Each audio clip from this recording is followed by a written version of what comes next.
My next guest is radio personality Howard Stern.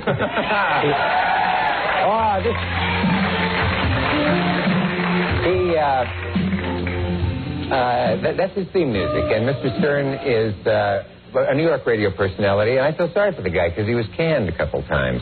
And don't feel sorry for me. Never had good money. Don't worry about it. Good money? Yeah. That sort of thing has never happened to me, but I can imagine it. He has earned a reputation, should the name not be familiar to you, for being outrageous. He is celebrated for his ability to offend people of all persuasions. He usually makes people laugh along the way. And to give you some idea of his humor, before coming on the show, he told a member of my staff that he is God's gift to radio. That following on my appearance to the show, he will, let me, because I will be so impressed with what he's going to do on this show, I will gladly allow him to make love to my wife. This is position 2. So as you can see, he's a bit of a humorist. And here to accomplish that and all more is Mr. Howard, Mr. Class Stern.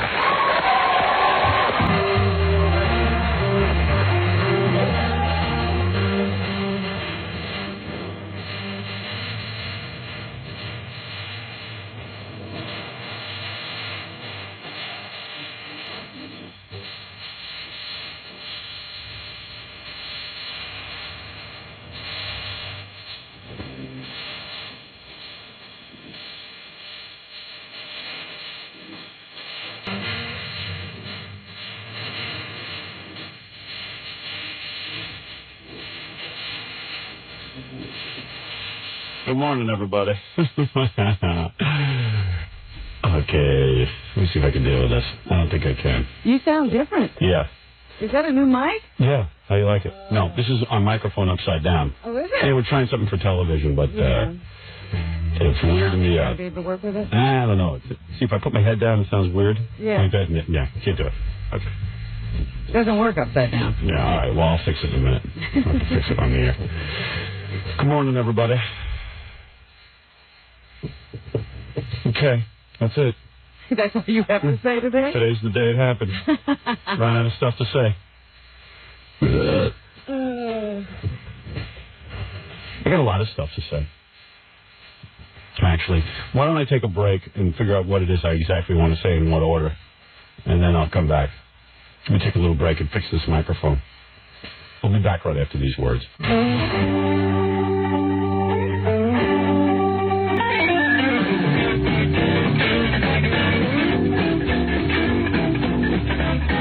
Now, let me tell you about Brother. Brother is a recognized leader in the fat flax technology. Flat fax.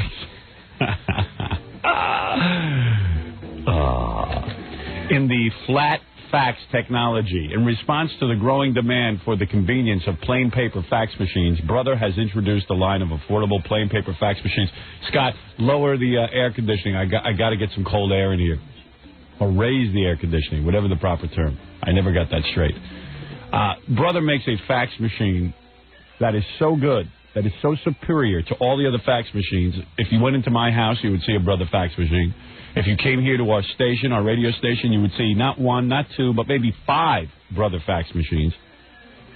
And the IntelliFax 900, 950M, and 980M have a full range of high-end features that will blow you away. These models even have memory, so they can store incoming faxes if you run out of paper. They're truly remarkable fax machines.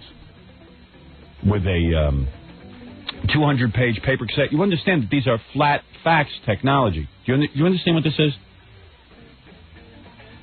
You can use regular flat paper. In your fax machine. Oh, so now everyone's waking up halfway through the commercial.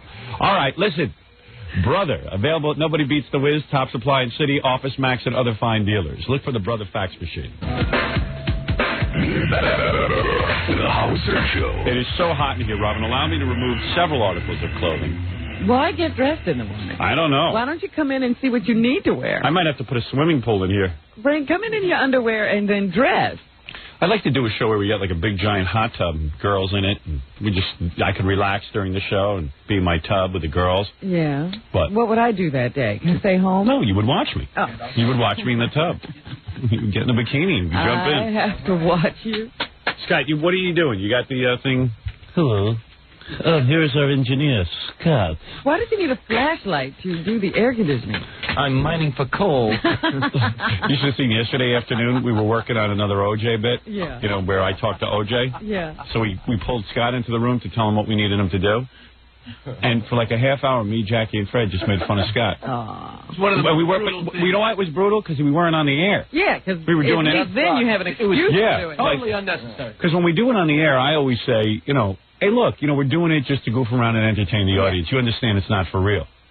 But when you're doing it back in the office. Yeah, and there's no tape recorder. It's like we're passing a hot potato. You know, I thought about excuse. that. You didn't even need me in the office. Well, it's more fun to do it to your face. Well, I know that. Yeah, they wouldn't do it without you. That's one thing. When you make fun of Scott, do it without you got to, even though he doesn't say anything, you got to see him. Like right now, his upper lip is all sweaty. It's just funny to look at. I was going to ask you, what's under his nose? That's from my nicotine. No, under your nose is all wet. I was just crawling under the console. I'm like a dog. My nose is wet. Yeah. The only thing he said the whole time was, about every 5 minutes, he'd go, "Are you through?" Yeah. Are you guys through yet? You should be done about now. He always has those great comebacks. What's wrong? Yeah, he has no comeback. It's not through? even. It's not even a comeback. Are you through yet? He can't come back to these guys. Yeah. It's hardly a comment. Are you finished? You say anything, it gets 3 times worse. I forget what we were even goofing on him about. Doesn't matter. You know what? We weren't even we were working. We I were know. working, cutting, pasting, writing. We were doing it subconsciously. We wrote a whole bunch of jokes for today's show, you know, for the OJ bit. Yeah. But they were all out of order, so Jackie gets a scissor and he cuts them all up, and it almost looks like kindergarten because we glue and paste everything all together. And you regress as you do. And as we're doing it while we're working, everyone's busy working. We're all being Scott and Instead goofing of on whistle while you work, it was do Scott while you work. Yeah, right. It was just like, you know. So instead of talking in your own voice, you're talking Scott's. Yeah, everyone was in Scott's voice. Even Jackie, who doesn't do impressions. I don't know. Why are you cutting up that stuff? It was all very inside stuff. It hardly made sense to us. Yeah. But just when you go, everybody laughs. Yeah. And Scott just sits there. And smolders. Yeah. You know what it is the less funny it is, the harder you laugh because it's not funny, so there's no reason to laugh at him. So he knows we're just laughing at him for no reason. And you know what's funny about it, too? I keep thinking, you know, I see myself as a kid. Even though I'm 41 years old, I don't see myself as an adult. Mm-hmm. But I look at Scott, I really, you know, Scott's got a kid, he's got a wife, and he's a bald guy. And to a lot of people, he must appear to be like an older man. Yeah, I'm sure the kids in the neighborhood think Scott's an older man. Right, and we're sitting there We're goofing. taunting him on the playground. Yeah, but no, we're taunting like a dad, you know? Mr. Wilson. Yeah. Okay, there we go. You know what I mean? We're not taunting another guy our age. We're supposed to be above that at this point in our lives. Really? Yeah, things should have gotten easier for Scott. Yeah. They're getting worse. I don't know. He thought he was out of school. Do you know I make the same amount of money as all the other engineers? He did start it. Yeah. Oh, he said that? Yeah. Can you believe that? What should he make? I do more work than the others. They're all slackers. The union's a minimum, not a maximum. I told Tom, our general manager, that the union is a minimum amount of pay, not a maximum. It's not a strict guideline. Yeah. He should be paid more, huh? Yeah, that's just the minimum amount that you have to pay. That's right. You go to a good restaurant, you get good service, you get paid, don't you? When are you going to learn, Scott, to keep your mouth shut? Are you through yet? Are you through yet? That's what he does. Are you through yet? But that was too much enthusiasm. Are you through yet? Are you through yet? I said, well, Scott, the only way you can get paid more from Tom, you got to threaten to leave. I'm not going to do that. Why would I? He'll take me up on. That's right. Go. But I'm the only engineer who knows how to work the digital workstation. That's right. Oh, that's going to be his new power. And no one else knows how to do what I Get do. away. You know. That digital workstation is mine, Jack. Don't touch it. But it goes back next week, and we get another one to. Yeah, so Scott has got a new piece of equipment. Yeah. We're a radio station that is literally when we have reporters and stuff up here, or we have camera crews, people look at this equipment and go, "Oh my God, there's nothing high tech about it." It's amazing we're on the air. It's amazing we're on the air, and I know my home studio is better than this, and I didn't put much effort into it. Jackie, you've seen my equipment. It's better than this, right? People come in here and they think we've walked them into a candid camera. Yeah, this is a joke. Come on, So- where's Howard Stern really works? So finally, after all these years, we've convinced Tom, our general manager, to buy a digital workstation, which means, like, instead of tape recording stuff all the time, you just press some buttons and boom, it's right on computer, you know, and it's so much easier. And it's so much faster and so much the more editing clean. is clean and fast. Yeah, so we finally convinced him to get one. So now there's the big decision which digital workstation to get. So evidently there's 3 being tried out, and Scott's very involved in it Yes. because this is what he's been waiting for. I want to make sure the company spends its money correctly. He can't blow it.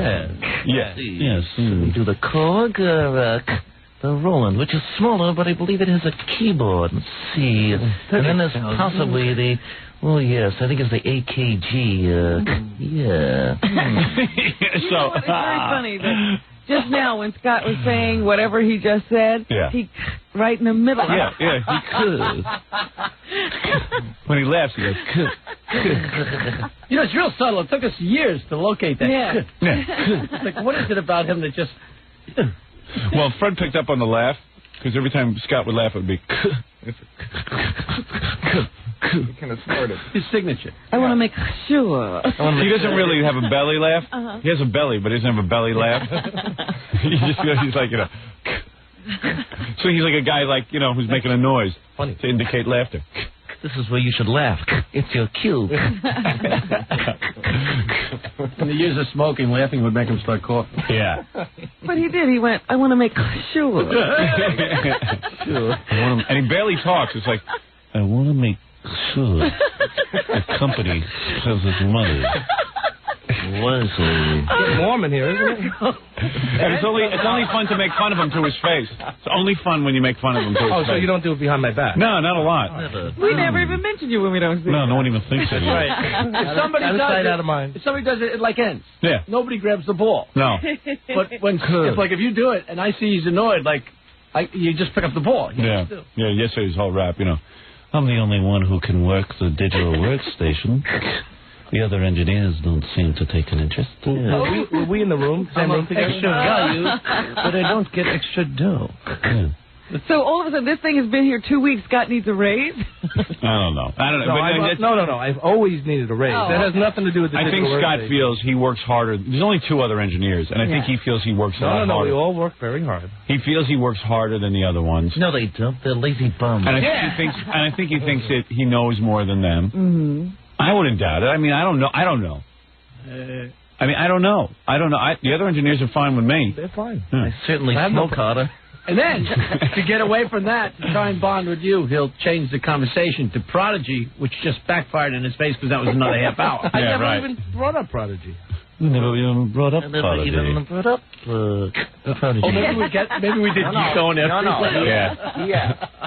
So, have you been on Prodigy lately? You going online? I was like Eve in the computer. I'll join you. We were goofing on him because his wife doesn't let him go on the computer by himself. Yeah. Can't go And I said, Scott, he came in the room and I started doing the radio show, but I couldn't help it. I was genuinely curious. I said, you got to explain to me how things go wrong in your life. I said, But how did you get into a guy buys a computer and he puts Prodigy on it to have a little fun. I know he likes playing Prodigy baseball when there's baseball around. And at what point did your wife start pulling up the chair and making sure she's online with you every time that you go on that chat line? Yeah. How does that happen? Yeah, What is the process? Like, do you go on the computer and then your wife pulls up a chair? Yeah. It's a one-person thing. Yeah, only one person can sit at the computer. Yeah. Like, how do you decide who's going to type and who's going to, like, how does it all work? I control the keyboard. You Who do. makes the phone call? I'll light up you Buddha. How do you smoke? Let me take care of the typing chores. Your turn. No. Hello, cyberspace. This is Smokey Smokey online. online, answering your questions. Get me a hard pack of smokes while I warm up the hard disk. Right. So what happens? Like, does she ever catch you on there and say, why didn't you wait for me? No. No. Oh, he can't answer any of these She questions. dusted the keyboard and found my fingerprints. Do you have to tell her when you're going on? I can do whatever I want. Oh, yeah. I swear, I'm just dusting the computer. No, I'm not on Prodigy. No. All right, so I was on Prodigy. I was just trying to surprise you. So what happens, like you just say, hey, let's go on Prodigy together. How does it work? Like, how was the first time? Did she get mad that you were on there by yourself? No, I told her about it. I said, you know, they started. That was last year when they started the chat. Yeah. I just told her, and she got into it, too. So what does she do? Like, but I know there's a lot of times that you don't go on unless she's with you. So, like, what happens? Does she pull up a chair and the both of you... know, or did she say, hey, I'd like to see that. Show me? Right. Do you boot up together? Oh, yeah. We boot up together. Yeah, light up together. No, seriously. Like, what do you do? Where's your computer? Is it in a special room in the house? Yeah. Yeah, where is it? In your office? In my office. Is it in your office? Is it in your office? It's downstairs. Yes. Downstairs? Yeah. What do you mean downstairs? Is that your office, the den? It's in Rocket Entertainment. Bag 50-40. Where is your computer? You say it's downstairs, but is that considered your office, or is that the playroom? Well, it's half and half. My inner sanctum. I have an office for paperwork and stuff, and I have the computer downstairs. Sitting next to with it? all my equipment and everything. Right, so it's important that the computer be there so that you incorporate the computer into your business dealings. Well, of course. I mean, Right. you know, Yeah. I definitely use the computer. What do you use it for business? What programs do you use for business? Well, I use database for music Quicken? lists. Quicken for my financial. I use Polite Backup. I use word processing for contracts and things like Honey, that. I'm not on Prodigy. I'm just backing up. Ain't it ironic they call it the chat line, and in real life I'm incapable of really chatting? He's incapable of chatting on the chat line. I've seen him on there. Can't type. So you have the computer downstairs. So you can sneak away to the computer, or your wife could say, does your wife ever say to you, hey, let's go on chat together? Yes. Well, how is that room used? I mean, is that where your kid plays and your wife is in there with the kid? Do you have any time to yourself down there? Yes. You do? Yes. Oh, okay. But isn't the kid, like, his toys and stuff all over your inner sanctum? My fortress of solitude. There's some things down there, but he plays in his room a lot, or Right. you know, And then you're able to go down and sneak away and get down to some business. sneak away. Yeah. Now, is that a smoking area or Smoking. a Yeah. non-smoking? Smoking. That's what the kid plays down there. Fortress of Smoker. He plays down there occasionally, but But I thought you said that you don't like to smoke in the rooms where your kid is. that's correct. He wears a mask. I But thought if he's playing down there, then with your gas mask.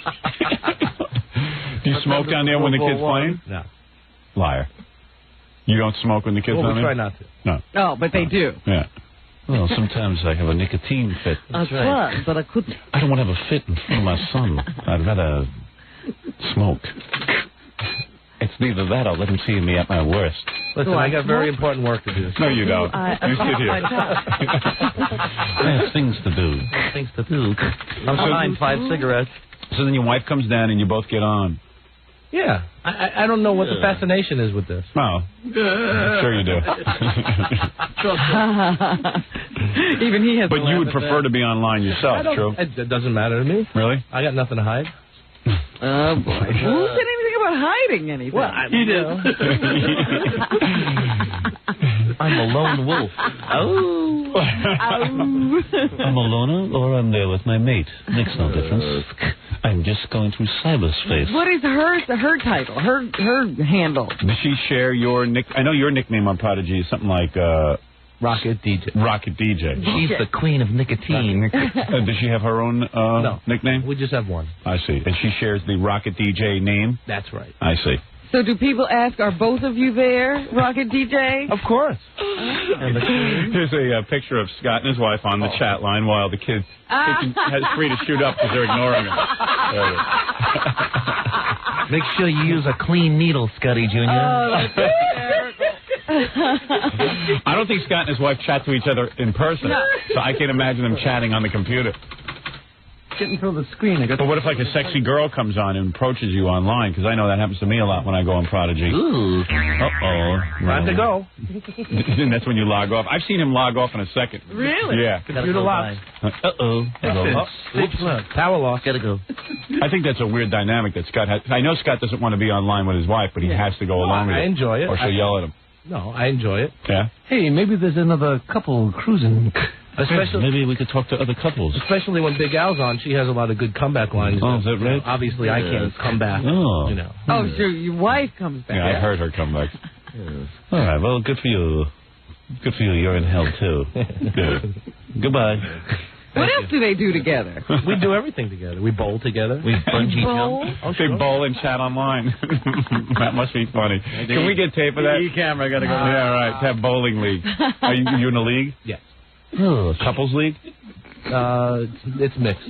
A mixed? Oh, singles and couples. I have my own ball. But you're on the same team. She doesn't have her own bowling league. My wife accidentally grabbed my head the other day and tried to bowl me down the alley. Were you there? I said, honey, get your thumb out of my ear. Oh, yeah, so you're in a bowling league together? Yeah. That must be fun. It is. Do you guys yell at each other if you mess up? She doesn't yell at me, but... You yell at her? I yell at her. I'm the king of my castle. So are you the best bowler? Yes. Somehow I know bowling is not a sport if Scott's good at it. You don't believe me? I have no... Oh, I believe you're good at it. That's why I say bowling isn't not a sport. Bowling is for guys who smoke cigarettes, who are overweight. And drink beer. Yeah, and who have no athletic ability. I don't drink beer, though. And that's you. He smokes. It's the only sport that Scott can think of that he can smoke while he plays a sport. Well, when the bowling ball's being returned for the second shot, is exactly enough time to take a drink and take a drag off a cigarette. Oh, yeah. He's constantly eating and smoking during his sport. Watch my timing. You know, I feel good after a bowling game because I've gotten a little exercise. Yeah. But it didn't reduce on my cigarette smoking time. I can bowl with the right hand, smoke with the left. Do you have a bunch of bowling trophies in your den? Oh, No, yes. I don't have any bowling trophies. I eat pizza with my feet. Oh, God. Take the pepperoni off of my toenails. Do you chat to other bowlers on Prodigy? No. Now, whose idea was it to bowl? That was my idea. Then you know that's a sport. You know that's not a sport. That's not a sport. I've got a good average. How did that come up? Honey, let's join a bowling league. I've got a burning desire. Honey, you ever see the movie Field of Dreams? Honey, bowl, and they will come. Scott's a bowler. That's so funny. A big, fat... All the bowlers are fat, overweight guys. And he's the guy who doesn't wear his pants around his waist. Right. So whenever he bowls, I'm You see sure that he's big crack. smiling at everyone. Yeah, right. Big crack. Is my crack showing? I enjoy this. It's fun. Honey, I here's especially my like this crack. special shoes. I enjoy it. It's fun. I like when he I have jumps my into the own conversation. shoes and my bag. Scott makes a comment to me like, I enjoy it. It's fun. And then he stares at me and smiles. like I don't know. I'm supposed to react in some way. Hey, you see, I can talk. If my wife was here, I could say something. Yeah, your wife has the comeback. She's not here. Right. If my wife would help me talk, I'd be okay. She sticks up for me. So what is your average? Oh, look, he's modest. He's blinking and doesn't... I don't really want to say my average. It's 200. Is it? Yeah. 200. You type to us. 200. Now, do the people who are bowling with you know they're bowling with Rocket DJ? Yeah, that's my secret identity. I had it. It's the name of the team. Is that what your name is, Rocket DJ? On the bowling team? No. No.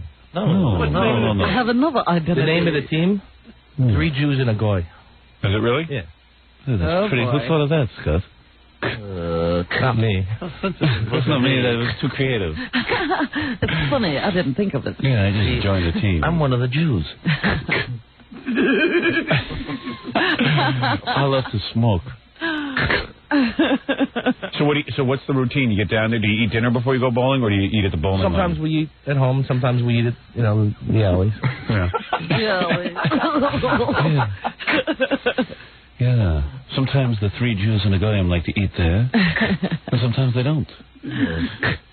Yeah, we were going to name our team 2 Niggers and a Spick, but we didn't have any of those. Got no takers. We didn't get our asses kicked. So you eat some dinner down at the lanes. Mm-hmm. Yes. And does everyone at the lanes know you're Scott the engineer? I think some people think They suspect.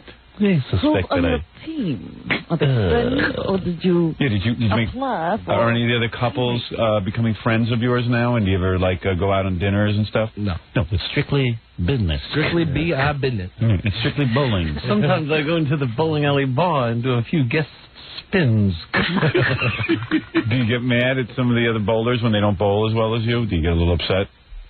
Not me. Not me. Not me. I I control myself. You're right. Well, I'm the best at it. It's the only thing I'm good at. Have you got the high average? Yeah. Of course. How long have you been bowling to get up to 200? Well, actually, I used to bowl a lot when I was younger. I haven't bowled in like 10 years. I was a loser even when I had hair. Bowling is my game. You can understand, there wasn't a lot of girls in my life. We were down at the lanes. Scott Signum is my name. Do you have a special shirt you wear and pants? No shirt, no pants. And you have the shoes with the numbers on them? No. He has his own shoes. Own your own bowling shoes? Yeah, of course. Oh. How many times a week do you go bowling? I only go once. Oh. Enough to have my own shoes. You got one of those bags with your ball and the whole thing? Yeah, the bag, the ball, And my glove. Do you have a glove? No glove. Do you use that hot air that blows out of the bowling thing? I don't use it. I use a towel. You use a towel and talc? I'm a towel man. I dab my head, then I dab one of my those palm. rosin bags. You know? Oh, you have a rosin bag? Yeah. For my head. You have your own rosin bag that you bring? Yeah. Oh. Of course. What kind of action did you get on that ball? Of course. I used a side grip. So you go down there and you eat. I'm fascinated. Wait, you eat your dinner. Well, sometimes at the lane. And what will you eat? Will you share pizza with the rest of the team? No, no. I like my own food, thank you. Have hamburger or Less hamburger. sandwich. Anything that's carcinogenic. Yes. For you, Joe. You ever seen the aftermath of a bowling team like at the alleys? Yeah. Like the big pizza box, cigarette butts sticking in. Is that a sport? If you can do that, full beers with cigarettes. Sport is usually when you can't breathe at the end of it. Yeah, have you ever seen anybody with a box of pizza at the racquetball court? Yeah. So wait a second. So instead of bowling, you just call it loser place, because that's where all the losers go. It's dropping a ball. Bowling is for losers. It just is. I don't care what anyone tells me. I don't want to hear from bowling, leagues or anything. Somebody with a real honest idea would call it loser's lane. Yeah. And it's not all that difficult, because I know I hadn't bowled in like 10 years, and I've never really bowled. And I'm at Channel 9 doing my show, and Robin says, all right, run up and bowl for the opening of the show. We were doing a bowling show. Right. Like where we had celebrities bowl to air out their differences. So, I take the ball, first take, boom. I roll it down the alley, strike. Yeah. Everyone goes, hey, do it again. I go, okay, boom, strike. We couldn't believe it. It's easy. All right, how about a U.S. Open bowling? I'll bowl against you. I'll take you on. There we go. All right. Yeah, I mean, give me a week or two to practice. You can have a year to practice. Right. Yeah. Oh, I'm so confident. Right. Good. And on the Pro Bowlers tour. It's easy. Have you seen me Saturday afternoons on the PBA? Yes. The sport where no one makes money. I think that was a joke. Those guys make money. No, they don't. These guys make money. Those guys make money. And they don't make what tennis players or golf They're players being make. canceled on See, ABC, they're just like me. That's why I identify with them. They endorse cigarettes. just as hard. Nobody Don't get watches. paid. Scott. They make money. So you eat some dinner down there. You had some burgers and stuff. Whatever. And fries. Sandwich. And then you And we bowl. fries. We like fries. We like fries. The cottage kind. Let's get it on. It's time to bowl. Let's get ready to rumble. Well, you got to let Fred just keep doing his Scott impression, and just keeps getting the Scott. Just keep letting him do it. So how long do you bowl? How many games does it take? Yeah. 3 games. 3 games. That's all. Takes about three games. 2.5 hours. Mm-hmm. 2.5 hours. And what's your bowling day? Tuesday. Tuesday's the big day? Mm-hmm. You know, when I feel really athletic, I order another round. And I'm still late for my friend. So you, How do you prepare? yeah. And then what does your wife wear? Does she wear a skirt or does she wear pants? It's regular jeans. Jeans? Yeah. What size bowl man are you? Well, you do a lot of stuff with your wife. I'm a 16-pound man. What size is your ball? 16 pounds. Oh. Please. Don't insult me. I believe in the zen of bowling. Flaming, All right. You know what? flaming orange. I've learned more than I need to know about you. Flaming orange. It just sounds like a horrible life. Flaming orange bowling. He's got a flaming orange He ball. smokes and he bowls. How typical. But I don't drink. Right. All right. Very good. Okay, Scott. Hey, congratulations on your average. Thank you very All much. right. I got to take a break. I'm running. That is What? Homer Simpson. Yeah. But you see, you minimize bowling too much. Imagine this, the clinking glasses, the thick smoke, the oily pizza, 3 steps. What a workout. It's great. I wish I got more money, though, for what I do for a living. How many steps in your approach, Scott? 5-step delivery. Is that right? You've worked it all out. That's right. All right, very good. 5-step Did you ever take lessons or something? No. It's all, you're natural. I'm a natural. Is there such a thing as bowling lessons? Do you bowl the arrows, or do you... I close my eyes and I throw the ball. There you go. Holds up the ball. Looks like twins. I bet you, yeah, right next to his head. I bet you, though, like, there's a whole thing, like, Scott, prepares and then holds the ball a certain way. Like Fred Flintstone going down. That's what I look like. Yeah. Fred Flintstone. Hello, It's all psyched up. Twinkle toes. Do you get a bowling magazine? Do you buy bowling No, magazine? I don't do that. But you do watch bowling on TV. I watch it occasionally. I haven't bowled in like over 10 years. What brought you back to the sport? It's something my wife and I could share. Yeah. Something that brings us closer together. We enjoy being online together and bowling. It's our two activities. We can smoke during both of them. Anything that you could do and smoke is my thing. All right, we got to take a break. Very good, Scott. Thank you. And we got to take a break and come back and get the show started. I had no idea we'd be talking about Scott this morning. Thank you. We're back with the Howard Stern Show. Hey, you want to, hey, let me try this, hey. Just trying to get some enthusiasm going, okay? Just trying to get some false enthusiasm going. Hey. When I do that, I'm trying to wake myself up. Oh, okay. I'm trying to go, hey, wait a second. Hey, come on. Hey. Hey now. Hey is like slapping myself in the face. Hey now.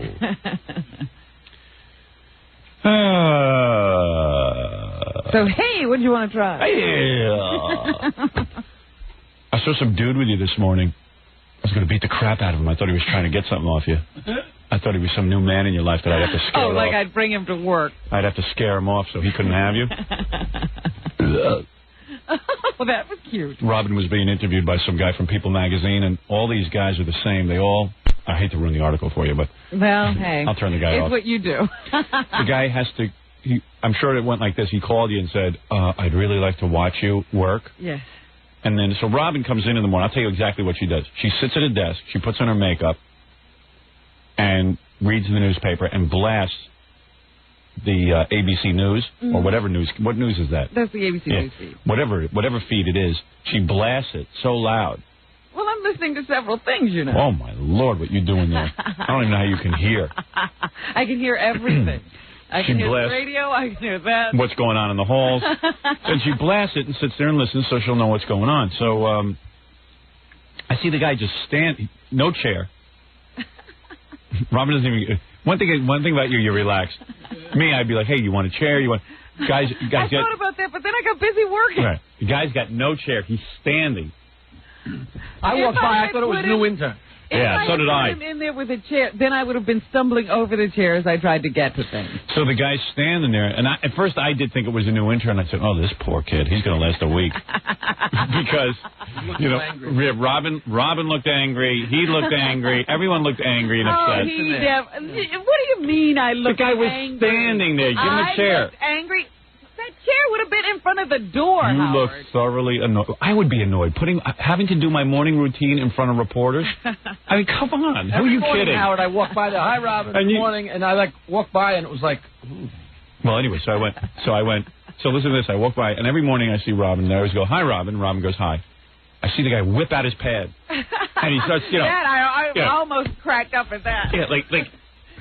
Howard says hi. Howard said hi. And he's writing down the time of everything. Yeah, right, yeah. 5:00. Yeah, Howard says hello. And I was like, oh, boy. Do I need this? Does Robin need this? No one needs this. I don't care how bad you want to sell your book. I'll buy all the copies. You won't have to go through this. Because it's real annoying having somebody watch. And you know what? You feel like you should be doing something while the guy watches you. Well, I said, this must be boring as hell. I said, I'm not going to talk to him. I'm busy. Right. But you know what? And then they're mad at you because you don't talk to them. You want to watch me work. This is what I do. Don't get in my way. And you try to warn him. You say, all I'm going to do is sit there. Yeah. I'm reading. You're going to watch me read the newspaper. And so when I was coming in here, he says, thank you so much. That was fascinating. Was he kidding? Was he kidding? I thought he was, and he swears he wasn't. What is he, brain damaged? I don't know, but he said it was fascinating. And is he still, watching you right now? No. Oh, he left. I think he's out there putzing around. But, listening to the radio. He's supposed to leave. Oh. Oh, okay. I didn't know what was going on because I said, oh, my God, this must be going horribly because the guy rushed to his pad to write down that I'd walked by and said hello. The first thing I said, oh, man. Well, he was shocked. I came in, he says, are you the first one here every morning? I said, usually, yes. You wrote it down. Wrote it down. Yeah, she is the most dedicated performer on the show, unlike the lazy, fat Jackie Motley. Who strolled in just before hey, what's the difference? I ain't going to do any better. I ain't going to do any worse. Yeah, that's weird. Hey, Fred, where are you going? I was going to do the bit. He left. Wow, so much for you. I can talk to OJ. Want to hear me talk to OJ? Yeah. Oh, too bad. Not now. Fred's supposed to help me with it. There's about 37 different conversations I'm going to have going on with OJ. All right, I'll take some calls until Fred returns. Fred has decided you're not doing the bit right now. Hey, Fred, I was going to play a commercial here and then contact OJ. Scotty's got to get me 2 more carts. What? I can't hear you. Scotty's got to get me 2 more carts. Oh. That's why I was going to check. All right, go ahead. You do whatever you want, Fred. I don't want to interrupt. I told Scott, get in at 4 o'clock in the morning, have this ready for me. He goes, I don't have any carts. I said, you don't have any carts?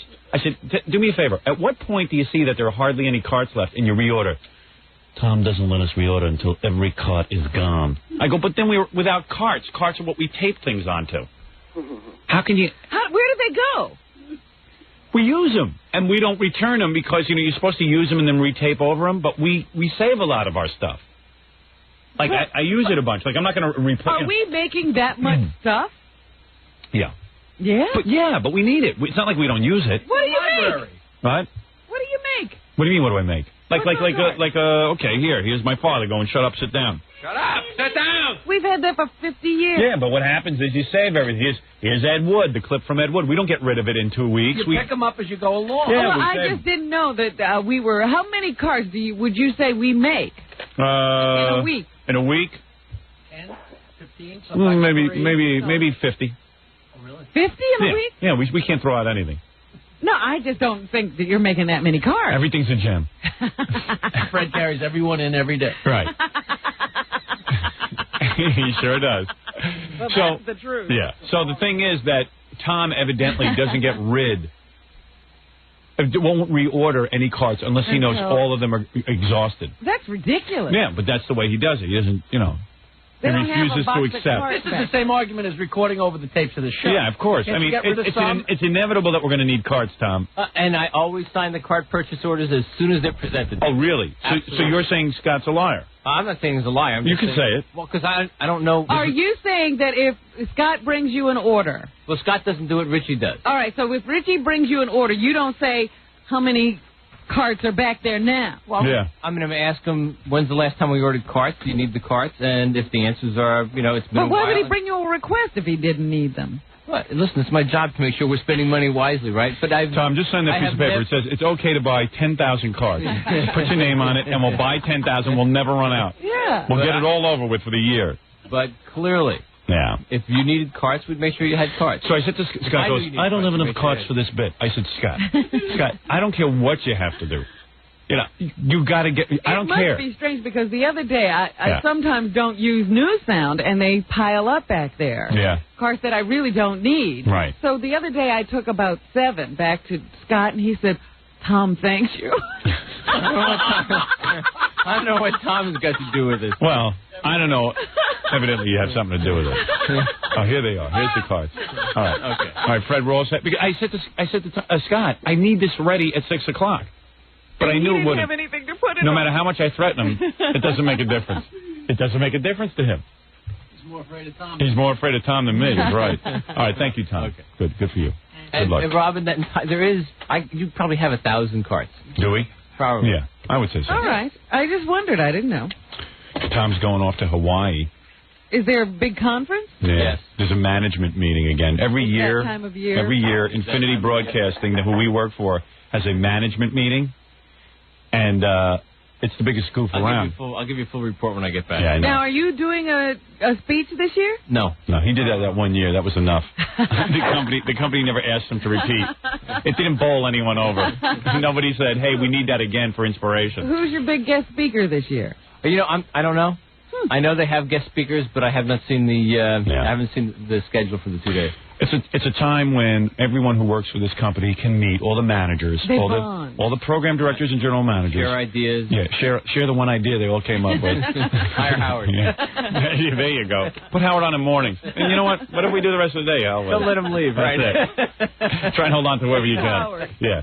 So anyway, they have a big meeting, and everyone goes to Hawaii, and no one brings their wife. Right. Which is really cool. Yeah. Yeah. What part of Hawaii are you going to this time? Maui? Yes. Maui. Oh, the island of romance. I love Hawaii. Hawaii's you? awesome. Oh, yeah. I've never been. Oh, it's awesome. Yeah, I'd like to. I should go to this meeting. You should. How come you don't have Howard speaking? I would like to make a speech. I think actually you were invited when you weren't you? Not really. It was kind of as a joke. Yeah. I don't think it was real. I think you kind of. I mean, if I leave and go with you guys for a week, then who's going to, We do best up. Yeah? Okay. I'm available. When do we leave? I like to go to Hawaii without my wife. Sure. Hawaii's awesome. It really is. But you guys don't fool around out there, do you? No. You get massages and stuff? No. Do any of you guys fool around? I don't know. Oh, If I come knew, I on, wouldn't Tom. There must be some bed hopping going on out there. As far as I know, no. Really? As far as I know. Sure. That's why they have conventions. Yeah. I'm sure that the guys all screw around out there. It's all the managers. Yeah. Oh, they wouldn't do that. I don't know why I picture Ed Moyer and Young Native Boys. every like him time totally, Ed comes back, flipping out and just going to the other side. Not even to girls anymore. Just young boys. Every time Ed comes back, he said, "I swam with the dolphins." Yeah, sure you did. What does that mean? Is that code for something? I don't know. Could be. No, he did. He actually did. I swam with the dolphins. So you're going to go there and I guess exchange ideas. Have you ever? Be honest with me. Have you ever learned anything on one of the management meetings? Yes. You have? Yeah. Yeah. Sure. He has not. I absolutely have. What have you learned? You know. We have very good speakers. Name one thing you learned. One thing that you've taken out of the management meetings and applied to your everyday job. We can always tell what Tom has learned because he practices it when he gets back. Yeah. So wait till next week, and then you'll see the cake. Like, what have you learned? What have you once learned? There's been many ideas that we've shared, the promotions that we've come up with, new bumper sticker ideas. Howard, they always give those management tips. Remember when Tom came back from one of these meetings and he started giving you the 2 compliments before he gave you the criticism? Yeah, he learned that there. I know that. Yeah. Tom would come in and say, "You know what was really funny today? When you made fun of Scott and when you made fun of Jackie. But there was one thing that I didn't think was so funny." And it was so transparent. It was like, "Well, gee, Tom, I think we know." That was Cancun, 1991. Right. And then, I don't know. There's other things. I know. There's other things. Like, sometimes I teach Tom how to negotiate. Right, and the big EEOC. Yeah. Oh, that was a big one year. That's important stuff. How to hire black people. like, just go get some black people. What's the difficulty? Get them to do something. So these things have been very valuable for them. Absolutely. It was a whole year they just had to learn how to hire black people. That's pretty cool. They hired OJ. They did hire OJ. That's what Tom did. Yeah, Tom was the one who brought him into the company. Said, "Hey, here's a good guy. He won't get into any trouble. He won't embarrass the company too much." All right. Very good, Tom. Good luck with your meeting. Speaking of OJ, I think he's here to be interviewed. Yes, he is, as a matter of fact. That's why I have to take a break so we can go interview OJ next. Hey, Howard, can you keep me on hold? I got to talk to you, please. Okay, what do you got to talk about? Well, I have a Stump the Joke Man, and I have some questions for OJ. They're pretty good. You have questions for OJ? I sure do. But do we have answers? Yeah, I'm sure you do. They're good questions. Yeah, but you know what? I got enough questions for OJ. All right, could I Stump the Joke Man then? Okay, I personally, I hate Stump the Joke Man. It's not one of my favorites, but go ahead. Okay. I mean, I'm not that amazed that Jackie knows the answers to Pollock jokes. I mean, I'm sorry. I know everybody's very impressed that Jackie knows all the jokes and doesn't have to consult a joke book. I just don't see the merit in it. It's an OJ joke. Okay, go ahead. Okay, Jackie, why was O.J. Simpson such a great running back? I have no idea. Because he could slash to the left and cut to the right. All right, there you go. Very good. Okay, good, man. Thank you very much. All right, bye. Bye. Worth waiting for. Yeah, I knew that was going to suck. I hate that feature. I'm glad you didn't let him question OJ. We used to do that at NBC, and then I got bored with it real quick. It was like people would call up and try and stump Jackie, and Jackie basically knows all the jokes. Right, can't be stumped. And I'd say, you know what? Who cares? Why am I busy trying to figure out if Jackie knows a joke or not? When I sat down and analyzed it, I realized nobody cared. Hey, Jackie, how come a Pollock wears green? Oh, that's easy. No problem. Oh, come on, make them hard. Like, how do you make them hard? Yeah. How do you make a Pollock hard? Oh, come on, I'm not going to sit here and do these breezy jokes. Give me something difficult to figure out. Dirty, we can't do it on the air. I don't even know if you can give the answer on the air. And then I started analyzing. I go, what am I doing? What am I trying to prove? For the record, I knew that guy's answer. Oh, you did know that? So why didn't you say it? Because you're not impressed with the game. And there you go. So he says he knew the answer.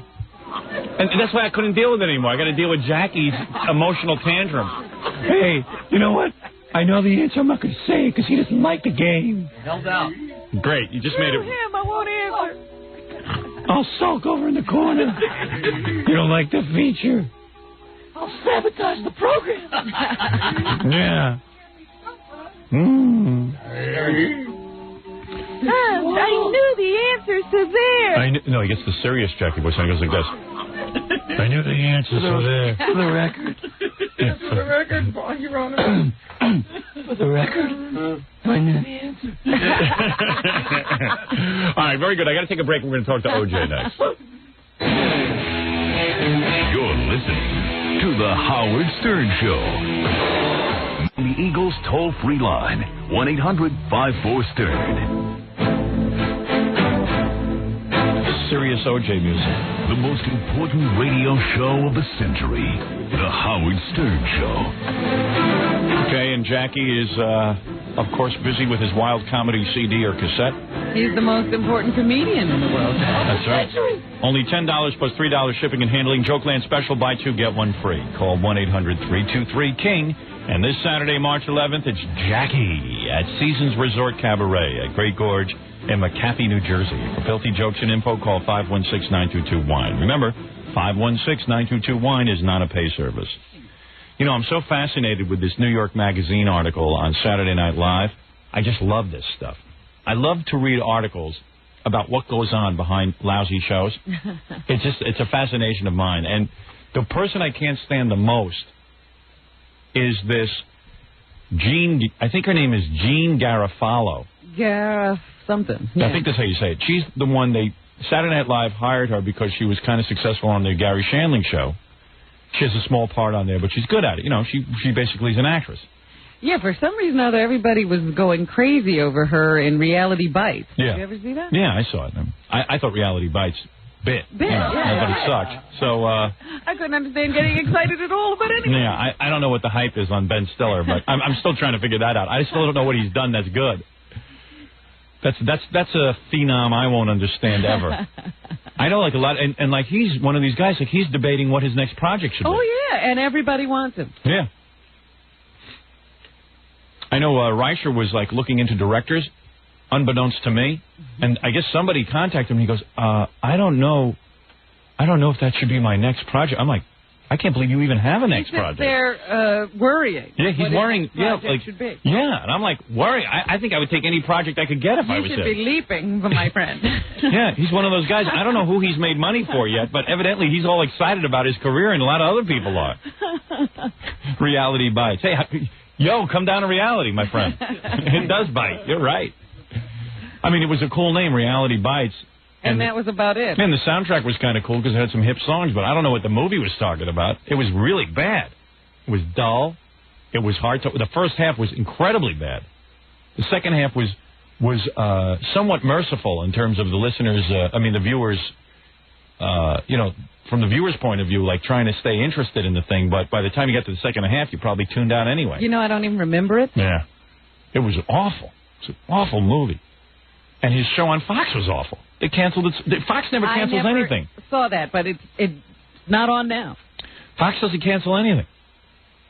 They're happy just to fill up the day with programs. But he's a genius. Yeah. Well, According anyway. to what I read. Well, his parents were Stiller and Mira, and we all know what geniuses they are. So, anyway. Hey, Mira has her own play on there you go. Broadway now. And God bless him. So, anyway, when I heard they had contacted him, I was like, what are you contacting him for? I want to win. I don't want to lose.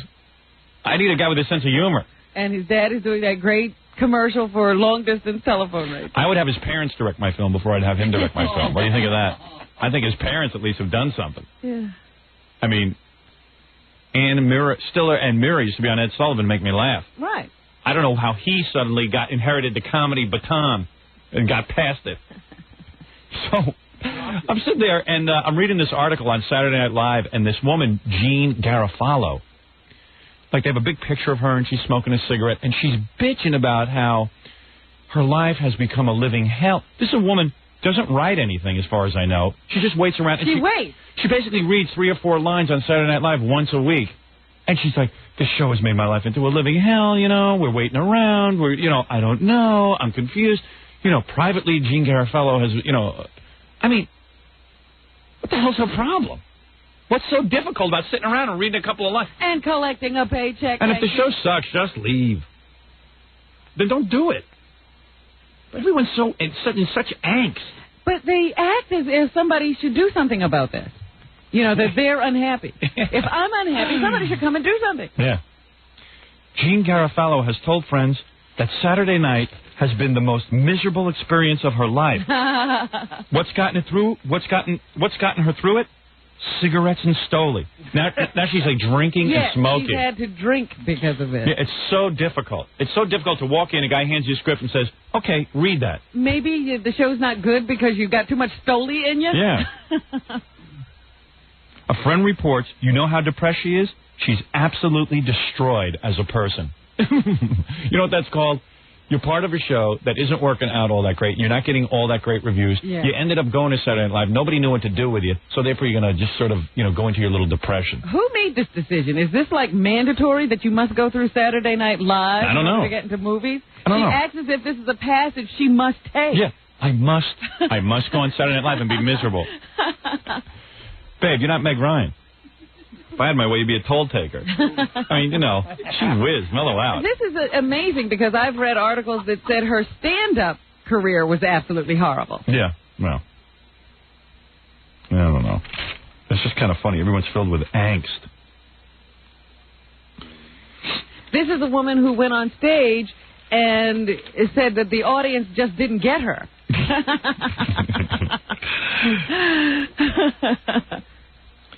Let's see. Garofalo made the mistake of objecting to a sketch as sexist. So that's just what you need. You need some babe sitting. You got 4 days to come up with some funny sketch, and now she's decided the humor isn't politically correct. Oh, yeah, make our lives difficult. No wonder we're not putting you in anything. That brought down the wrath of Fred Wolf, who had written the piece.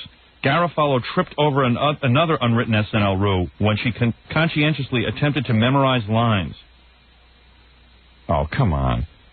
Well, who got upset about that? She claims, I don't know that she's claiming. It's always somebody else claiming. How could that have been a problem? During one rehearsal, Garofalo hesitated while trying to recall a phrase and derailed another's actor cue. This enraged Al Franken, another talentless jerk. Al Franken. Another guy who's been on Saturday Night Live way too long. He went into a hissy fit? Yeah. Al went S-house, says a witness. Read the F and Q cards. And afterwards, he goes to Janine and says, real condescendingly, Janine, I appreciate that you want to memorize your lines, but do everyone a favor. Just read the cue cards. Yeah. Yeah, I'm sure that everyone was all upset that she tried to memorize the lines. And if you're going to try and memorize the lines, why aren't you prepared? Memorize your friggin' line. Yeah, but this is probably a minor incident that someone has blown up Yeah. into a major thing. Although Al Franken shouldn't be yelling at anybody. People should be yelling at him. Probably didn't even happen. Yeah. Remind me, is Saturday Night Live curing cancer, or are they just putting on a comedy show? Well, they're not putting on a comedy show. Maybe they are curing cancer. I'll tell you one thing, man. The second that Jeanine Garofalo came up and told me a sketch was sexist, I'd take her and throw her ass right off the set. I would just say, get out, you're fired. Who cares what you think? Just read your stupid line. You know how difficult it is to come up with some comedy? You wench. Come in and make a better line. Make a suggestion. Get in the writing meetings. Go be politically correct in the gutter. You know? You know what's funny to me? That most of these actresses will do anything for a movie. Yeah, of course. But, when they're on Saturday Night Live or something, they got to monitor everything. Yeah. Yeah, we got to make sure that the audience and pass judgment on it. Well, that's the problem with Saturday Night Live. You got a bunch of guys who write, you got a bunch of people who perform, and everybody's an expert. And you got Lorne Michaels sitting in his office doing nothing. Popping corn. Yeah, eating popcorn, according to this article. There has to be popcorn wherever he goes. Fresh. Yeah, like when the king comes in, the rose petals have to be down on the floor. Your popcorn, my liege. And they even write about when Kinison hosted Saturday Night Live. I got to go to the you did too, Robin. We got to go to the aftercast party. Right. And now the party has become a whole big thing. Some people actually think they do Saturday Night Live just to have the party. Mm-hmm. And the party's a big deal. Yeah, and we went there, and we were hanging out with Sam, and Lorne Michaels sits at a corner table, so I know this to be true. He sits at a corner table and doesn't say hello to anyone. He's just he waits for people to come over to him. He really is carried away with himself. Seated apart from everyone else is Lorne Michaels. At these events, he's always as remote as possible, invariably at the back of the room, preferably in a section of the restaurant raised above the rest of the place. A candle flickers light onto Michael's face as he leans forward from the shadows, making him look mysterious. Oh, boy. King Lorne, Prince of Dicks.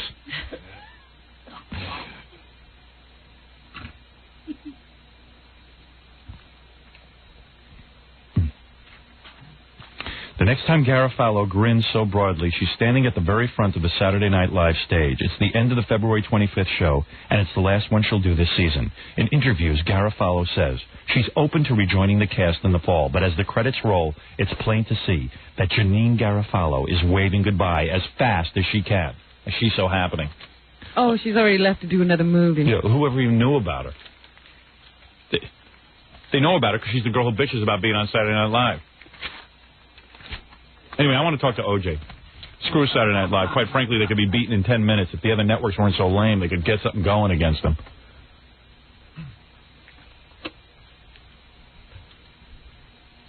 Saturday Night Live cannot be successful the way it's set up. You can't have a bunch of people who perform, a bunch of people who write, a bunch of people who all tell you their sketches aren't funny. Then this one, you got to have a bunch of people who think something's funny and then go on and perform it.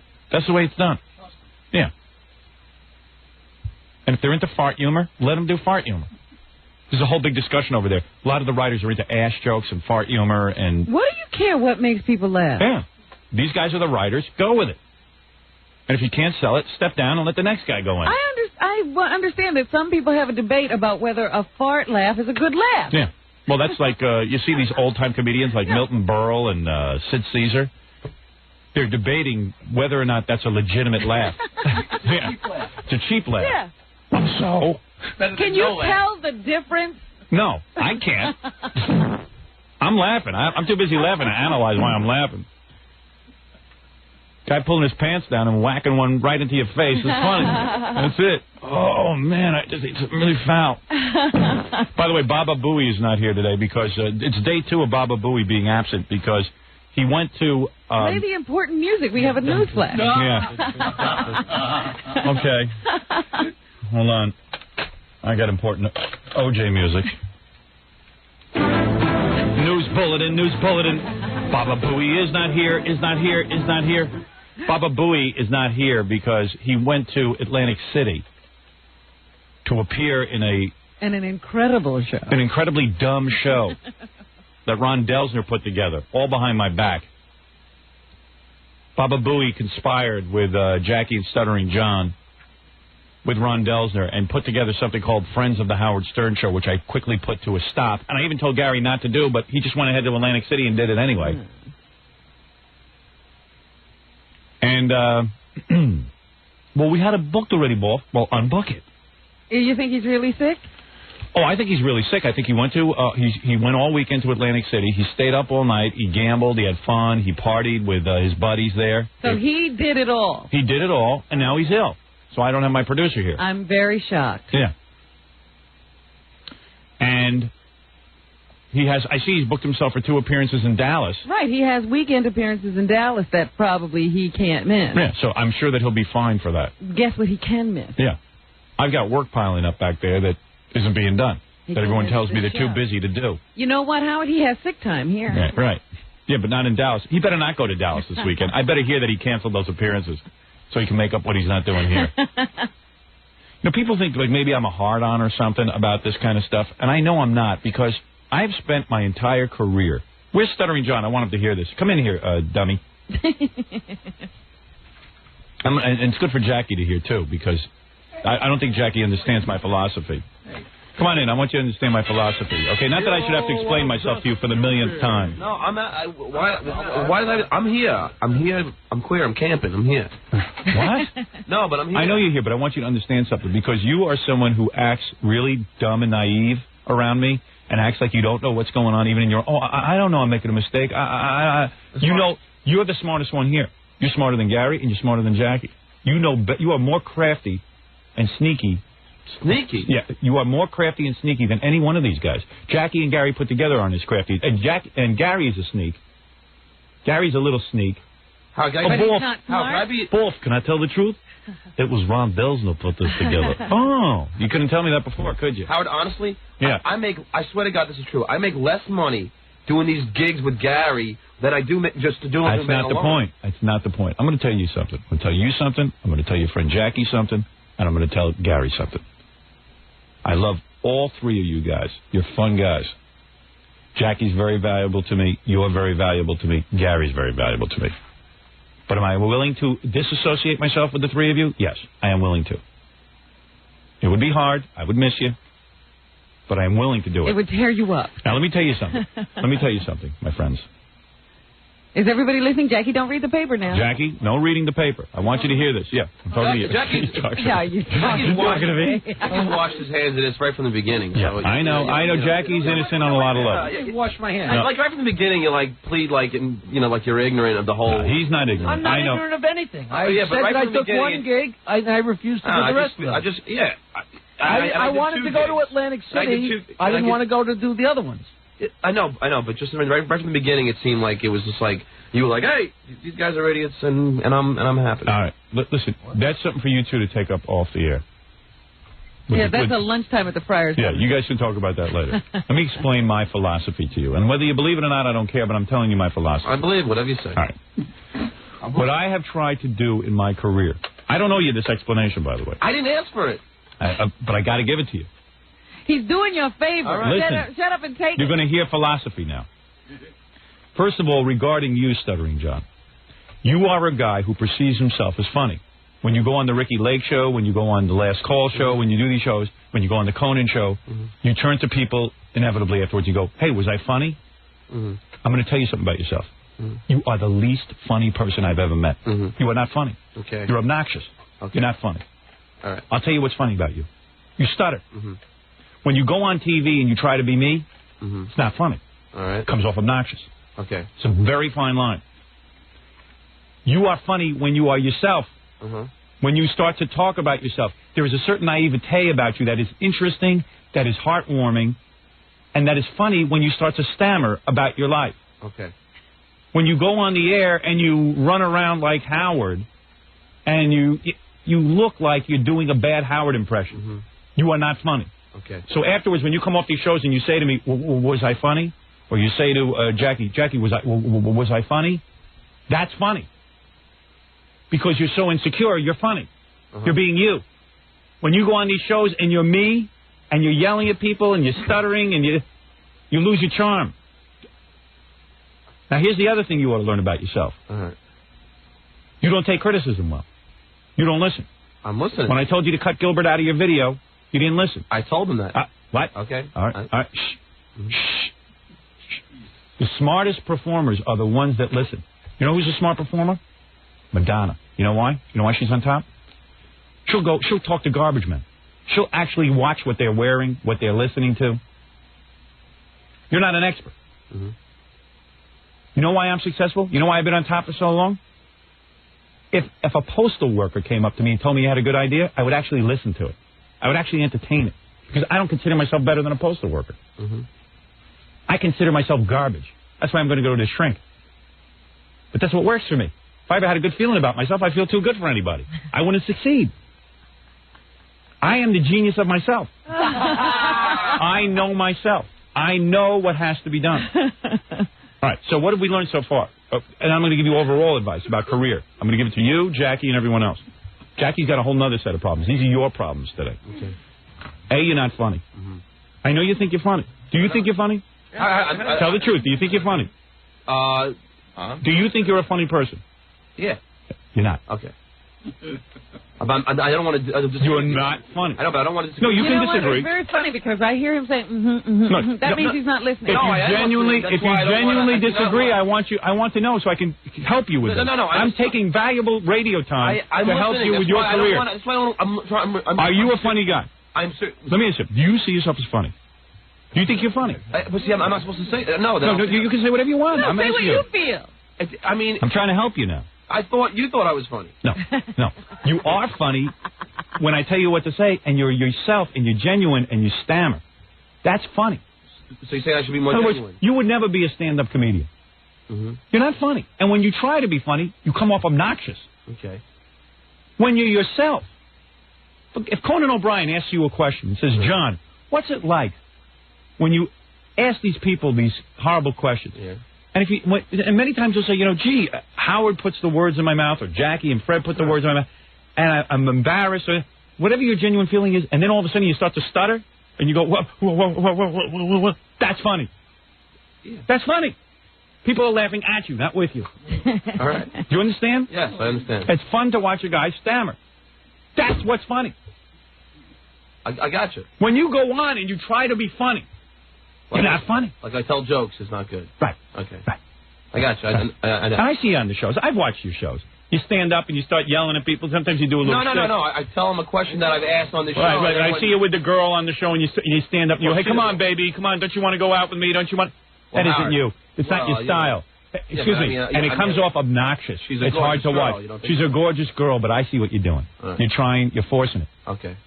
Well, that show, I agree. I don't think it was good. All right, whatever. No. I'm talking about your performance on that show. All right. On Ricky Lake, I don't know what you were doing on there. Well, I was just being a judge. I don't know what that was. You got to start thinking about what you do. Now let me give you a hint. Mm-hmm. And this is for you and for that Baba Booey and for Jokey Martling.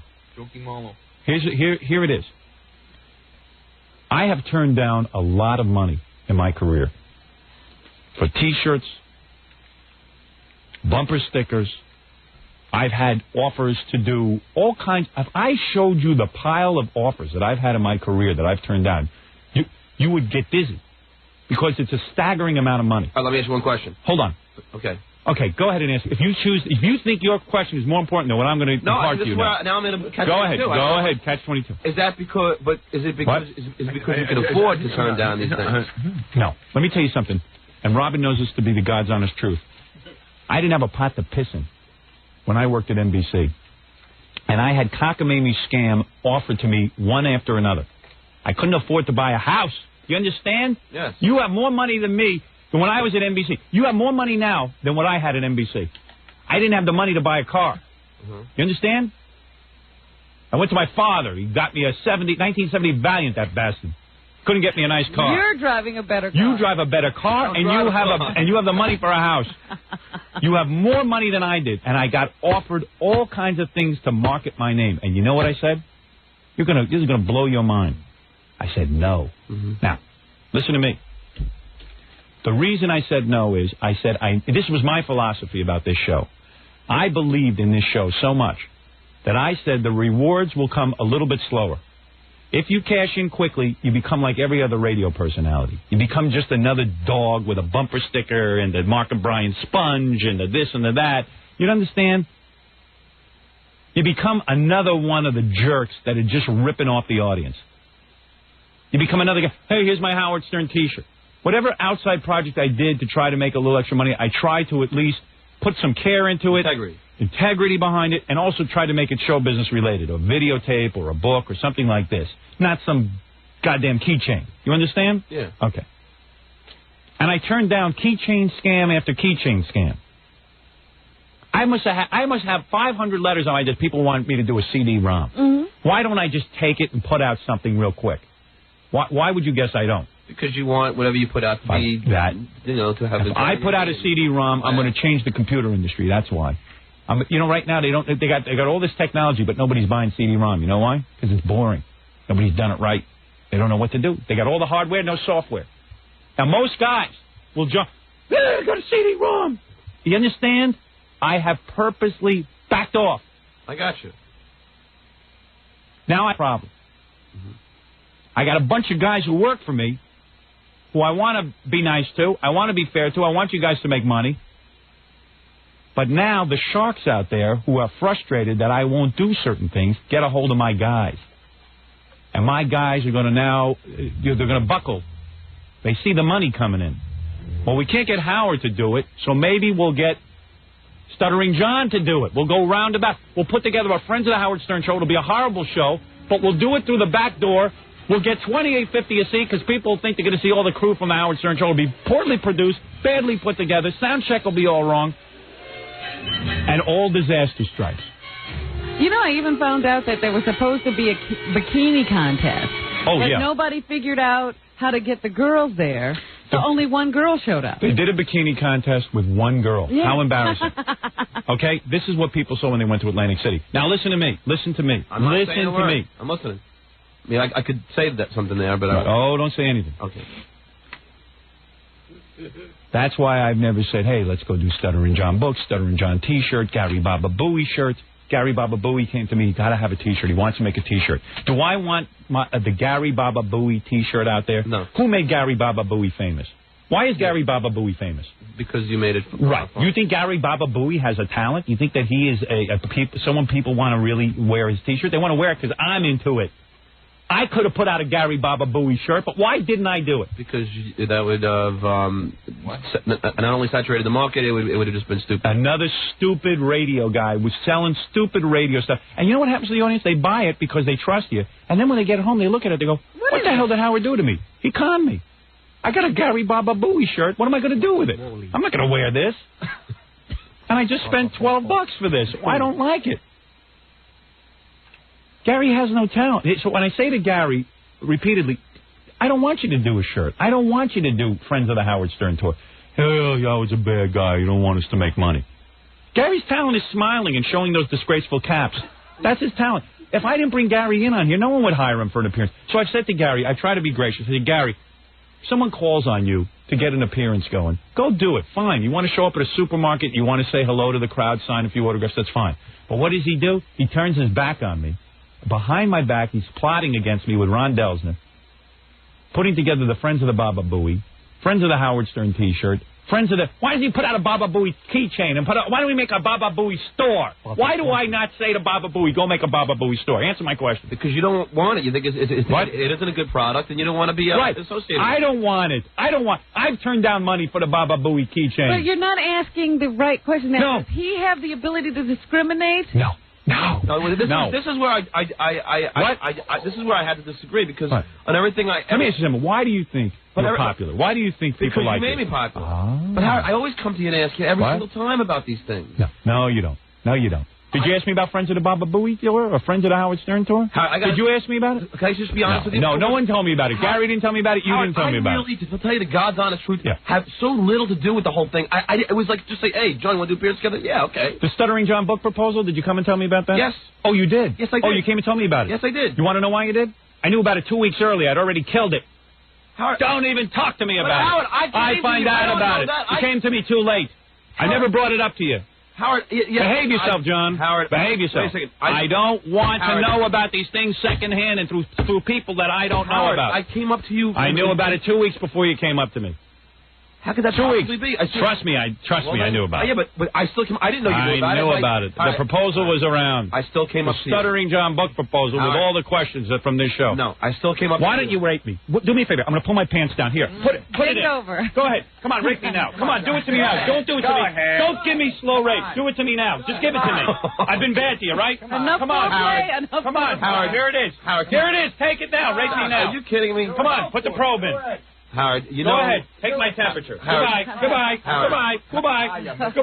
Howard, no, seriously, you know what? I can't explain Howard, myself I've anymore. always come up to you and ask you things, and the last thing I want to do is piss you off. Maybe I'll do what Jackie does. You know what I'm going to do? I'm going to go on. I'm going to book myself in a club. I'm going to make a T-shirt.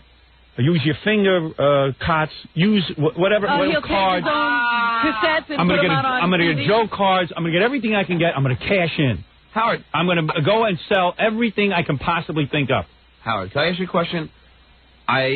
These people must get home from Jackie's Prince and go, what the hell did I just do? I got cards, I got T-shirts, I got mugs. What am I going to do with this? What? Not only that, he sells it on the Free stage. enterprise. What's that mean? Free enterprise is great. All right, good. No, but Howard, seriously, I always try and come up to you and tell you this. Tell me what? Okay, thank you. Wait a minute, John, I asked the question, do you... Free enterprise. Who wants to hear you come up with 10 billion bad ideas and ask them if it's okay to do it? None of them are good. It makes people scared of you. It has been 3 ideas. It hasn't been that many, and I always wanted to... All right, very good. Can we just say one honest thing? And let me tell you something. You are... I know you. I know you like a. I'm as smart as they come. You don't know. Trust me, I'm as smart as they come. Mm-hmm. Yeah, obviously don't know me. I'm as smart as they come. You see how he's not listening? You want to know why I don't have any friends? I see through everybody. Mm-hmm. People are inherently evil. I know this. I know it. I know the score. All right. If they can screw you, they can screw you. So what I do is sometimes I embrace my enemy. You understand that? Yes. All right. Better to have your enemy on your side. Is that right, Confucius? Thank you, Robin. Hey, Robin knows. She knows. It's a good lesson in life. So I'm not trying to keep you down. I know that sometimes our view of the world conflicts. No, it isn't that. There's a way to cash in on my name, and there's a way to sort of back off. But you don't want me to ask you? There's no reason to ask. You should know. At this point, you should know. You've been around me long enough. I don't want to have these discussions every 2 weeks about what you can and can't do. Figure it out.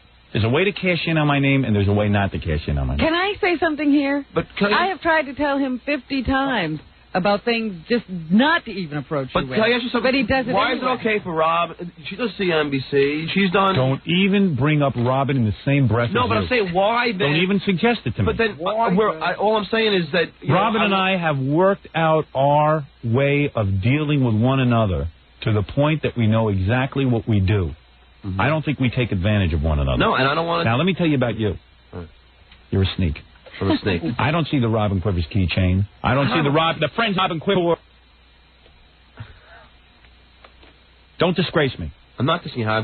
Don't compare yourself to Robin. No, but I'm just saying... You do not hold the same weight that Robin does. I know that, but I'm just saying, you know, what I mean, you know, if the examples that are given, I mean, no, here's the example. Plus, I mean, I wanted to try, being on my own in television, so I asked you. You tried. You did. God bless. I didn't want to do anything. I didn't want, you know, take anything. I don't care. Did I ever once say to you that it wasn't a good idea?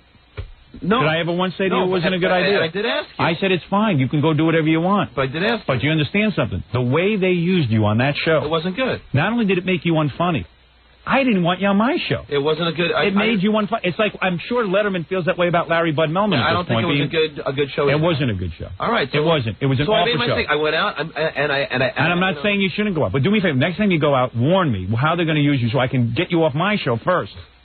Whatever. I didn't know. I'll let you take a sabbatical from my show. I didn't know I was getting angry. And I'll make Gorillo famous. I didn't know if I was... What? I didn't know I was getting angry. That's all. John, you had to know. I told you that.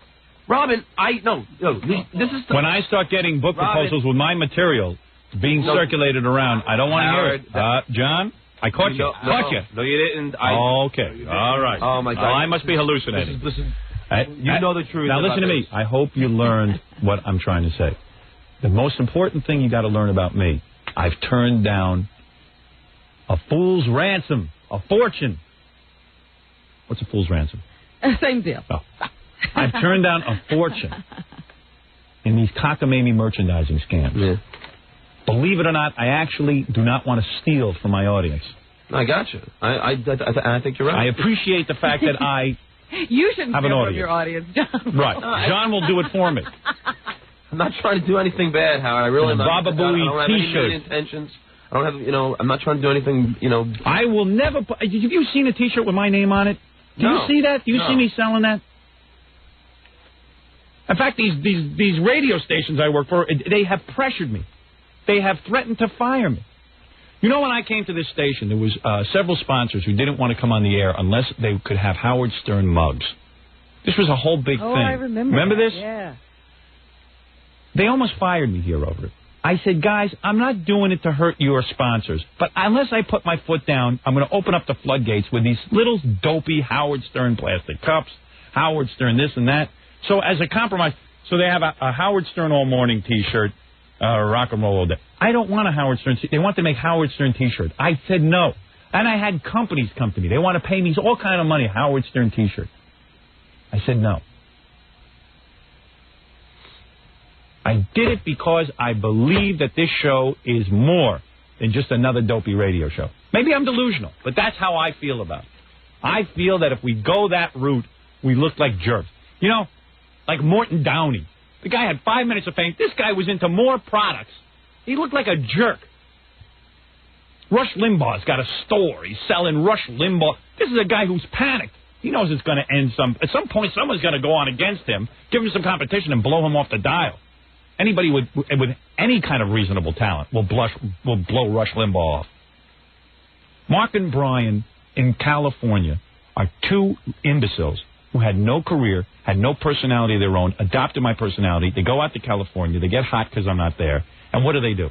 There's 9 billion Mark and Brian products. And I don't blame them. Because they knew when I came to town it was over. The party ends.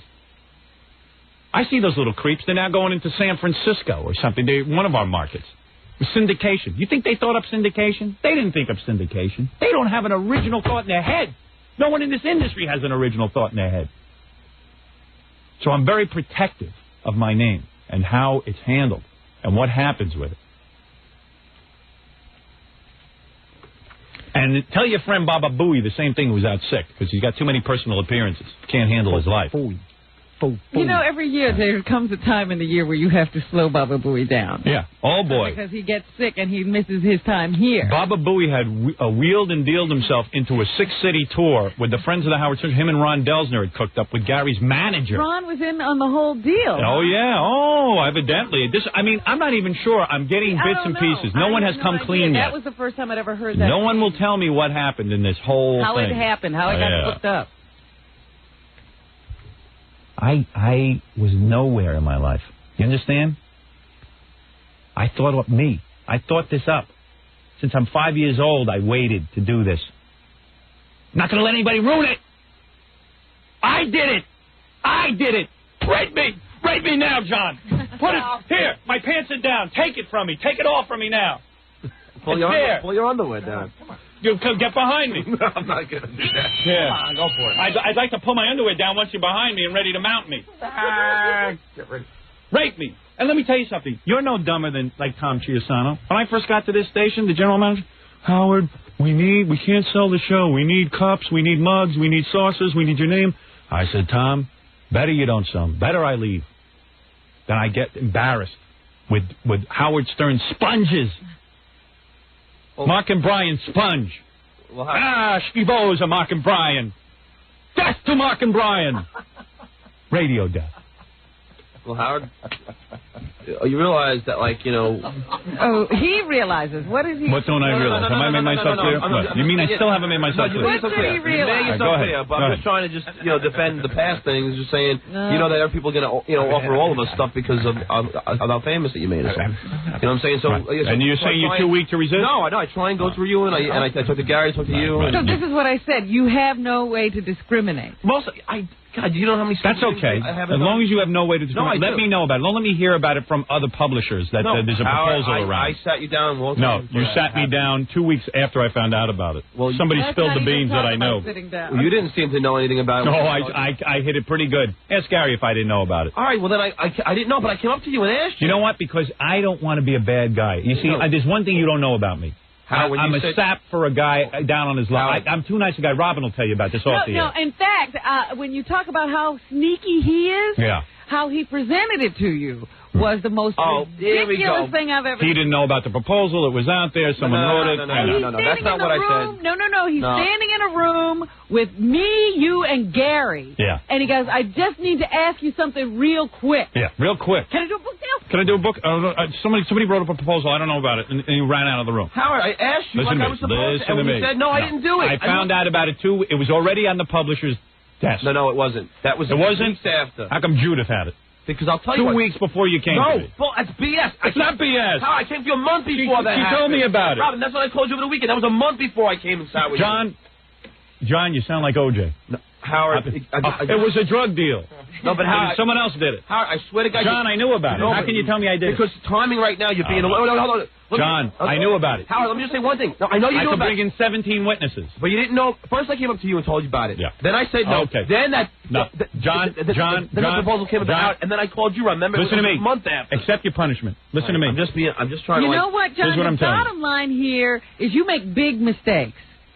Don't make That's the bottom line. Making friends with Robin. Right, yeah, Jackie. You're absolutely right. I just want let me tell you something. Has never been a mistake for You're not the only one. There's a lot of people who get around me. You're not the only one. You're not even the worst offender of this. Listen to me. Listen to me. That things get out of hand. Believe me, you're not the worst offender of this. Our own general manager doesn't get this. It took him 5 years to understand what I'm telling you. You're a lot quicker learner than he is. He is stupider than you. Our own general manager is stupider than you. I guarantee you could run this station better than he could. Because you understand it better than he... You know how long it's taken me to educate this man? Hi, Tom. Tom, I don't mean it as an insult. John has a superior IQ, as a matter of fact. Tom, remember how long it took you to understand... And I don't take it as an insult. And I don't mean it as an insult. Remember how long it took you to understand why I don't do these things? I remember being a very quick study, in fact. I see. All right, well, for you it was quick. 5 years is quick for Tom. No, Tom is thicker than the Great Wall of China. And he knows it, and God bless it. And I accept it already at this point. So I had a lot of problems with the company when I first got here. We had one thing. It was a general philosophy. Do you know there were you don't even know about this. There were discussions of a Howard Stern store when I first came here. I said, I'm putting a stop to this. They said, well, don't you want to make money? I said, I want to make money in my lifetime, but I don't want to, you know what? I don't need to do that. There are ways to make money. I said, what am I, Mark and Brian? What am I, Rick Dees? Am I better than them? Absolutely. Do I believe that my career will be longer than those guys? Yes, I do. I believe it. I believe this. Listen, Tom panicked. He's a general manager. He said, what if he doesn't make it? We better cash in somehow. If we can't sell the advertising, we'll set up a store and we'll sell Howard Stern pants. You know, so there you go. I am different. I march to my own drummer. Tell me.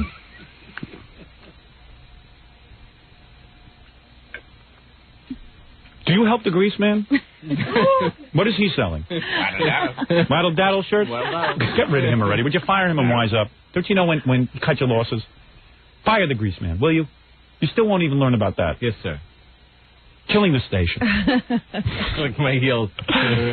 Why can't you fire him? What do you have? Under a long term? Did you sign another stupid long-term contract? I thought we were talking about where you give away the store.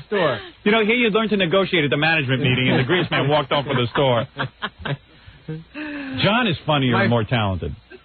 And I already finished telling him he's not funny. We all know that famous quote, does Howard Stern tell Gimbals? Huh? What? I am funnier than him. You are. And I just proved it. I don't know what he's talking Macy's tell Gimbals? Right. No. Don't compare me as Macy's and Greaseman as Gimbals.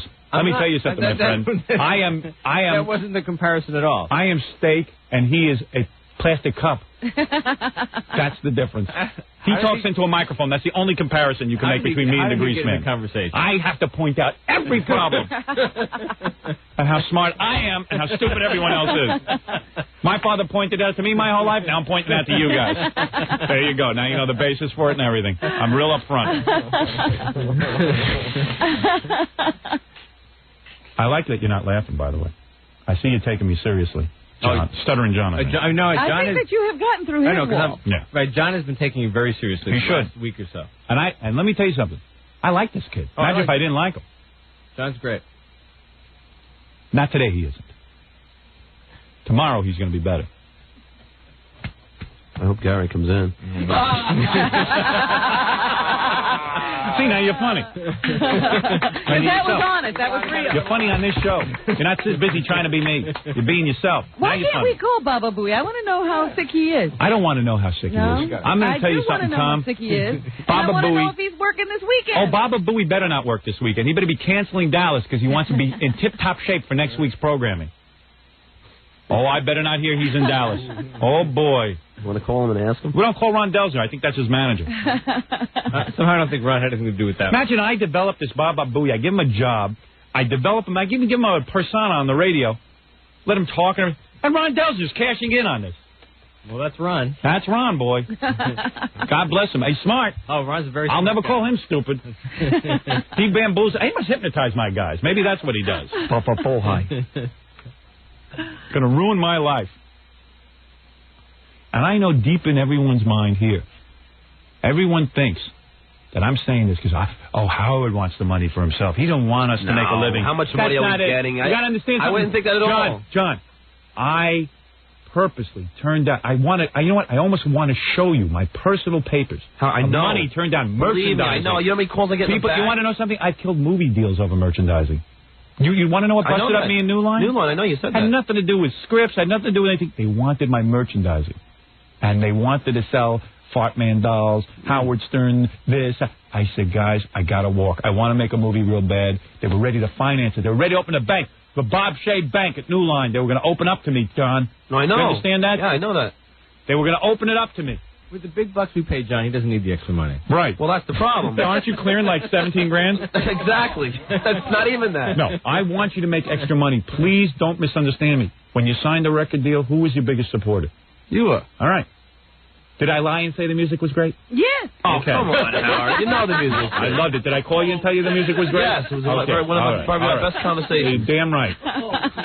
Did I call you personally to tell you how good I thought it was? And listen, Tom knows this. I want to get on the air and say, go buy John's album. I thought it was a good album. I was more than happy to say that for you. I didn't have to say that for you. Tom told me not to say that. Right? Absolutely. Right. I know. But there are certain things I don't want to do. I understand. And Tom knows I've turned down money to do these T-shirts I will say that and mugs and everything else. True. Absolutely. Absolutely. Absolutely. Why? Because I think that this show is better than that. I think that we are more. I know it's true. I turn down things every day. I've turned down commercial endorsements. Speaking of commercials, how far... You know I was offered a fortune... Forget... Tom, please. You're bumming me out. You got to leave now. It's enough. I've seen you enough. Please. Thank you. Take off the headphones and go back there. Thank you very much. Go back to your chilly little room. Nice sweater. Go to Hawaii. Learn something. All right. Very good. Thank you, Tom. You know I was offered... If I'm being bumped for Ralph, then I might be upset. Let me just say something. I want to say something. After Tom, Ralph is welcome. I got to tell you something. I turned down money to do a cigarette commercial in Japan. Mm-hmm. Now, why the hell they wanted me? In fact, I wanted to do that one. And nobody would have known here in the States. No, my agent said don't do it. I don't know why. That was a mistake. I would have liked to cash in on that. Who cares if a bunch of Japanese smoke? They're all nervous anyway. Yeah. It doesn't seem to kill them. Yeah. You know, I don't think John's doing any of this out of malice or you think he's stupid? No, I don't think he's stupid. He's not. He's very crafty. He's not a dumb kid. He knows. You don't know John. No, you don't know John. John is he's called passive aggressive. He does it in strange ways. Same with Baba Booey.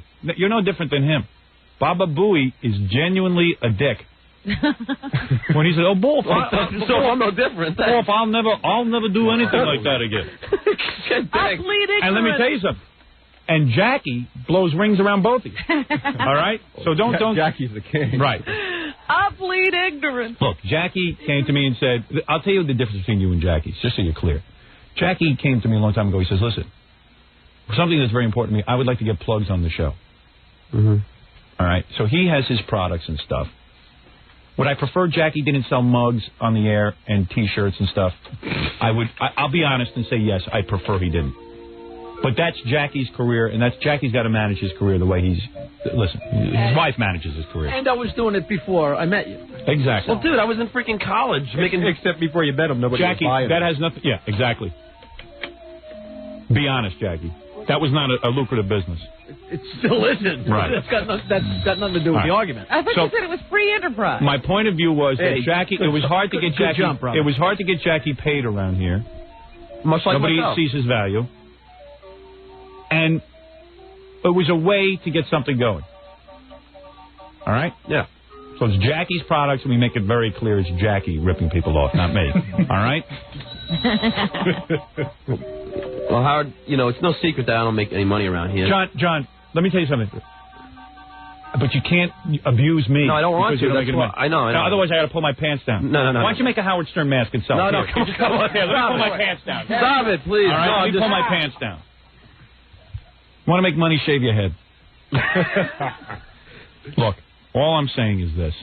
You know, what I want to finish. What I think John wants to be a star. I don't think that's a bad thing, but I just don't think you know how to do it. You know how to go about it and do the right things, and John will just go at anything. Right. He desperately gets on there. I'll try that, but he doesn't focus himself. There's no thought put into it. Well, there's thought, but it's obviously not good thought. Right. You're right, Ralph. No, he's right. But listen, you got to make sure you don't bite the hand that feeds you. I know. Even if it barely feeds you. I understand that. I don't want to piss you off. Do you think I want to sit through this? I don't know what you want. But I would think all these guys would look at you and see how you do it and learn from you and say, okay, maybe I won't. Well, they're put out desperate. crap. They're desperate. It's a sign of desperation. Do you understand desperation? Yes. The almighty dollar talking. All right. Very good. All right, I'm done with the discussion now. You can have a serious conversation with John looking at you. Wow. What is it he does? I'm worn out from this. I'm worn out from it. He squinches his eyes. He has a twitch. He gets very nervous. See, that's funny. That's why people are always laughing at you. He thinks it's because it's funny. Is that thinking? What is that? That's a twitch. Shut up. Now, that's funny. That's funny. Now you're being real. Look, I'm not saying that you're any different than Gary, Jackie, Tom, any of these people. Jackie came to me and had a specific desire to sell this stuff as a way of payment. And he is my writer. So that is what I have worked out with him. Mm-hmm. Well, listen, I can't tell. All I can tell you is that you can't abuse my name. Listen, Jackie first got here, he even tried to abuse my name. He was in the paper every minute. John thinks he's a writer, too. Yeah. But we got him straightened out. Now we're straightening you out. You just got to remember, when I... And you know what? I'm a nice guy. Most guys would have just blown you out of here. I'm not saying you're not a nice guy. All right. I'm too nice a guy. That's why I didn't even want to break up the Friends of the Howard Stern Show tour. Believe me, it was not easy for me. What? I don't know. I just laugh. You do everything to try. Even the name was lame. Not to happen. Yeah, I know. I mean, I could just see the ads, like Howard Stern. Oh, you don't know. And You don't know. Yeah. There was. It was Howard Stern. Letters. There were ads taken out in the newspaper. There was ads. Why don't you add more fuel to the fire? I mean, we're about done with this. Well, no. It's not for you to decide if Ralph's doing fine. All right. Hey, okay. Big ads in the paper. Friends of the Howard Stern Show. It's even a lame name. You think I had anything to do with... You have nothing to do with anything, John. You're a saint. No, I'm not saying that. You're always perfect. I've been doing gigs for how many freaking years? What is it, Gorillo? Well, Ronnie called up and he wants to know if him and Neil could open up the Howard Stern Car Wash. Yeah, why don't they just do that? Why don't they just put Howard Stern Car Wash? Why don't you and the guys open up a club called Howard Stern's? Why are you not allowed to do that? Howard, why are you allowed to do the Howard Stern tour? Howard, I've been playing for how many years now? Just because Gary was going to appear with me. I mean... No. It wasn't Gary just up there with you. You don't know what I busted up. Oh, you do know what I busted up. No. I know you busted up with the Howard Stern name. Yeah, no, exactly. I know that. But, I mean, Fred... It was a regular circus. So Elephant Boy is in Atlantic City with these guys. Gary calls him up on stage and goes, hey, Elephant Boy, say something. And Elephant Boy was like, I don't want to say anything. And no one was laughing. It was really sad. So there's Gary just turning off more of my audience to some of my... using up Elephant Boy. Gary's decided that Elephant Boy and him should be doing shtick. Yeah. Say something. Yeah, say something funny. That shows a lot of planning. What kind of planning is that in my name? My audience should not be ripped off. If someone's going to rip off my audience, let it be me. Thank you. Ron Delsner found the weak link in the chain. Oh, yeah, he sure found them. He hooked in beautifully. All right, I'm done. I'm exhausted. You can see I'm exhausted. I'm mentally exhausted from all of this nonsense. Well, listen, I'm a lot nicer guy than most. Most guys just would have gotten rid of you, and they wouldn't have had a day of mental exhaustion. I must be a glutton for punishment. Thank you. Thank you. You can leave now. I can leave. You can go. Thank you very much, John. Thank you. Good luck with everything. See if you can get some T-shirts made with my name on it. You know why I like Billy West and Fred, and Robin, and Ralph. Yeah, Ralph doesn't do anything. People say, why do you like Ralph? He's a homo, he's stupid, he's this, he's that. Hey, I don't have these discussions with him. All right, Ralph, you can leave as well. Thank you. Thanks. All right. Okay, I got to take a break. And, want to leave first, Jackie? I'll just go out of here. This does not bother me. It doesn't bother him. I've done it before, and I'm going to keep doing what I've been doing. You can fire me, you can fire Baba Booey, you can fire Stuttering John. That's it, the Defiant Jackie. Do whatever you want. Not Defiant, I'm just doing what I've always done. Just go out the Friends of the Howard Stern Show tour. Do whatever you have to do. I never even heard that name. I heard the crew from the Howard Stern Show, and it got kibosh. Okay. All right. Well, anyway. Is that wrong? What, the crew from the Howard Stern Show? Absolutely wrong. Absolutely wrong. I swear to you, until you said the Friends from the Howard Stern Show. Yeah. Leave the Howard Stern alone. Jackie Martling wants to go make appearances. Jackie wants to sell cups. I have no problem. Jackie and I have never had a problem. Well. Not over stuff like this. It's true. All of a sudden, the crew from the Howard Stern Show. And John, we've got book proposals floating all over town. And I don't know, all kinds of things. Conan, he goes on Conan O'Brien, he's playing tapes of material from my shows, burning it out on Conan. I don't want to be on Conan. I don't want to be on Conan. Why am I on Conan? I hate Conan. Get him back in there. Why is my tapes being used on Conan? He goes, I didn't use them. Someone else had them. I don't know. He never knows anything. Never knows. Someone else. No. Frank Smiley had them. I didn't know. Oh, you didn't know? The first time you didn't know. What about the second, the third, the fourth, and the fifth time? I didn't know. But he's innocent of every charge. I'm taking it all the wrong way. All right. Very good. Very good. Everyone is innocent. Baba Booey is innocent. Howard, if I had known, I never would have done it. I'll plead ignorance. Yeah. That's what he This said. is my producer, and he's taking phone calls from people and channeling them into some subterfuge against me. All right, look, this is crazy. I gotta take a break. I gotta cool down. I have a nice sip of water. Eat this banana here. And maybe you'll interview OJ. I'm going to interview OJ next. I'm going to talk to OJ. That's right. I'm going to get back to what I do, my comedy. All right, right after these words. Live from the Chevy Chase Theater, it's the Howard Stern Show. Is that Offspring? Yeah. I listen to that record a lot. You have that one? Offspring? No, I don't know. It's really good. That you'd like. I should check that out? Yeah. It's been out for a long time, but it's really good. This sounds good. Yeah. I like that. The lead singer ought to... he's got braids. Is that the guy with the braids? Oh, I know who you're talking about. That's that guy with that, real short, but he's got dreads. Yeah, he ought to lose the dreads. It's my advice. It was cool for a while, but... Well, he never did it well. And he looks bald. I don't... It's not working. Okay? It's not working. I got a lot of faxes about the Sally Kirkland show yesterday on E, but, maybe I should interview. Let me try and do this O.J. bit here. Okay. And then I'll tell you a whole bunch of things, what's going on E tonight. Dracula Gottfried Part 1 tonight. Everyone looking forward to that. I watched a little of it on my computer last night, because I edit from the... Well, I don't edit. I watch the edit, but it looks really good. Good. I said we should make Gilbert get into some crazy outfit every time he comes here from now on.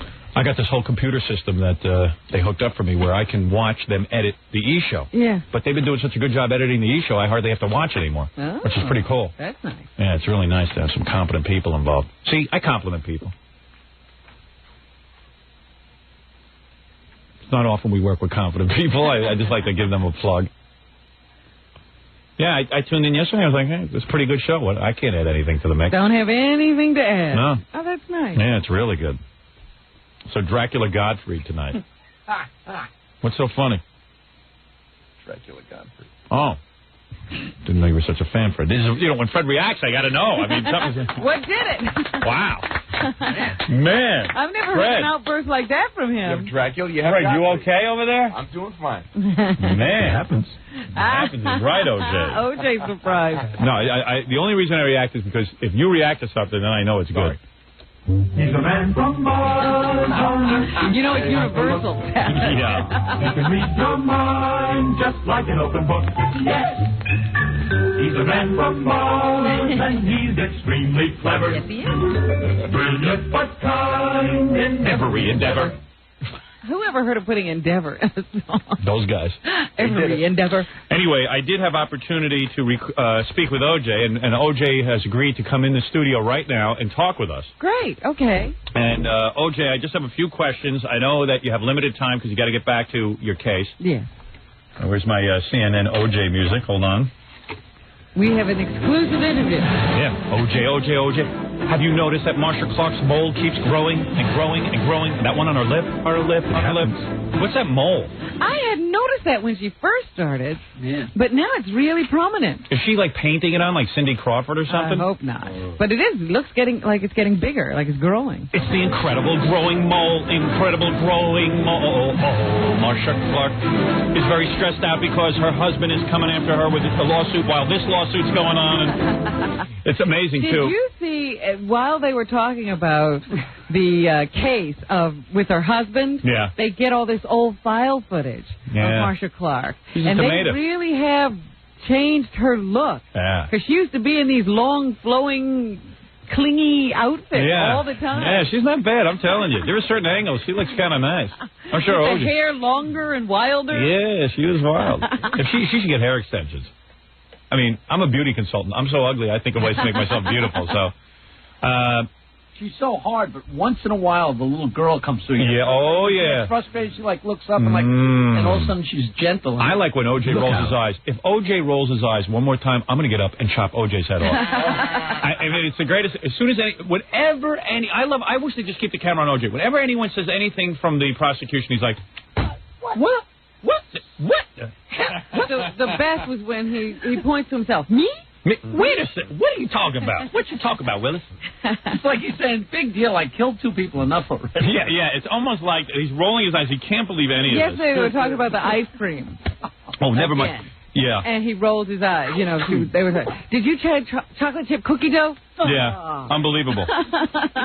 Well, at one point, I'm telling you, I saw this. The detective is up there, the prosecution's talking to him and stuff, or they're talking about the detective's testimony, and the issue somehow came out that it might have been, they think that Ron Goldman got killed second. Uh-huh. And you see OJ, and he's like, what?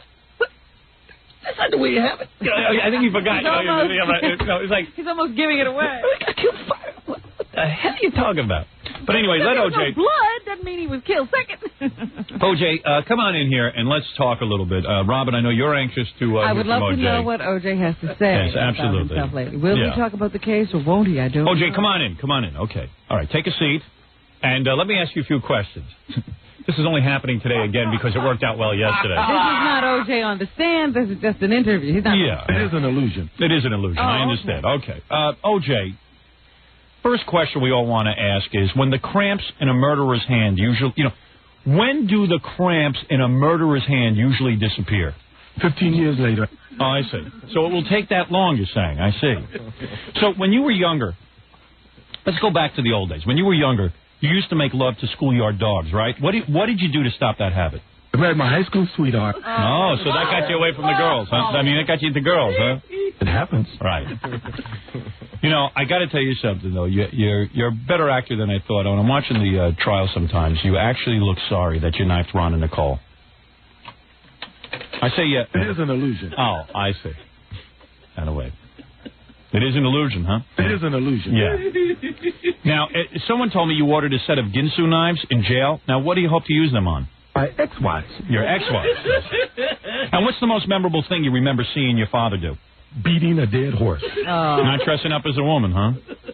Why would your father beating a dead horse? Beating a dead horse. Now, why did he beat a horse? It happens. I see. OJ, if this was murder college, I got to tell you something. I'd have to give you a grade of an A+. Why? I mean, well, he killed 2 people and he did it well. What drives you to succeed? Well, if you have kids with anybody, you hate to fail. Right. Now, it was rumored that you cut Ron's testicles off. What did you use them for? New golf balls. Really? Now, that is sad, O.J. Stop it. Now, is it true that you played with Nicole's bloody chest after you stabbed her? I had a good time. You did? All right. Now, you have a chronic problem with masturbation, right? Beat on my body and I come back for more. Mm-hmm. I see. Now, what did Johnny Cochran say when you offered him $8 million to defend you? I'd like to have 2 more. You wanted 2 more million. That guy's never satisfied. Okay, you get so many girls. What happened with that girl who told you her husband only had 29 days to live? 30 days later, we started dating. I see. Boy, that's amazing. You're amazing. Would you ever like to date Robin Ophelia Quivers? I would love to. You would. So if you get married again, what's the first thing you're going to say to your bride? Hey, look out. See, it's bad to be smart. So you still see nothing wrong with beating your wife like a bongo? It happens. Right. All right, I'm going to give you a choice right now. This is a fascinating question. I'm going to give you a choice. You could be a free man right now, but you'd have to be Jackie Martling, or you'd still be you and locked up for prison. Who would you rather be? I like my life. You like your life. You don't want to be Jackie. I like my life. I know. Oh, wow. I can't believe that. Is it true you called Judge Ito a befuddled chink? I plead the fifth. I see. Smart man. Now, let me ask you this. Why do you only look at pictures of your first wife, Marguerite, when she was young? Well, I know that. I like to think both my former wives were very beautiful women. I see. You don't want to see them old. When do you brag about all the white girls you have sex with? Every time I go out on the golf course. Mm-hmm. OJ, I understand that you're a sex addict and that you need to constantly gratify yourself sexually, and sometimes even you play with yourself outdoors. Incidentally, I played near your home this weekend. Oh, really? How did you get out of the cell? You know, maybe if you'd been smarter, you could have used Cato during the murders. Then again, he's such a dope. What could his job be during a murder? Look out. Well, lookout. Look out. I see. A lookout. Interesting. Look out. I hear you. Look out. Right. What's the biggest lie you told Judge Ito about your friend Cato Kalin? This one makes a living. I see. OJ, in your defense, the beatings of Nicole weren't so bad. How regularly did you beat her? Quite often. Oh, quite often? Quite often. Quite often. I see. Did you kill Ron Goldman first so Nicole would watch him die? I wish it would have worked that way. It was sort of the other way around. Oh, I see. Now, I understand you were a diligent student of how to kill people with a knife, and you read books on it, and you took various courses in it. You were quite devoted.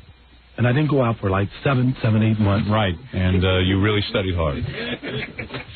I understand you split from the murder scene real quick, like you were the Roadrunner or something. Well, I'm sort of like the Wile E. Coyote. Oh, Wile E. Coyote, I see. How we doing here, Robin? It's good. And we're rolling. Okay, all right. Hey, look out. All right, okay. Little compliment, OJ, all excited. Look out, baby. Look out. Look out. Hey, look out, OJ. Yeah, look out. Look out. All right. Good for you. All excited. Okay, if you get convicted, you're going to have sex with other men. Now, all you have is 2 orifices I'm very nervous asking this question. I apologize. All you have is 2 orifices. You got your mouth and your butt. Now, is that enough? I'd like to have 2 more. Really? Now, what do you say to the guy in the bunk below you if you get diarrhea? Hey, look out! Now, someone told me you spend a lot of time with a plastic blow-up doll that Mr. Johnny sent you in prison. Is that true? And I'm in love with her. Oh, you are in love with her. Now, what if Paula catches you with a blow-up doll? I don't think I've ever had a relationship that broke up because of that. Right. That's interesting. She's a good woman. Yeah, I'm having a good life. Right. So now you have been reduced to having sex with a blow-up doll. That's very, very sad. I'm having a good life. You are. Why are you so worried about the death penalty? I like my life. I know you like your life, but we'll see what happens. Hey, would you want me, Howard Stern, to pull the plug? No, my girlfriend. Oh, your girlfriend should pull the plug. Well, I think that they would allow that to happen. So you prefer your girlfriend? Maybe he misunderstood the question. I said, so you prefer your girlfriend? Mm-hmm. So you prefer your girlfriend? You don't prefer your girlfriend. All right, whatever. Hey, let me ask you this. What could be a worse crime than cutting your wife's head off? Naked Gun 33 1/3. That's right. I agree with that. I bet you'd like to destroy every print of that movie. I would love to. Yeah. All right. Well, O.J., I know you have to leave now. Goodbye, O.J. Look out. Look out. Okay, everyone look out. There goes O.J. I plead the fifth. I know. Get back to the court. Yeah, you got to get back to court. Thanks for stopping by. Hey, look out. Enjoyed talking to O.J. One of the rare interviews with O.J. Lots of insight into what O.J.'s really like. So did we milk that, or are we pretty much done with that? I don't know. You might be able to interview Squeeze one O.J. more? every day. You like that? I like it. Oh, okay. We don't know. You know, we sit back there. We don't know if people like it. Interesting to see I'd like to have 2 more. stupid questions you guys come up with. We're running out of stupid questions. You got pretty angry in there. We started goofing on Scott. We just wanted to go home. You like talking to O.J.? Do I like talking to him? Yeah, I mean, do you like when we talk to O.J.? Oh, yeah, I love okay, O.J. okay, good. I'm just checking, that's all. I had a dream about O.J. All right. Yeah. And what was the dream? He visited me. It was, I don't know, it's more like an outer-body experience, I should say. Yeah, see, O.J., a lot of white women dreaming about O.J. Yeah. Wow. I know, it was weird because I'm not on his side, but, during the dream, I was, like, up on the stand. I was, for him. You were up on this. She dreamt she was on the stand. After we had sex, yeah. Wow. You and O.J.? Yeah, it was weird. Wow, you're weird. I know. I love you, Howard. I think you're great. Well, thanks. All right, well, thanks for the call. Wait. I wanted to did you hear about KNAC out here, the radio station? What? KNAC is one of the top stations out here. It's the local heavy metal station. Oh, so you're trying to get a plug for your station? No, it got... Yeah, sure. Yeah. That's probably... She sounded like a disc jockey, right? Sort of. Yeah. When she started talking about the radio station, I started to listen to her voice. Yeah. I can put up with that. It's not interesting. Anyway, I got to take a break. Hey, by the way, let me just mention one thing. So I was watching a tape someone gave me of the American Comedy Awards. So Jamie Lee Curtis gets up. She's wearing a low-cut top, and she's got gorgeous breasts. I mean, she's got, like, the best ones ever, aside from yours, Robin. Ophelia. Oh, you don't have to qualify. Robin Ophelia. You don't have to qualify. You like her breasts. I'd like to have That's 2 okay. more. You're not kidding. I'd like to have 2 more, too, O.J. I'd like to have 2 more. All right. So she gets up. She's wearing a low-cut top. Yeah. And John Lovitz, she won an award, so John Lovitz He was the guy who presented the award? Yeah. Okay. He was the presenter. And she started to speak, and she was thanking some people, thanking her father, who was in the audience, Tony Curtis. And he, as a routine, I guess, unbeknownst to Jamie Lee, he takes his hand and he squeezes her breast. How? Does he come up behind her or something? He kind of, she's busy talking. Like, if you were standing at a podium talking, and you're addressing the crowd, and all of a sudden this hand comes in and just squeezes it. Oh. Now, if she had been in on the joke, I would have said it was funny. I got to admit. It was kind of dirty. I heard she's really pissed off about it. You said that on the news yesterday or something. Somebody told us, actually. We were just mentioning the American Comedy Awards. I can't imagine why she shouldn't be pissed. And why she isn't suing him. Well, I don't know about suing, but... Well, why not? Why not? I mean, because John Lovitz, what could he have? But the thing is that I haven't seen that much written about it in the newspaper, but it was pretty weird, and I was really uncomfortable. Was there any reason? He goes, well, I just couldn't resist, and you could see she got really upset, and then she tried to like cover and Laugh be funny. it off, yeah. She goes over and she grabs his genitals. Yeah. But you could tell afterwards, because you see him walking off, you could tell she was pissed. But then again, you have to ask yourself, ABC taped the show and played it later. That wasn't live. Oh, is that right? Yeah. So maybe why? Maybe she didn't care. Yeah. Why would it appear on the show if she was offended? I don't know. It happens. I don't get offended by much, but I thought it was a little. It wasn't even that funny. So maybe she's such a good actress, you couldn't tell it was planned. If it was, then fine. But how's the crowd react? They laugh or not? Well, Tony Curtis is a weird guy. You know, he looks bizarre. There's a funny-looking man. Yeah. And I don't think he knows it. I was out in Los Angeles about 2 or 3 years ago, and he came into the restaurant, and I guess that's a hairpiece. I don't know what that is. I don't know what it is on his head, and he walks around all dressed up. He was wearing a sailor's coat. Oh, an no, ascot. like an admiral's jacket. Yeah, like an admiral's jacket and an ascot. And he's an artist. Yeah, I don't know what he is, he's but a whole role of. Yeah, sometimes age is a real scary thing. On him, it's particularly frightening. Mm-hmm. And I don't know, he was like sitting there. He was a good-looking guy at one time, so I guess it's particularly hard. Yeah. Well, remember they said that Tony Curtis's real name was like Anthony Schwartz? Uh-huh. He's now Anthony Schwartz. Yeah, he stopped being Tony Curtis. He stopped being Tony Curtis 15 years ago. Yeah. Went back to Anthony. Yeah, whatever that is. Whatever his name. Something Schwartz. Bernie. Yeah. Bernie. He's Bernie Schwartz now. And there's no disguising it with all the he ascots. Looks like a furrier. Yeah. So Jamie Lee Curtis all of a sudden gets her breast squeezed by John Lovitz, and it looked like a rape. Yeah. And the father stands up and like, look out.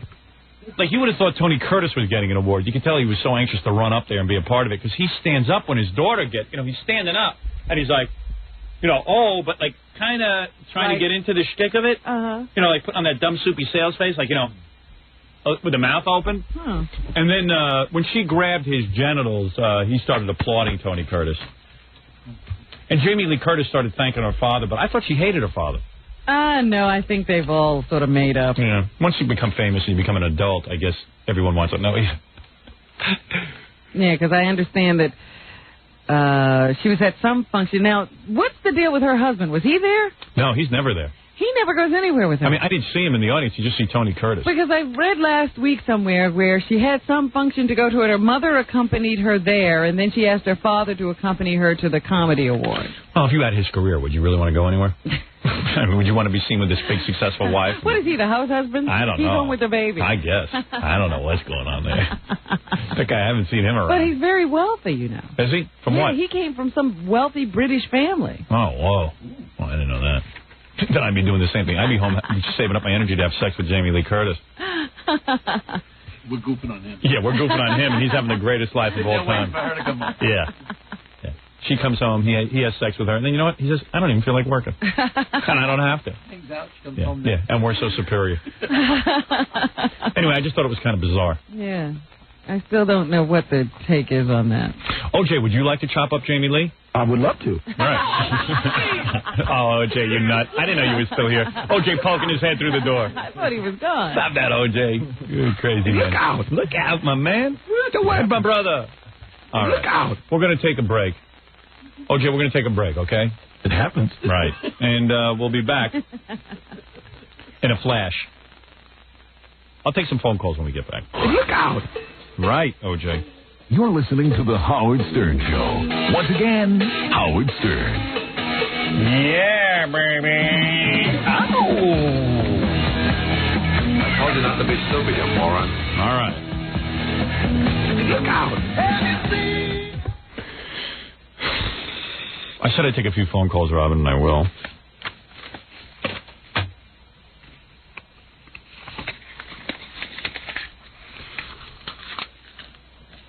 I got to announce the winner tomorrow of, when my paperback came out, I did enter the contest and you could be in my movie. Right. So I got to announce the winner tomorrow. I've been going through them. I actually went through them.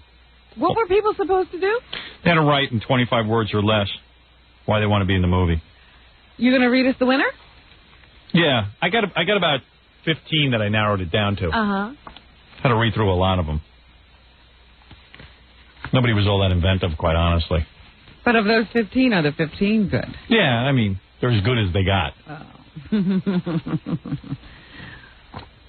By the way, I'm choosing a director the same way. 25 words or less? Yeah. Just tell me why you want to work with me. I'll get back to you. Now, this person who wins the contest actually will appear in the movie. They won't be cut out under any circumstances. Yeah, they'll be like an extra or something. They'll be in a scene. Will they have speaking lines or? No. And, I don't even know that they'll end up in the movie. I mean, they'll put them in a scene, but you never know what'll finally be in there. But they'll at least get to hang out on the set. And oh, see, that's what I was asking. Is that a guarantee that you're in the movie or just on the set? I think it's a guarantee that you're on the set or something. I got 100 entries from Jackie's wife. Can you believe it? And none of them good? No. The best one I'm looking at now, some girl. A picture of herself. Look at this. Look at the bot on her. Did a lot of girls send pictures? No. There's a boy in that picture. Who is the? I don't know, but she was at some party, and that's her almost topless. Some people send pictures. Did she have 25 other words? Yeah. Yeah, I'll read you her words. They weren't all that inspiring. She'd look a lot better without that weirdo. Yeah, I know. Some weirdo grabbing her. Looks like John Lovitz. I should be an extra in Howard's movie because I love a nice pair of breasts as much as he does. Here's a picture. Oh, this is a guy. I thought, now that you've said that, I said, wait a minute, this is a letter from a guy. Oh, forget it. Oh, now the entry doesn't even No, count. he's a weirdo. See, but here's one girl wrote in, I'm a leather bimbo of Burbank with long, flaming red hair that I used to whip victims into rock-hard euphoria. I lick them silly until they percolate with passion. It's supposed to be percolate, but who cares about spelling? Hey, she's a dominatrix. Spelling only counts for 10 points. Here's one. I want to be in your movie so much, I would eat the booger you saved for Jessica Hahn. No. Nothing all that innovative. Oh, so it was 25 words or less. Yeah. So most people use less. Yeah. I love you, Howard Stern. You make my virgin body yearn. Yearn to be in your movie so hot guys will want to do me. Listen to this one. Beneath my luscious set of 38 double Ds, an erotic heart pounds selfishly, dreaming to see the legend of Private Parts live, to visualize, dramatize, and writhe. Another poet. You hate poetry. That was from Sally Kirkland. No, just kidding. Anybody famous, Andrew? This guy sent in one that was kind of inventive. Penis, penis. Penis, penis, penis. Penis, penis, penis. It goes on and on and on. And then finally, the last line is penis, penis, vagina. I kind of like that one. That's cute. Yeah, that was about the wittiest one, but he's not a girl, unfortunately. What? It has to be a girl? It could be anything I want. You know what I want. I want a girl. You're going to get to pick co-stars that are female, aren't you? Yeah, but they might be ugly because they actually have to have some talent. What are you saying about Demi Moore? Well, Demi Moore's fine. There's some people just kiss my ass real good, and you almost feel like you should reward them. I should be an extra in Private Parts because I sincerely believe that Howard Stern is the greatest entertainer on the face of the earth. That's pretty good. Here's a guy says, you should let me be an extra in your movie because I'm the only one smart enough to find a typo in your book. Put me in the movie and I'll tell you its location. Listen to this one. Is that true? Yeah. You know about a typo? No. He found it. This 382636, 5'10", gorgeous blonde nurse thinks you're hot, handsome, sweet, sexy, smart, funny, and I'd love to be in your movie. Okay. Not witty, but who cares? We'll be great extras because we're lesbians. And then it gets real graphic. I can't even read what they say. But they eat a lot of odd stuff I don't like to eat. Well, if you can't read it, they can't win. I'm making rules. That's the rules in your movie, baby. Here's one. I'm an empath masseuse. What's that? Sounds like she must be from California. I'm 5'6", 125 pounds, auburn hair, green eyes. I want to be an extra. I'll also give massages between takes. Oh, now there's a girl really trying.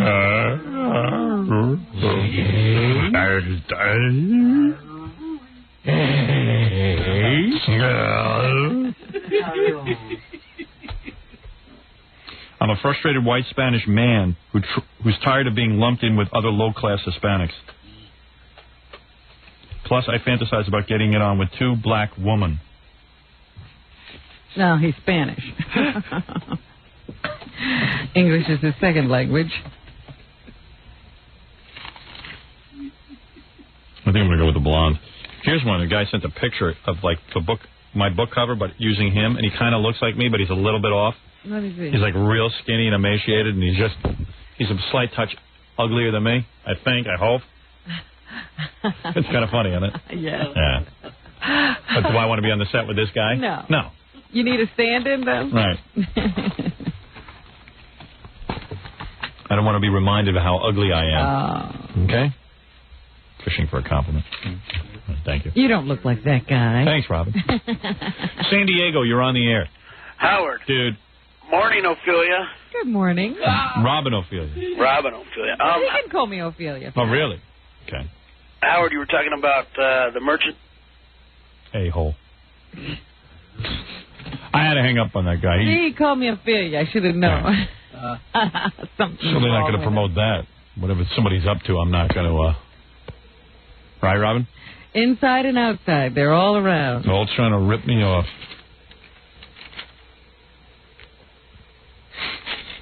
Hey, you're on the air. I'm wondering if anyone saw the E! show last night with Sally Kirkland making out with the Jackie puppet. Absolutely. I've gotten a lot of faxes. Oh, did you? That said people got really turned on by that. See? And that we've reached new levels of bizarreness. That was great, that show last night on E! Albany, you're on the air. How you doing, Howard? Hey, dude. What's going on? Well, you tell me.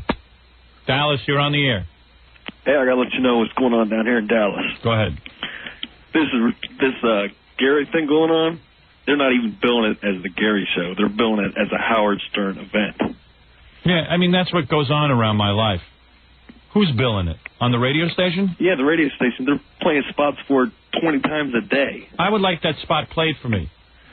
I wish I had it recorded for you. John, call the producer of the station in Dallas and have him play the spot for me over the phone live on the air. There's no way they can cancel this now because they're billing it like crazy. Well, they're going to cancel it because Gary's sick. I don't want to see him running off to Dallas. Gary can't be there. They've got a Howard Stern look-alike contest, everything.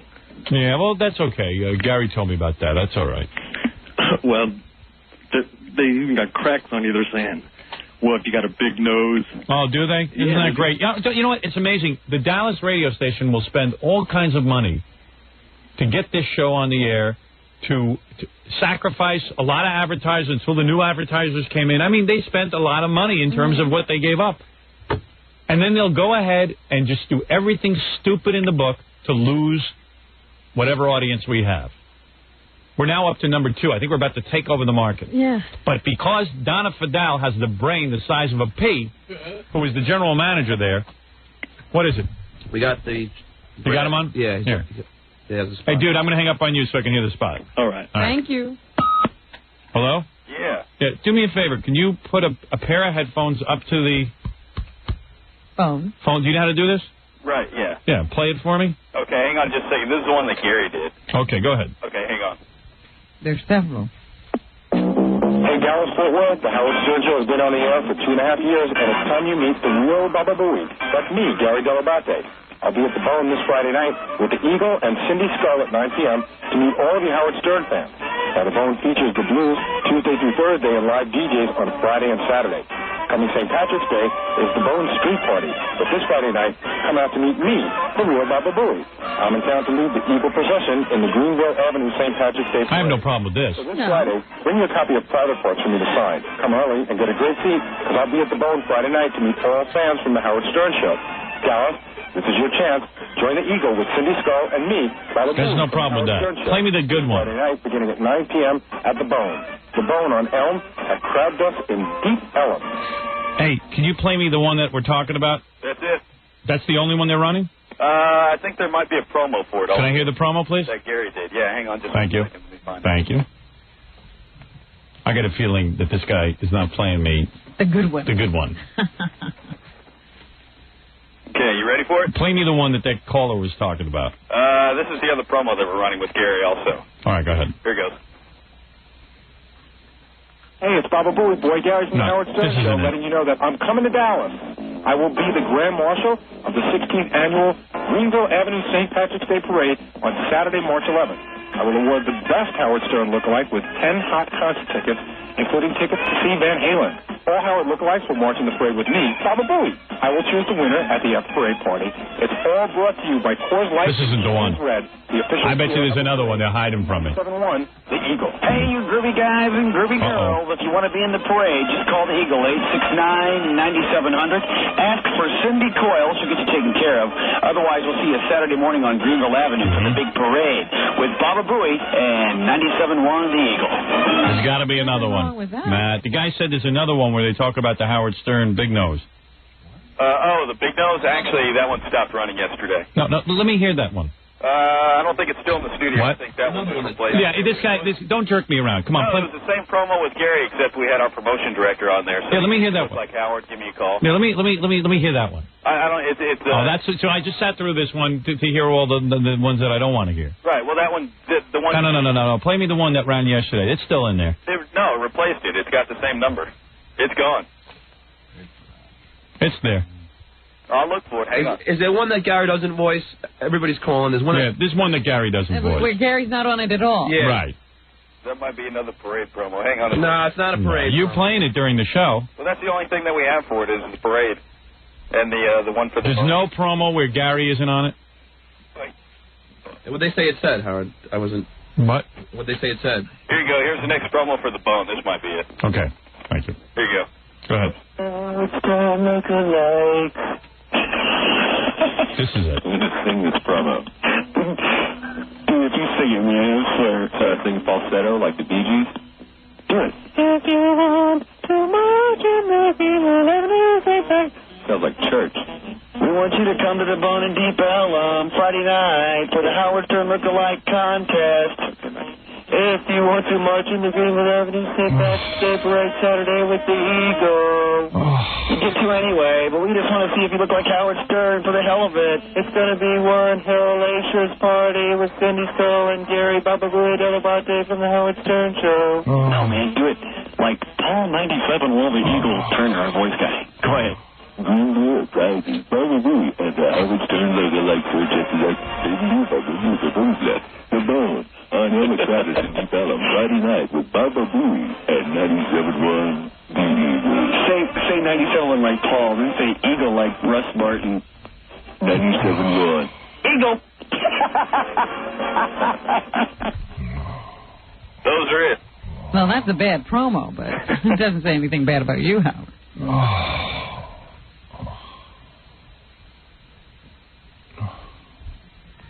Notice.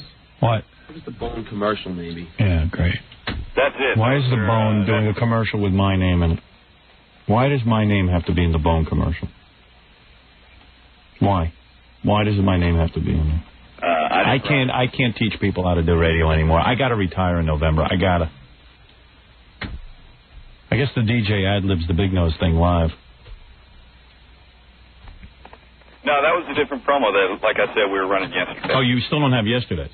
No, we don't have it in here. You got to get it for me. It's got to be in there.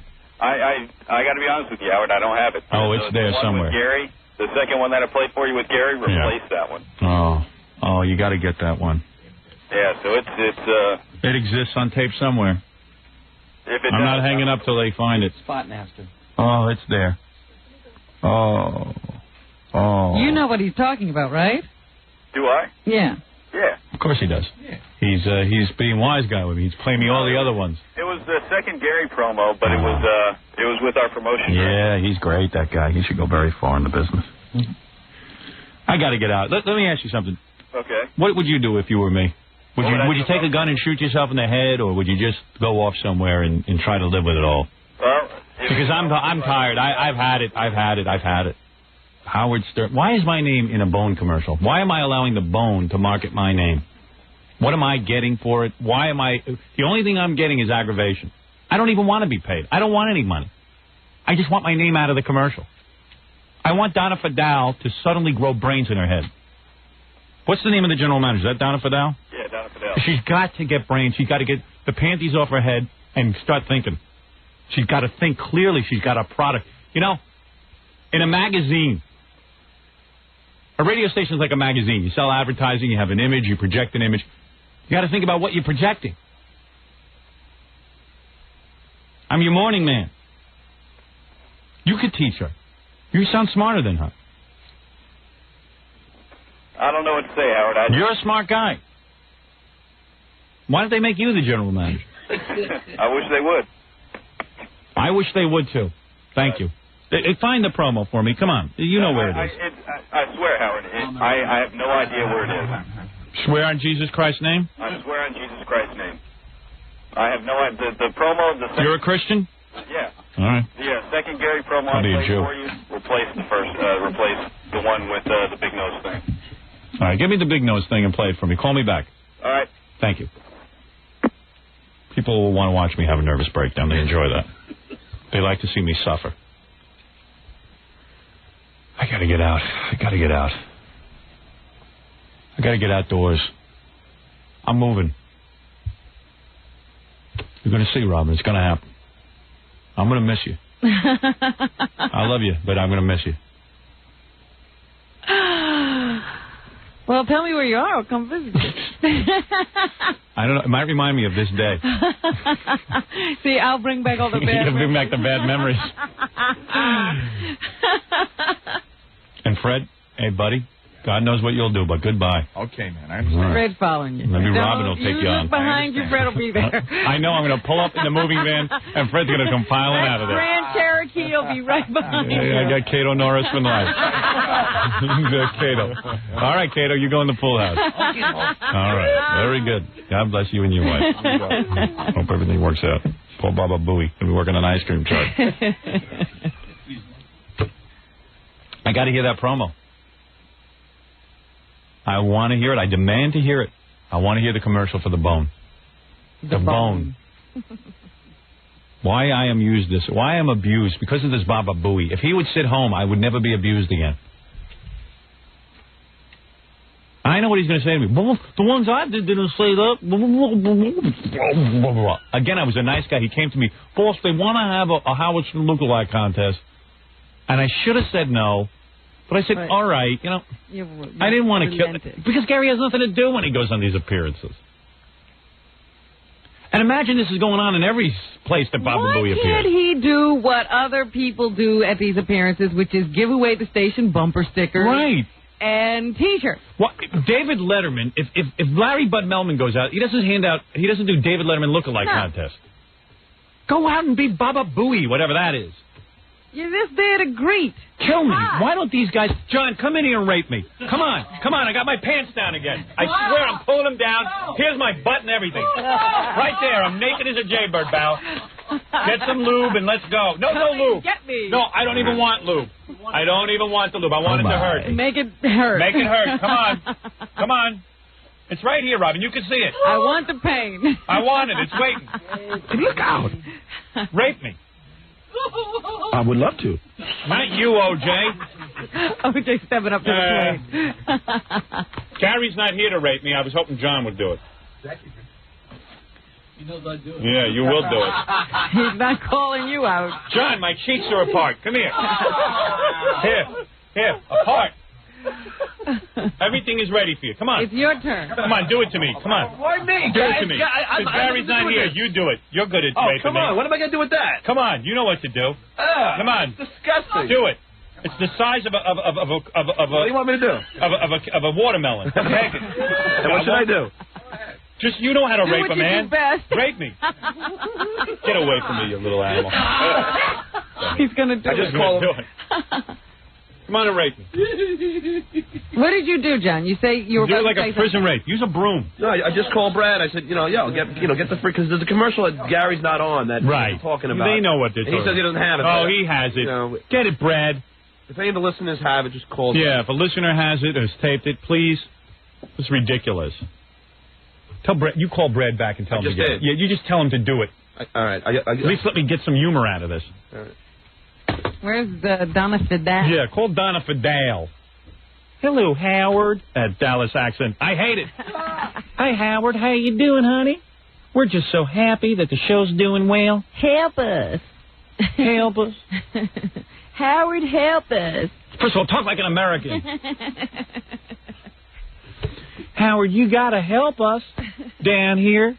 You know, you're new to the market. If you could start talking about Dallas more, it would help us. Yeah, you know, really, if you could familiarize yourself with the map of Dallas. I said, Donna, get a life. More insincere than a Chinese redhead, Donna Fidel. All right. Oh, Howard, we love you. Howard, you know what? We're going to help you. I'm going to appear in my bra and panties in front of everybody. Howard, you know, Dallas is a lot different than your other markets. We're going to need a Howard Stern T-shirt or something, honey child. You. All right. Let me take a break. Let's do a little news. Relax. Give Dallas time to go find that spot. I want that spot on my air. I want to hear my big nose spot. Right after this. That Donna boy, she throws money out. She might as well take... I met the owner of the station in Dallas. She might as well take his money and put it in the garbage. Burn it. Burn it. Just burn it. I'm fighting Donna Fidel. The other stations are no problem. It's Donna Fidel I have the problem with. She has no clue. She's brainless. No more mentions of my name on that station unless I approve it. You see why I'm a control freak? Yeah. Because we work with freaks, so I have to control them. Thank you. It's not funny.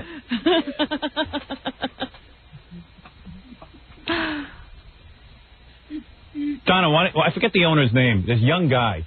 Yeah, we met him. I can't remember. Yeah, his dad gave him the money. Guy's got a lot of money from his father. And Donna Fidel, Donna, why don't you put his bank balance on the screen, hit delete, and erase all the guy's money? Why don't you just do it? Guy's a nice guy. Hey, Howard, I don't know much about it, but you do what you got to do, and Donna here will help you locally from Dallas. No. I'll do what I have to do, and Donna will hurt me. From Dallas. Yeah, she's worthless. She's stupider than Tom, I think. Now, is that possible? I don't know if that's possible. Tom is really the dumbest guy I ever met. Gorgeous looking guy, but dumb as a wall. But Donna, you should marry Tom and have nitwit children. A whole little house of nitwits running around. Cute little nitwits. Gorgeous people. Gorgeous empty-handed people. A race of Cindy Crawford. Big moles. 21. These kids would be 21 years old and going into the third grade. I guarantee if Donna Fidel and Tom Chiasano made it. Then we get to the bus stop. Yeah. It'd be like the end of the Forrest Gump movie. I'll be right here. When you return. Oh, boy. Hoofa. Hoofa. We'll be back right after these words.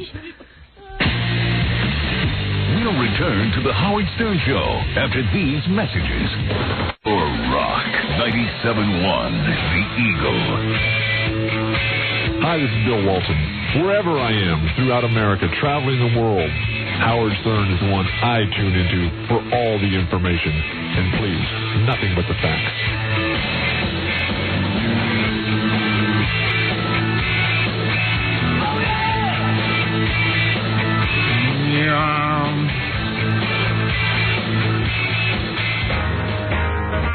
Just sitting here listening to my favorite song.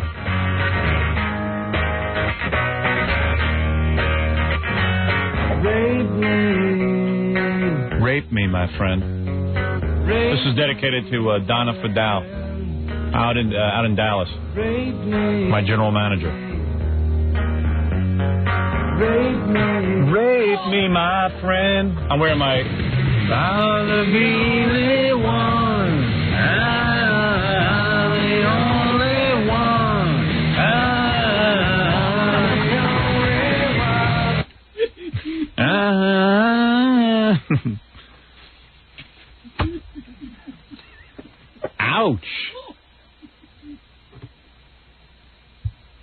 That's what that song's about, me being raped. He wrote it about. Donna Fidel, I have her up on criminal sex charges for raping me.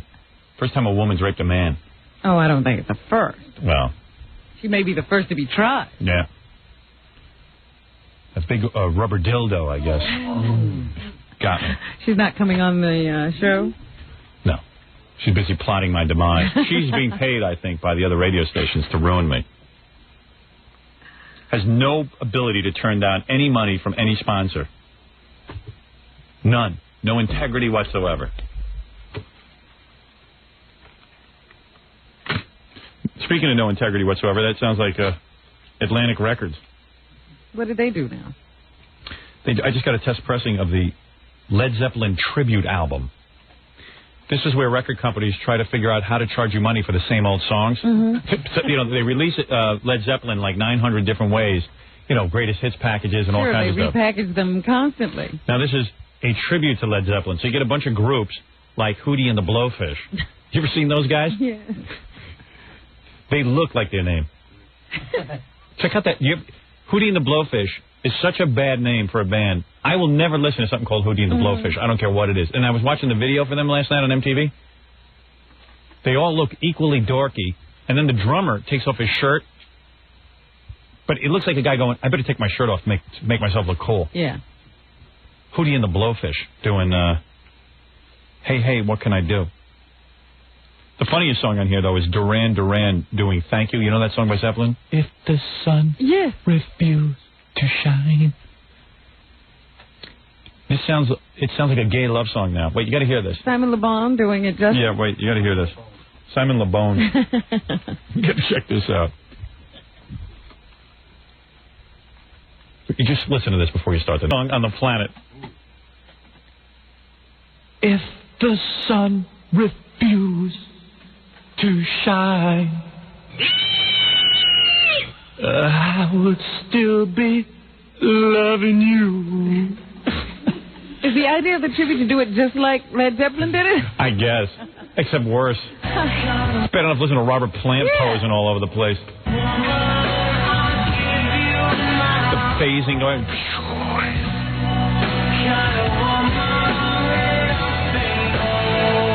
How many times can they release this song? Now they got other guys doing it.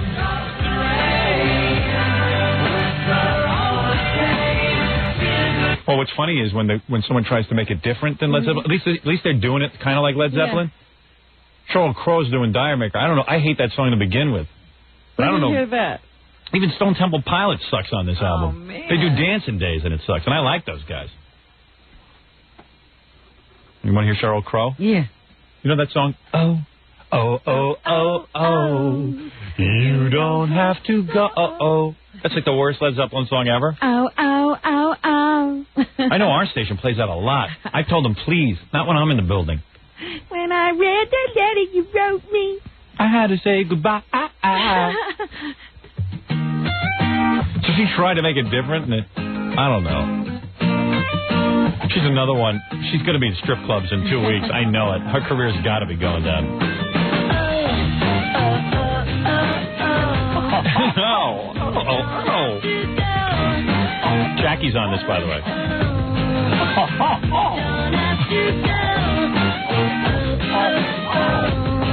Baby.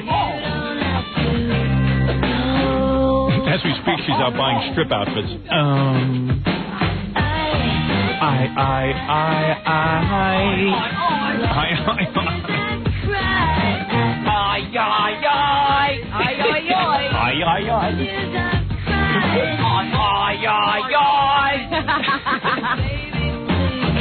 Don't go. I'd like to just get her on my bed naked. Probably need 12 quarts of KY because she'll be repulsed by me, but get her in different outfits naked. You know, just a little skirt, topless, high heels, parading around my room, jumping on top of me whenever I tell her to. Ooh, baby, I love you. Ooh. Oh. You gotta get handed to Robert Plant. Wait, my mother's on this track.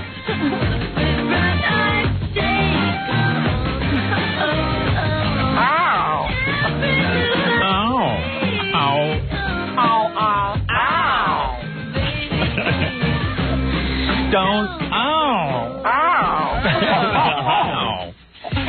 Ow. Hootie and the Blowfish. You know, as some people write great songs and other people write songs only they can sing. And I think that's the case with Led Zeppelin. Yeah. Oh, Blind Melon's on here. They're pretty good. Oh, Rollins Band's on. Maybe they do a good job. I kind of like those guys. I kind of like those guys. What does Henry Rollins do with this? What does he sing? 4 Sticks. You know, he's got to rock out. He's probably just going to be like, ugh. He's going to be barking into the... Yeah.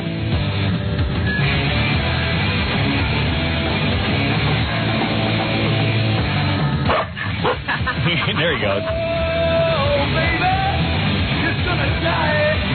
I knew he wouldn't sing. He's going to yell.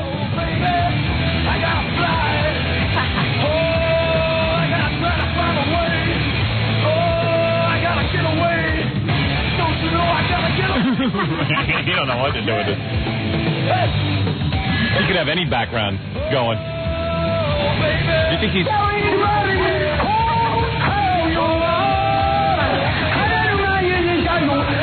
There's Charles Manson helping out. That's where I think, how I feel.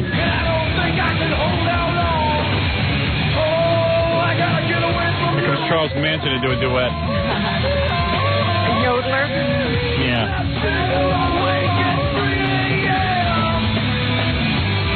I don't know what's going on there. We're just yelling. 4 Non-Blondes do Misty Mountain Hop. Hootie and the Blowfish do Hey Hey What Can I Do. Stone Temple Pilots do Dancing Days. What do they do with that? Oh, it's awful. I'm sick of Led Zeppelin, and I'm sick of tribute albums especially. They put some bongos in. I don't know what the hell those guys are doing. I dig them too, but they're better off doing their own songs than tribute songs. I know, we'll put some bongos. Coffee house. Yeah, it's a coffee house rendition. Hey, man. Dancing Days are here again. Cool.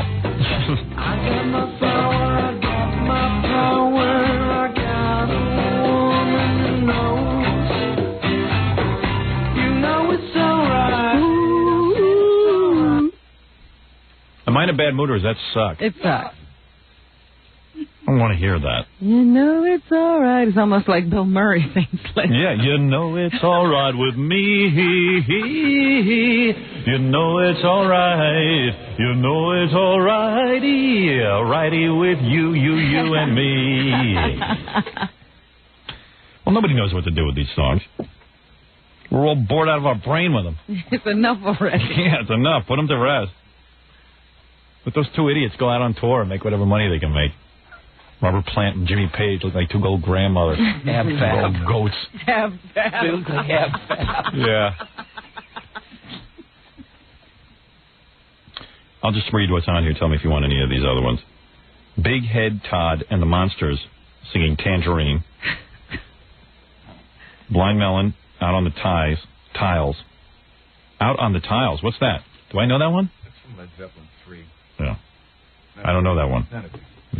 Maybe I do know it. I just don't know the name. I don't actually. Yeah, I don't know a lot of their names of their songs. I don't think I have them memorized. Well, you know that. No, I don't. If I do, I don't want to know it. Cracker doing Good Times, Bad Times. Helmet with David Yao, Custard Pie. Never the Bride singing Going to... Who's Never the Bride? I must be out of it. I don't know them. Going to California. I think that's a kind of a cool song. Well, that's how you mess it up. Put a piano in it. How do you mess that up? There you go. There's your answer. How do you mess that song up?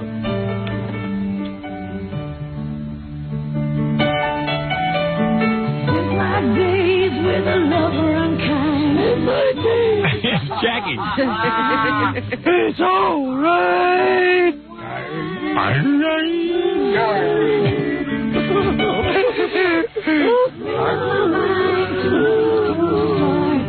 Got a little money and a aching in my Yeah. What is Led Zeppelin gay now? Someone told Gay? love in their eyes. Yeah, all of a sudden this became important too. Yeah, real important song. Very important music. Tortured. Yeah, she's the tortured artist. Feel the pain. Cool.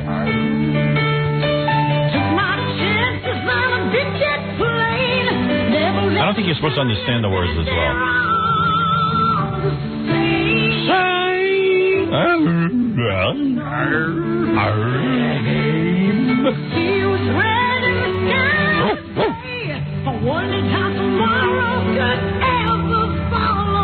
What happened to like?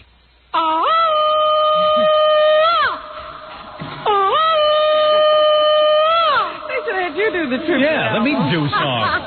I've been dealing with a little Tuesday, little way, little wacky, little wicked way.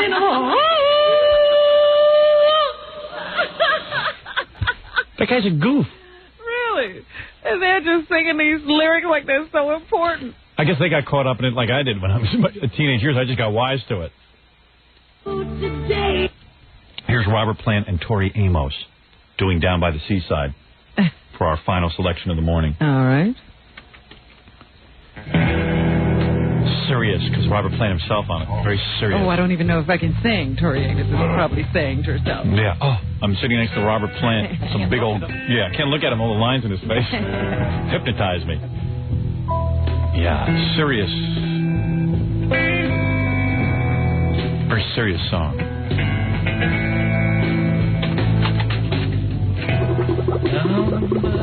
Yeah, pass that bong to me, man. My head isn't in the right place for this. I don't know, man. Once this stuff hits me, I'll be cool. Let me drink that bong water. Do everything. Yeah, I'm going to drink the bong water. 2 ounces later, it still sucks. I smoked up 2 ounces. Hit yourself with the bong. Yeah, waiting to get right. I'm going, well, maybe if I smoke pot, I'll like this.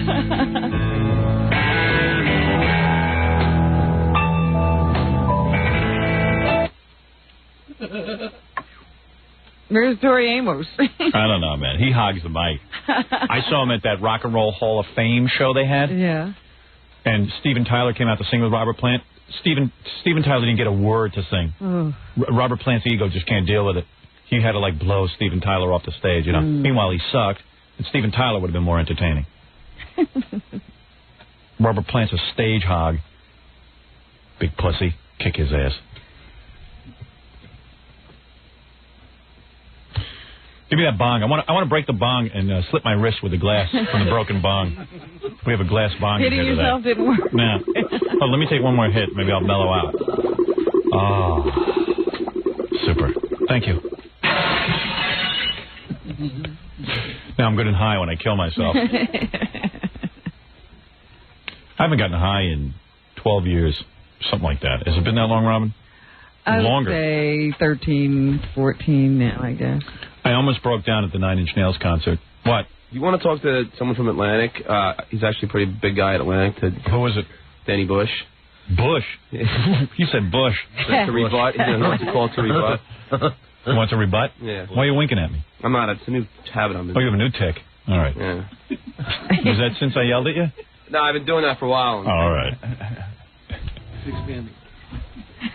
Who's that? Danny Bush? Danny Bush is on the phone. He said Bush. His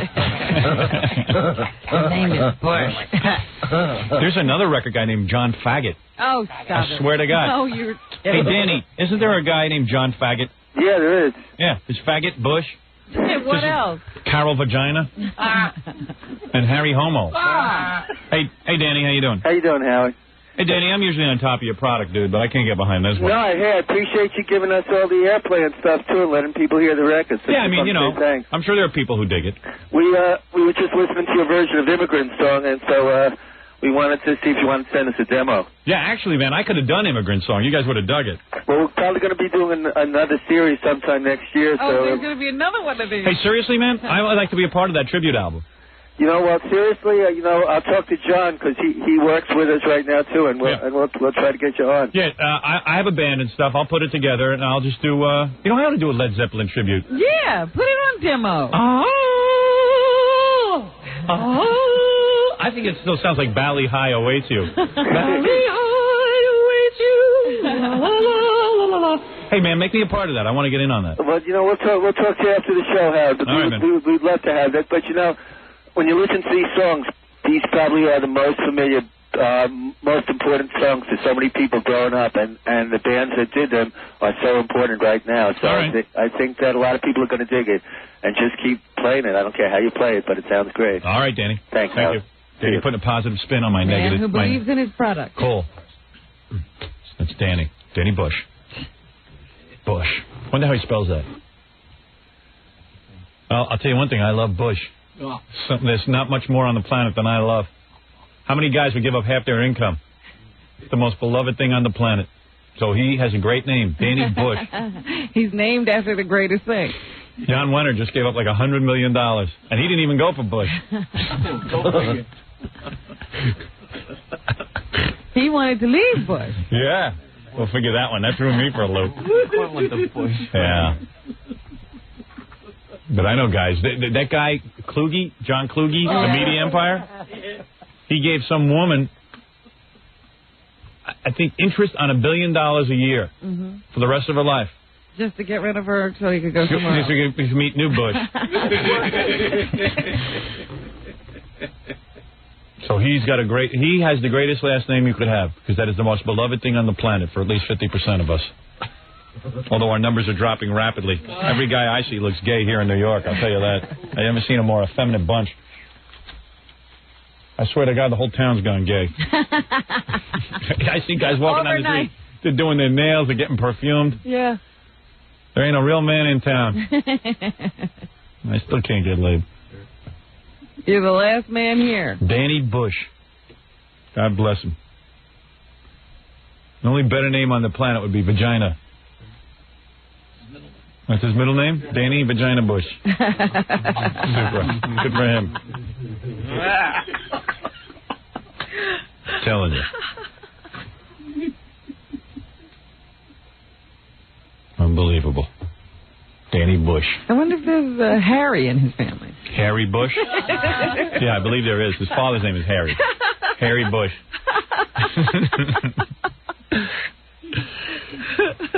His sister's nickname was Stinky. He's a good man, Danny Bush. You know him, don't you? No. I think we've met him a couple of times. I've met him. It sounds so familiar, though. Fan of the show. Let's do some news. All right. You need a little break to get yourself prepared? Maybe we better break. All right. Okay. So we get some business out of the way. A little business. That way we're unencumbered when we do the important events of the day. Instead of Bush. Right after these words. You're listening to The Howard Stern Show. Once again, Howard Stern.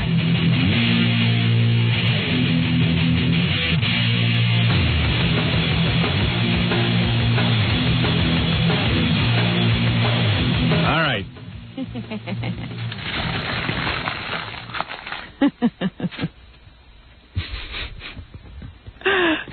Free for all. Yeah, exactly. Go for it. Yeah, that's it. Why doesn't John Lovitz come out on an award show and just rape somebody? Maybe then he'll get noticed. Yeah, maybe he will just sort of snip the straps of somebody's dress next time. Why doesn't he just pull down the dress, pull off her panties, and have sex with her? Yeah. Why just grab through clothing? That's the real thing. Robin and I are obviously in the middle of a conversation. Okay. Quickly, Robin, here's the guy on the phone from Dallas to play me the commercial. You there? Hey, what's your name, by the way? My name's Arthur. Oh, hi, Arthur. How you doing? This is the guy in Dallas who produces our show. Yes. Howard, I got to tell you, I moved away from New York about 6 months ago, and I got here, and, man, these guys just really, it's amazing you guys are as high in the ratings as you are. Actually, it's not, because despite all of what they do, that's right, you still rise to the top. I rose to the top. These guys, you know all the little sound bites that you do, where you better watch yourself. Sakai says, "Oh my." Hey, you better watch yourself. They're going to fire you. No, I don't work there. Oh, no, I don't work here. I don't work at the radio station. I have another job. Oh, what do you do? No, I draw comic books for a living. Oh, so what are you doing? You producing our show? No. I'm just sitting here and I record your show. You know, for whenever I go on driving trips or something like that, I have tapes. I thought you were the guy from the radio station. Screw him, no. Oh, okay. Oh, man. No. I was going to say, so what do they do? What do they do with my... awfully free. Yeah, I was going to say, this guy, I was going to actually bleep him just to save his own job. No, the hell with my job. Okay. They're on the station. Oh, and man. that son of a bitch station manager. No. Yeah, go ahead. So what are they doing? You know little sound bites, where Jackie laughs? Yeah. Or where George Takei goes, oh my. Yeah. Things like that. Okay, all of a sudden, they'll use them in their afternoon shows. Yeah, I mean, and their evening shows. See, this is why I'm gonna go down there and pull an OJ on them. You got to report to me what's going on in these other markets. You didn't know that, did I got to tell you something, too. You know what? This is such stupidity, because I don't have time to sit and talk to each general manager. You can't burn out the show like that. You can't take our stuff and put it on other shows. Yeah, and you know what? Why can't other shows come up with other stuff? Why do they have to use what I do? This show all day now. I do not want you. Get me, John, call Donna Fidel in Dallas. I want to talk to this nitwit. Howard? Why don't our Dallas competitors snip the wires to the radio station? You want the answer? They don't have to. You thank them. They don't have to. I would thank them. I've told Donna this 900 friggin' times through my agent. You are not to take elements of the show and use them other day parts. You're not to take any of the... Let me hear the promo. Okay. All right. And then I got to tell you what's going on behind the scenes of your show, too. Go ahead. Let me just hear this. Okay, here we go. Resemble Howard Stern. You know, you got the big poodle dude working. I mean, does your nose take up like half your face? Or are you just tall and all bones and knees? Man, you're ugly. But you look like Howard Stern, and we want you to come to the Bone this Friday night for the Howard Stern Look-alike contest. This is your friend. Gary is not to go down to the Bone this Saturday night. He's going to judge all you guys. I mean, what is this? This is my own station. 16th Annual Greenville Avenue, St. Patty's Day. This is what they're playing on their radio station. So, get your ugly butt down to the Bone this Friday night. Get your ugly butt down. You're invited, too, because this is also a parade warm-up party. Cindy Skoll's going to be there from 9 to 11. She's got green beer, Eagle prizes, and Baba Booey will be hanging out to talk with you guys. So hanging out to talk with you guys. We want to see you this Friday night at the competition. If they ran a spot like this. You resemble that ugly dude known as Howard Stern. Look at the bright side. You could look like Russ Martin. This is some radio station we work for in Dallas. Hey. I got to get off that station. Well, no. Make sure you have another station to get onto first before you get off. Because I just got to get away from them. This Donna Fidel is such a loser. You know how many times I've lectured Donna Fidel to keep my name off everything? How many times do I got to deal with nitwit general managers who want to... This is a person who... They're ruining me. I got to get... Would somebody help me? I have listened to you for over 8.5 years, Howard. I think that I could produce your show down here easily, and here's how I do it. You know what I tell them? I push the button that puts your show on, and I leave it alone. I tell the general managers there, just run the show. Don't try to be funny about the show. Don't run promos about the show. And, I'm stupid again. That effing Gary Delabate comes to me and tells me he's going down to Dallas to do an appearance. And, Wolf, there's a Howard Stern contest. Do you care? I told him, call my agent, Don Buchwald, and ask him every question about what you want to do. Don't ask me anymore. He asked me, and in a moment of weakness, I said yes because I felt bad for him. I'm tired of feeling bad for this guy. Get me Gary on the phone. I don't care if he's sick. He can throw up for all I care. John, get me Gary on the phone. Get me Donna Fidel on the phone. Get me my agent on the phone. Get me everyone on my phone. Hey, Howard. This Gary Baba Booey is killing me, and this radio station's killing me. Remember Monday morning when you brought everyone in and you fried their balls on the air for Atlantic City? Yeah. That's when I recorded this thing. That's when I called your show to say, hey, because I got a hold of someone, and I said, I got this thing. Played it for them 2 days ago. Yeah. And I was like, oh, okay, I'll tell Gary. Who did you speak to? Well, here's what I did. Is I said, well, wait a minute. Is this John? And he says, yeah. Oh, that's my stuttering John. No. Hold on. So today I call up again because, I'm an hour behind you, so I hear you ranting and raving about an hour ago. Like, give me a damn tape. So what happens is I call up again, and I thought I'd take one more shot. I actually get John online. I think I talked to Gorilla. And then he said, oh, hold on, let me get John. And then John gets on the line, and I said, well, wait a minute, I played this for you 2 days ago, man. And he says, hell no. You kidding? This would have fried Gary's nuts. Who's on the phone? I would have been glad to put this on. And I'm working on Donna. Yeah, so someone... Hey, Gary, you hear any of the show today? A little bit. You hear how I'm being tortured because of you again? Yes, I heard you were getting raped and everything. You're raping me. You're killing me. You know, Howard, you can't be sick enough for me. All I can tell you. Stay away. I won't have any more anything. Well, all I can tell you is I asked you. I know you did. Gary, I'm going to tell you again. I don't want you ever to ask me another question again. Call my agent. All the time. No, call him. And if you can't get an answer from either one of us, don't do it. Your agent said don't ask him all the time. He said to ask you. No, don't ask me. But I'm only doing what I'm told. Listen, Gary, I don't care what he told you. Now I'm telling you. Don't ask me anymore. I say don't do anything. Okay. Don't do anything. It only drags my name through the mud. Well, I didn't Some know idiotic club called The Bone is running a Howard Stern look-alike contest, and all I know is my name is all over The Bone. I don't know The Bone. I don't own The Bone. The Bone can eat me. I did not know they were going to do that. Yeah, you never know, but I don't want you encumbering me anymore. You never know. You never know Ron Delsner's involved. You never know that the Friends of the Howard Stern is going on. I'm always the last to know. Do me a favor. Stop all appearances. Period. Okay. End it. Don't go to The Bone. You're sick, right? Yeah. Call him and tell him you're sick. Well, you're tell him to get someone else. You're telling him now. Do me a favor. Stay home. Rest up. So the reason you're sick is because you're busy in Atlantic City staying up all night. Oh, yeah, that was it. Yeah, no, that couldn't be it. The lack of sleep couldn't have gotten you I was sick. explaining to John how anytime I get sick, it's either anything I did a week before or I'm not allowed to do anything a week Gary, now. you went on to Atlantic City for the weekend. You and Ross and all the guys hung out all night. You partied yourself silly. Right, and now you're sick. I never stayed up late on a weekend night. I don't know, but you're sick. You're sick from it. Yeah. In the meantime, this bug isn't going all around the station. What Ganji did. I don't know. I don't know what Ganji does, but I know what you do. I know you'll be healthy for Dallas. Yeah, look, Screw Dallas. recuperate. Yeah, you'll be recuperated just in time to go to Dallas and get sick again. Well, I can't go. I'm too sick to go. Good. Whenever you're sick, I wind up sick. Let's get Donna Fidel in on the party. Howard, for the first couple of months Yeah. that I was here in Dallas, these guys would end your show like about 9:45. I know all about that. I had that out with Donna as well. Donna, you there, darling? Yes, I'm here. How are you, baby? Pardon me? First of all, I hate your accent. Well, that's all right. And I got to tell you something. You hate everything, Howard. What don't you hate? No, let me tell you something. I'll tell you what I hate. All right. I hate what to Tell me. me what you don't hate. Let me ask you something. You consider yourself bright? Sure I do. Why are you killing me? Why do you hate me? I love you. Why would you run a promo all God knows how long?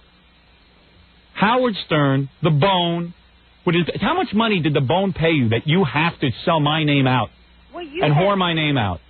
You have been doing commercials for The Bone for a long time. I don't mind doing commercials for The Bone. I do live commercials for The Bone. I'm a team player. I certainly try to help. But I don't know that The Bone has certainly earned the right to sit there and ridicule me and my nose and my bony legs. I'm ridiculing you. Oh, you are. Howard Stern look-alike contest. Yeah, calling him an ugly dude. No way. No way. Play it for her. Do you listen to the show? Donna, I'm embarrassed by that commercial. Donna, you failed to see anything. Who wrote that? I don't know. I haven't even heard it. Donna, listen to Donna. Do me a favor. Here's the rule. Right. Stop playing my sound effects through the rest of the day. Stop playing Jackie's laugh on the rest of the station the rest of the day. Keep this show pure. It's going to serve you well. The more you take funny stuff and make it unfunny, you're going to kill me. Gee, Howard, I thought that was your suggestion a long time ago. Unless- That we run Howard during the day, incorporate it with the rest of the station. Oh, now you're lying, Donna. Don't I remember? No, that now you're lying. conversation? I said run Jackie's laugh and run all of my bits. I don't know And that Jackie's laugh. no, Donna. Let's say I said it. Donna, I take full responsibility. I'm not going to argue with you. No. Okay, you're right. I Okay, want, boss. of course, we've never said this to you. Do me a favor. Here's what I want. I want my show to air in the morning. I'm going to say this again for the 9 billionth time. I want my show to air in the morning. It does air in the morning. I don't want The Bone talking about what I look like. I don't want any of the sponsors acknowledging me in their commercials. I don't want them saying Howard Stern. I don't want my name mentioned in any of the commercials. Okay.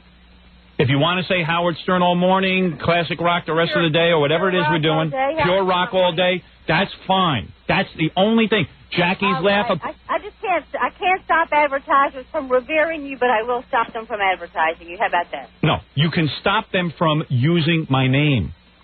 Why does the bone... Howard Stern look-alike contest there. It's a little hard not to use your name. No, do me a favor. I sent Gary down there. He needed, the way it was presented to me, he needed a piece of business to do down there. They want to have a little Howard Stern look-alike contest. I didn't know you were going to be doing, if you look ugly like Howard Stern, get down here. It doesn't say if you look ugly. Play her the commercial. I played the tape for Howard not 5 minutes ago. Play the tape for her. She doesn't hear it. Fine. Okay, here we go. I'm sorry. I'm talking about our promo. I haven't heard the spot. All right. Hey, sweetheart, this thing played here like days and days. She wants, you know what, Donna? That is one of your listeners. I am one of your faithful listeners, and the only reason I'm faithful to you is because Howard is on the show. If Howard jumps to all all CB radio, I'm going. Okay, that's fine. Now, Donna. Then you're not exactly a faithful listener, are you? To the Howard Stern Show, and I keep you guys on for the rest of the day out of courtesy. Oh, thank you. Which I think most people do. And I'm happy. I would like this. I would like the station to do well. I would like our show to do well. But Donna, you are taking the show. Why don't you just take the owner's money and throw it in the garbage? I mean, why would you want to? Why at the competition? The show is doing very well. Howard, you got to give her credit, Howard, because the thing is, your show is great, and the music that they play is great. It's just that when they speak, when they actually like open their mouth and try to be funny. If the competition ran a spot like that, we'd be furious. Okay. It's just craziness. It's crazy. I'm sorry, I apologize. Thank you. I have not heard the spot. Do you want her to hear the spot? No, I can hear it. You got to understand something. It's been a particularly grueling week for me of people raping me, my own staff behind my back. All right. Well, and this is just one more thing with and it's always revolving around Baba Booey's appearances. If I don't do any appearances, I'm happy. I don't care if Baba Booey. I need a producer, not an appearance guy. You make Baba Booey look bad by doing that too. Even Baba Booey, when you make your appearances, no more Howard Stern, anything. Just go be Baba Booey, whatever that is. If you need something to do, sign something. Okay, so what else do you want me to do besides take the spot off the air and the promos off the air? Oh, the promos evidently... The Stern moment. You want to take the Stern moments off the air, too? Yes. Whatever that is, take it off. They are so highly requested, but if you want them off, Howard... What is a Stern moment? Stern moment, Howard, is when they basically just play like about a 2 or 3 minute clip. 2 or 3 minutes? A portion of your show. Hello? Who is that? Where's Baba Booey? Did he hang up on me? Somebody did. It was Baba Booey that hung up. Baba Booey hung up. Where did he have to go? He probably had a puke. Maybe he had the trots. He had the trots. No, here's what I want, Donna. All right. You know what normal promotion is. If you want to do a promo that says, here's what you missed on the Howard Stern Show, I understand that, and you understand the difference. And that's what we're doing. I don't want the afternoon show or the night guy taking my sound effects like, oh my, and Jackie's laugh, and whatever else I use. I don't want them incorporating it into their program. Okay. Because people get sick of it. And if it's done in an unfunny way that I can't control, people then don't think it's funny. I want to preserve the integrity. Is this listener that called? I'm sorry, I wasn't listening. Is this listener who called complaining that we do that? Yes. I tell you what I'm complaining about. I'm complaining that you guys use Howard's material after Howard's show, and it's just you guys sit there just do it over and over again, and you act like Howard, and it's just incessant. No, not the Stern moment. He's talking about taking a sound effect. Jackie laughs. You know when Jackie laughs? Play it, okay, it's like, someone got molested as a child, or someone died in a car wreck, and then they play Jackie's laugh. Make Jackie out look like Hitler. Yeah. Well, you guys use that all the time. Yeah, and the thing is, it ceases to be funny, and then it becomes a boring element on our show. Do you understand that? Okay, it's gone. All right, but Donna, do you understand it? Yes, I do understand. Yeah, you understand why I'm upset. I'm doing this because I want our show to be successful. The afternoon guys that you hire, let me just say something to you. As a general manager, you should be offended by your afternoon guys if they can't think up stuff on their own. They've got to be their own entity. You can't, it's like playing a record too many times. Well, I think this whole thing is blown a little bit out of proportion. In sure the it is. Place, our afternoon guy Only because you resisted.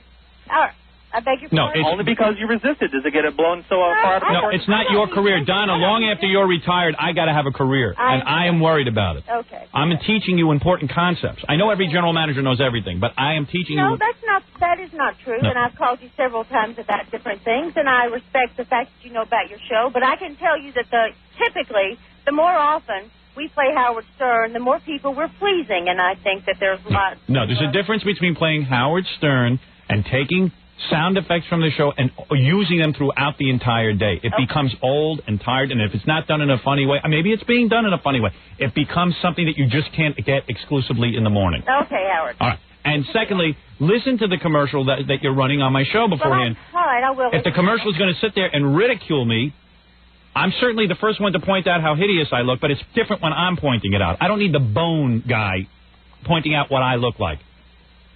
Well, that's I didn't ask him to do that for me. I don't need him doing comedy about me in the morning. I'll do the comedy. Okay. He can do the advertising. All right, I haven't heard the commercial. I will Please listen to it. I'm going nuts here. I don't want anybody maligning any part about you. So Of course not. Of course not. I'm your goose that laid the golden egg. I know. That's all. Howard, you know what the I'm status? milking it for all I can get. We're on the same team. We're on the same team, Donna. You don't work for the competition. You've never received a check from the competition. No. Howard, you know what the saddest part is? They assume they know what you're doing. Nor have you. I am a team player. You know, I love my listeners, but this one's really starting to piss me off. No, this guy's right. This guy's doing his job. This is what more You people should hire do. this guy. This is a guy who monitors your station. He could tell you what's going on. Okay. Don't be angry at this guy. This Why is... are you angry at me? I thought you liked us. Ma'am, hey, ma'am, your name is Donna? No. He likes you. Call me and tell me these things. Wait a minute. Your name is Donna, ma'am? Is that what your name is? Yes, Donna. Okay, Donna, let me explain something to you. When you sit there and the real bad part is you make assumptions, you don't clear it with the Howard Stern show, and then when you play the stuff, it really comes across horribly bad, and here's the real bad part, I think, is that you're not able to make the determination that it is bad. Right. You put it out and you go, oh, that's really great and wonderful, and it's horrible. I'm going to have you hook up with this guy, Donna, and he's going to call you once a week. Would you like that? Yeah, let me ask you a question. She would love that. Possible at all that you're the only one who feels that way, Mr. Listener, that there may be a lot of other people No, Donna, there you go again. It's very possible. I am telling you how I feel. I'm talking to him. And by him telling me... Okay, I'll be glad to answer that. Basically, no, I don't think I'm the only one, because I've been listening to Howard for a long time. Just because I'm new to the Dallas area doesn't mean that, I listen to a show. If I look at NYPD Blue and it's so wonderful and so great and I love all the characters, if they do a rip-off show down the road somewhere, on another station or whatever, why do I want to watch it? I'd rather watch the real thing. I'd rather experience the real thing. And especially when these other guys are doing the same thing as if they were like beating you in the head with a baseball bat. Goes beyond that. It's like, if I had a radio... I understand, but I'm insulted at being having it be called rip-off, like we're ripping it off. No, it's not a rip-off. Excuse me, sir. I believe that we have a contract that gives us some privileges with Howard Stern. I think that we have that. You do, but you do not... another radio station ripping off Howard Stern. No, but you got to understand something, Donna. Forget contracts. It's like if you have... You ever see Saturday Night Live? And remember when they come up with catchphrases? Their big catchphrase with... you look marvelous. Or you look marvelous. Yeah, or David Letterman's been pelted with rocks and garbage. Excuse me. You look marvelous was really a cool thing to say for a while, remember? Yes. And suddenly you begin to hear it everywhere. And it's beaten the afternoon. Imagine if You Look Marvelous was incorporated into every NBC show and you heard it day and night. Like Jackie's Laugh and it becomes, oh, that again? You understand? I'm trying to keep things fresh, trying to keep it on the edge. All right. I don't want to argue. I'm not going to argue about So it. you've got to understand. It's not an argument. It can't be an argument. You have to understand it. I do understand. And you haven't had the advantage of being around me. Like Tom Chiasano, who's around me every day. Even with him, I preach to him every day. And even him, after 10 years, he has problems getting it. I am a visionary. He's not getting more intelligent from being around you? I am the smartest guy in radio. I know that because I know that you don't burn things out. I'm the only one who knows this. Okay. And because his business is so great and he brings in such great capital for you guys and makes you guys close to number one, if not number one this week, then it's going to be next week. And let me tell you something, sir. Let me tell you something about Donna. Donna's doing a fine job. She's bringing a lot of advertisers to the show. She's running an entire station. There's nothing wrong with Donna. But these are the things that we have to... Do you think these aren't Donna's decisions? Does she know? She doesn't seem to even know that this is going on. She knows what's going on. Well, she should know that you got to protect your property. But she doesn't understand how important it is. This is my intellectual property. Okay, I do now. All right, thank you. I'm sorry about the bone. The bone I did not know about. I have not heard it. I apologize for that. They haven't played it for the last couple of days because someone complained, I'm sure, and they took it off. Yeah, somebody got it off quick, but it's been running for a couple of days there. Okay, well, I was out. I had surgery, and I've been out, and I didn't listen 24 hours a day like I did. So now you said surgery. Now, Donna, now you said surgery, now you make me feel bad. Well, that's not right. That's good. Oh. Nothing serious, I hope? No. What'd you have? I'm fine. I know it's not breast implants because you have... God knows I don't need those, huh? No, you do not, my darling. Those, you know what it is? If I could see you, I would be less harsh. That's true. That is so true. Would you have a goiter? So nice to me in person, and then when you get me on the air, you rag on me. And I'm the biggest fan. You hypnotize me with the. No, listen. You've got a lot to clean up over there. You know what, Donna? You're my personal emissary. You're gonna be the watchdog for my show. You're right. Yes. I am your personal emissary. Right. Well, and Howard, if I ever go and identify myself with her, she's going to kick my ass up and down the line. Well, she should. You're a big loudmouth. All right, thank you. I'm coming to our parade this weekend. No, I am going to go recover this week. I'm going to lock myself in a room high from Baba Booey and Stuttering John and Jackie and you. You might win that hopeful contest. Right. All right. I'm going to sign off with my bony knees and big nose. And my poodle hairdo. How would they know about your knees? Well, I've never even seen your knees. Listen to the commercial. Listen to the ad. You'll learn everything. All right, dear. Thank you, darling. You have a great week. You too, Donna. And enjoy. Those are the 3 words I want you to remember. Remember the 3 E's. Enjoy. I got it. Thank you. And thank you, sir. I'll call you in again another 4 years, and hopefully everyone else has forgotten me. Very good. Hey, call me whenever there's a problem. Sure. Thank you. Yeah, bye. Bye. Bye. He's watching you, Donna. I know. He's on top of things. He knows how things should work. What is his name, by the way? Adolf. Yeah. Adolf Hitler. So what is his name? I do not know. Oh, okay. We will find out, though. Okay. Thank you, Donna. Bye-bye. Bye-bye.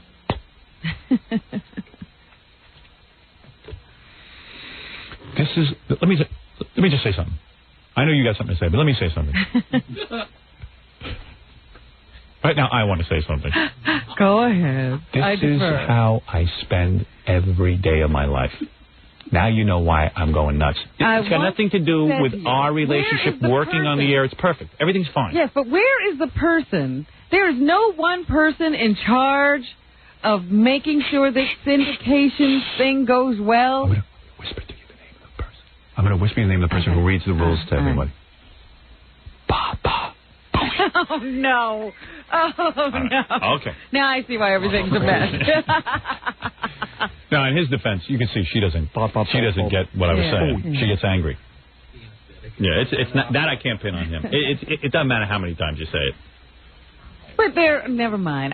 Because I did suggest this once. Maybe the organization is not big enough to handle this kind of a situation yet, but there should be some point, man. Kathy does do a lot with the copy. But they are not traveling to the market and listening to the station, seeing what they're doing. Well, we did set that up, actually. Andy was doing it for us for a while, but I think they stopped listening to him. Every station feels that they've got the right people in place who can handle this. There's a lot of resistance. Nobody wants Andy poking their nose in. And quite frankly, Andy gets lax with it. They don't want the principal in the he goes for 3 days, and then they don't want a principal in the classroom. Right. And plus, Andy, believe me, I don't know what Andy's. I think he's too close to the toxic waste in New Jersey. Another guy. Because this is ridiculous. Look, I tell you, this is why I'm telling you, if I spend my entire day on the phone lecturing, I know, you know what? Even our agent says to me, gotta let go sometimes, gotta let go. That's why I said there's supposed to be somebody who has this for a job. I can't let go. This is my problem. This is why I'm going to be at the shrink. No. You could let go if somebody had it as a job, and the job was being done. Because nobody's perfect as me. Oh, I know that. Right. But at least there'd be one central person to yell at. No wonder Oswald was so angry. No wonder he killed Kennedy. He lived in Dallas. I think he was working at the Eagle radio station where we work in Dallas. Let's do some news, for God's sake. You know what you need is a friend like Shirley MacLaine. I'm just reading here. She writes in her new book. She's a real Steve. She is the biggest Steve on the planet. Frank Sinatra's become so forgetful during his stage act that he even went blank on her last name. Now that's forgetful. She's so desperate to sell books, she sold out Frank Sinatra. Yeah. She was the only female the only female member of the Rat Pack, right? Right, Rat Pack. Yeah, so Rat Pack. Yeah. Yeah, Rat Pack, yeah. She's around to tell you how bad off Frank is. So what do you call it, dopey? He couldn't remember the lyrics to My Lucky Stars, or some of his lyrics, according to her book, My Lucky Stars. Shirley MacLaine. A Hollywood memoir. Frank, you can't remember? No, the end is near, and so I face that bitch Jane Curtin. Good evening. Good evening. The teleprompter's broken again. Oh, she would even stand in front of the monitor so he couldn't see the words because she knew he wouldn't remember them. Is that right? She's a nice lady. Good evening. Good evening. Happy birthday to you. What does it say? My Lucky Charms, magically delicious. When I was 35, I was banging that Ava Gardner. During a concert in Jacksonville, Florida, McLean writes, when Sinatra finished My Way, I wandered onto the stage. He couldn't remember my last name, so there was no point in introducing me. Right. Yeah, like her name's easy to remember. Poor Frank. Strangers in the noodles. You know, I could see us making fun of Frank Sinatra. We don't know him. We don't know him. He's not our buddy. He's been friendly to her and good to her, and she writes a book and says, hey, you know, he's so befuddled. They're best friends, right? Yeah. Well, but not only that, the other member of the Rat Pack, Dean Martin, she rats out him, too. Not Dean Marvin. No wonder Warren Beatty can't stand his own Next sister. she'll be making fun of Slappy Davis Jr. Does he get along? Does Warren Beatty get along with her? I don't know. They hardly Yeah, right about that. have anything to do with it. Yeah, right about that. Dean Martin is the one who tugs at her heart, she says. He doesn't go anywhere now. He lives alone, and he doesn't want to perform, though he still could. He's 100 years old. Why would he want to? He's got more money than God. He's home most of the day watching television. Like, that's bad. And does what he's always wanted to do, nothing. Dean Moriarty. I hate that Polak.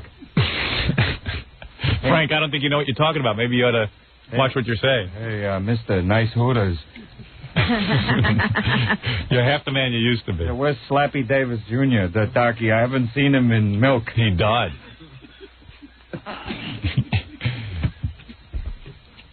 I guess he doesn't know. Doobie doobie don't. No, it's doobie doobie do. Oh. Not don't. The teleprompter, you know. Hey. All right. See, I'm nicer to you than Shirley MacLaine. Well, I think that's quite interesting. Surely some friend. Yeah. Should have changed the name to Donna Fidel. See, Frank's got the same problem. It happens all over. There's another big problem in show business today. What, Jackie's career? Hey, that's not funny. No, did you know that Jeff Gillooly, the former husband of Tanya Harding, wants to change his name? He figures, Jeff Gillooly is a very well-known name now, and it's known for all the wrong things, I guess. And he would like to get out of jail when that comes up and start his life over again. He's the guy who paid off some guys to hit Nancy Kerrigan in the knee so that his wife could win the national figure skating championships. He's worried about the Gillooly image. Gillooly actually means stupid now and then. Yeah, and he doesn't want to walk around being Jeff Stupid. Yeah. So he wants to change his name. Change your name to Jeff Stupid. Jeff Stone. Jeff Stone? Yes, he's decided he wants to change his name to Jeff Stone. Now, I don't know how anybody found out about this. Who cares? But it turns out that Jeff Stone is a name that a lot of people have. And a bunch of Jeff Stones got together, led by Paul Peterson, the guy who played Donna Reed's son on the Donna Reed Show. His name was Jeff Stone on the show. And he's upset? So he's like the lead Jeff Stone. So he went to wherever they were holding this hearing, in Oregon, and tried to fight Jeff Gillooly's name change. And they lost. The judge decided that Jeff Gillooly can call himself Jeff Stone. And here's Paul Peterson's reaction after he got out of the courtroom. Paul Peterson needs something to do. Sure, we're angry about it. Have we lost our capacity for outrage? What's wrong with us? This is wrong. Jeff Gillooly ruined his own name. Why should he have a chance to ruin ours? And his name's not even... His name's not Jeff Stone. He was the character on Donna Reed. Wow. He takes up weird causes, that guy. Oh, he's amazing. Like, I know he's all upset about the kid who played Dennis the Menace. He's, like, wild about that subject. Well, he's like his personal companion. Yeah, right. Yeah, they talk and they do go on talk shows together. He's got, like, a whole bunch of issues. Well, Jeff Paul Peterson Stone was accompanied to Oregon by Jeff Stone, who's a mayor of this town in California. He also was outraged once the court case was over. Here's a real Jeff Stone. Wow. For 37 years, I was pretty proud of the name Jeff Stone, and I don't think it should be taken lightly. This culture has started to dismiss the difference between right and wrong. People out there know why Jeff Gillooly is attempting to do this, and I take it personally. I wish he'd change his name to Howard Stern. You wouldn't complain. No, I'd be thrilled. Let me tell you about some other famous Jeff Stones who were fighting this. There's a Jeff Stone who works for the NASA Mission Control Center in Houston. He fought the case. And there's also a Jeff Stone on the Philadelphia Phillies baseball team. You know, O.J.'s thinking of changing his name to Jeff Stone. Aren't you, O.J.? I'm not kidding you. I think all criminals should change their name to Jeff Stone. It happens. Right, O.J. I thought that was hysterical. That Paul Peterson, isn't he? Yeah, he sounds really upset. He's wound too tight. Yeah, man. I guess, you know, after the Donna Reed show, what's to do, you know? He's deserving the name of Jeff Stone. We're angry about it. Have we lost our capacity for outrage? What's wrong with us? This is wrong. Jeff Gillooly ruined his own name. Why should he have a chance to ruin ours? Look out. I'm thinking of changing my name to Max Baer from the Beverly Hillbillies, that guy that played Jethro. Yes. Yeah. We live in an amazing world. It seems that the baseball players, again, are having trouble coming to some kind of a decision. They had initially said that if the baseball strike wasn't settled by March 5th, which was a couple of days ago, that professional baseball players would not be able to play on opening day. Now it seems that they're being a little bit more flexible with that deadline. They are once again trying to figure out what to do. They seem to be at an impasse in the talks once again, but they're not saying that we won't have major leaguers on the field on opening day yet. It could come at any day, but we don't know for sure what's going to happen. Here is Bud Selig.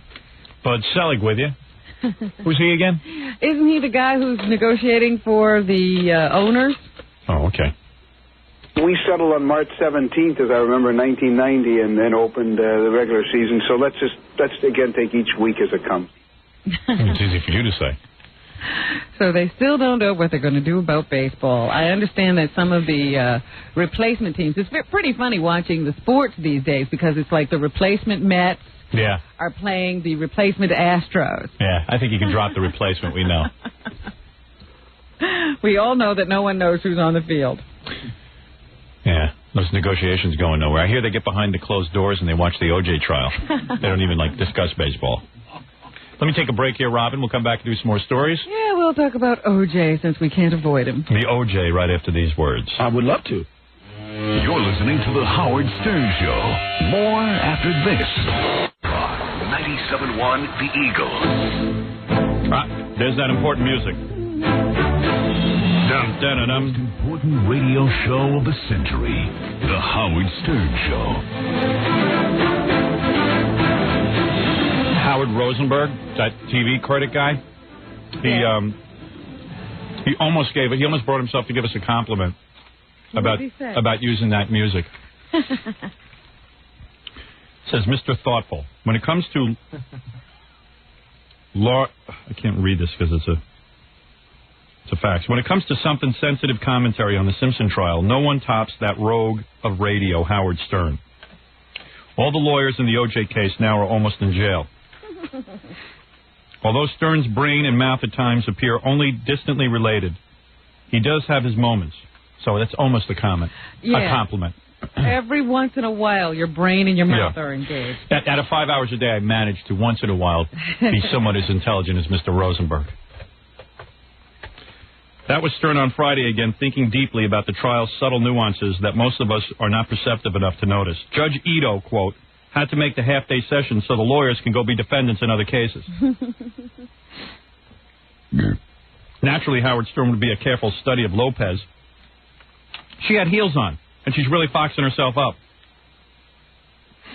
Stern had recorded the symphonic music that CNN uses to introduce and cut away from its live trial coverage as a way of conveying importance in high drama. He played the theme accompanied by his own deeply moving lyrics. We settled on March... Wait, let me get my own deeply involved lyrics going here. Hey, look out! Hold on. I can't find the music. It's too hard. I can't see a thing over here. I am in some mood. I'm ready to rip somebody's ass off. He played the theme accompanied by his own deeply moving lyrics. It's the Johnny Cochran trial. Johnny Cochran. Marsha Clark has problems too. So he liked that.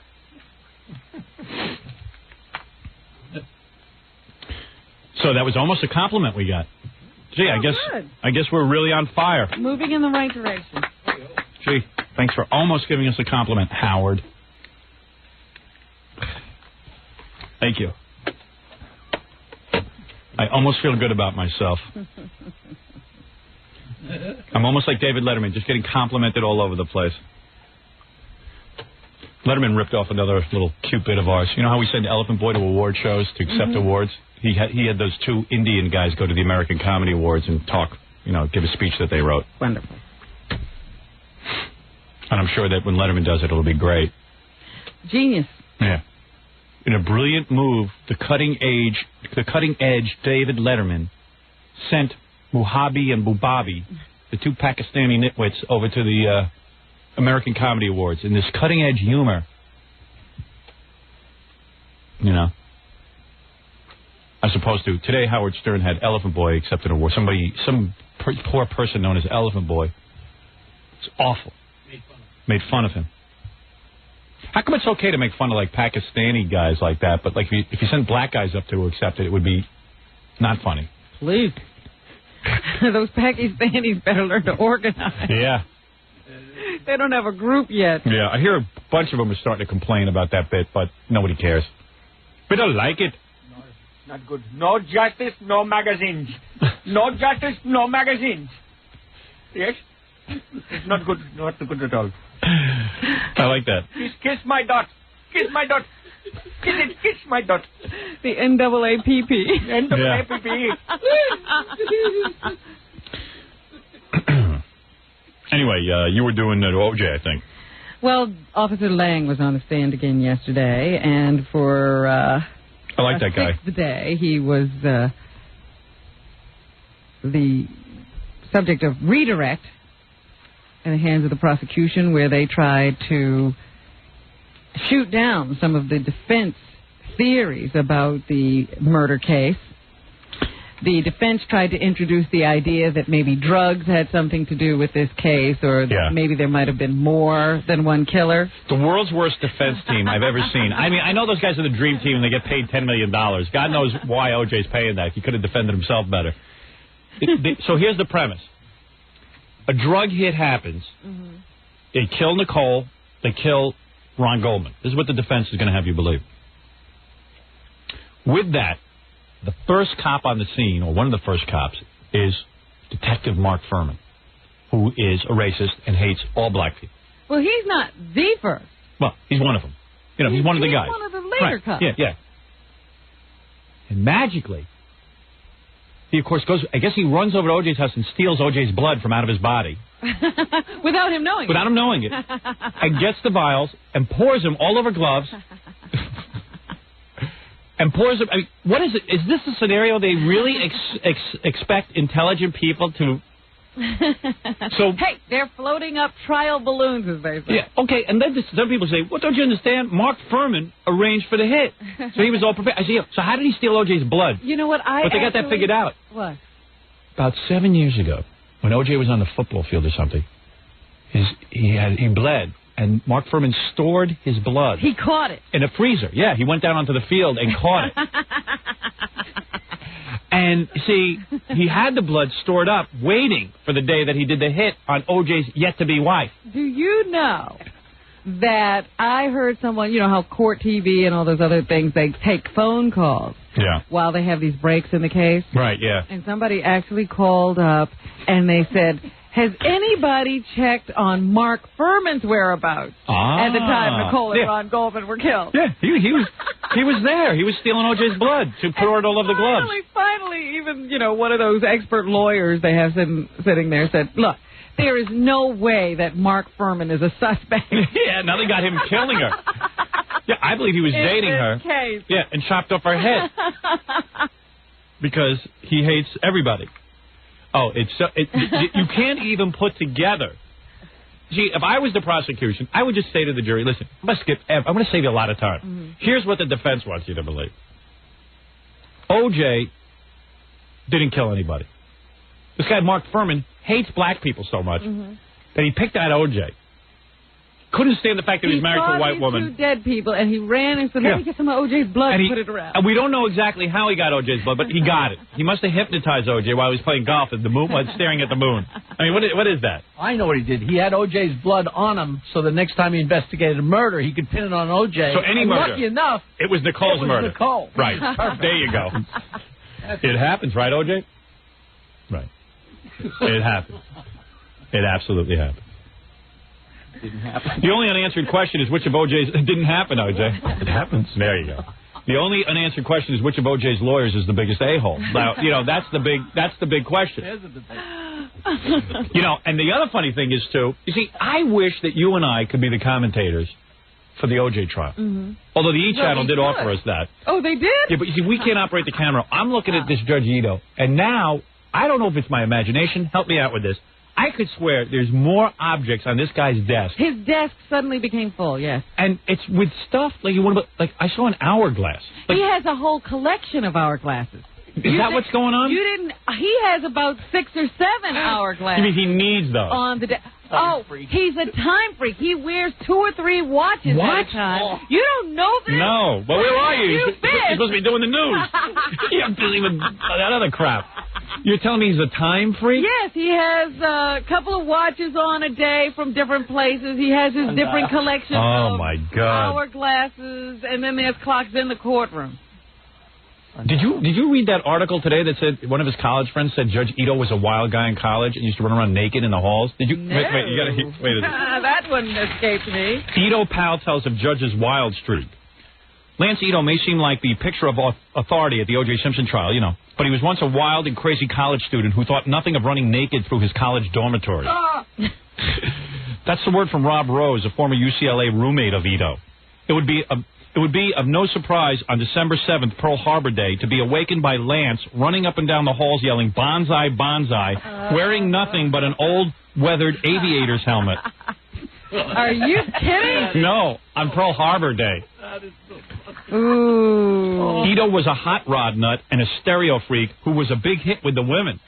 Well, he must have been huge if he's running around naked. Nah, he's Japanese. That's right. Thank you. Thanks, I almost forgot a stereotype for a minute. Lance had a real Boss 302 Mustang, fully loaded, good-looking girlfriends, great stereo system. Lance usually had a wall full of Playboy centerfolds. Oh, boy. I memorized their names. That's Miss April. Yeah. This guy says, Lance is a pretty wild dude. Sounds it. I like new white women. Give me Playboy. Playboy. I don't know. Much o'clock, get me honey. Me rub naked around the courtroom. So he's a time freak? Mm-hmm. What's that all about? Don't know. I'm into hourglasses. They won't let me interview Judge Ito. That's like our general manager has like all old radios. Yeah. At least he's in radio. I could kind of understand that, even though I think that's a big dicky thing. All radio guys are into it. All general managers have offices full of old radios. Yeah. It's the general manager thing. Yeah, they're all into old radios. That started happening a couple of years ago. They became collector's items. Yeah, and whenever you go in there, I say, "Hey, Tom, hey, another old radio, huh?" And he goes, "Oh, there's so many beautiful old radios. I wish I could get more." It's like, shut up. Shut up and get into something that's meaningful instead of collecting old pieces of garbage. Where's your brain? I hate him. Now. I hate these guys. It happens. It sure does, O.J. I'm with you, pal. How do you feel about Tom? Yeah, how do you feel about Tom, O.J.? You've met him. I plead the fifth. Exactly. Smart man. Smarter than I am. Plead the fifth. Tom, OJ likes you. A liar. What do you mean I'm a liar? You don't collect old radios? I have a few old radios. Yeah, so you know every GM does that. I mean, how many guys have I worked for that had an old radio collection? And I've had those. I've had the same radios probably for 6 or 7 years. Right. I said it started happening years ago. I never said. Every guy in radio has their old radio collection. I could get more radios. Come on, you said there's many beautiful ones. No, I have not. Okay. All right. I'm mistaken.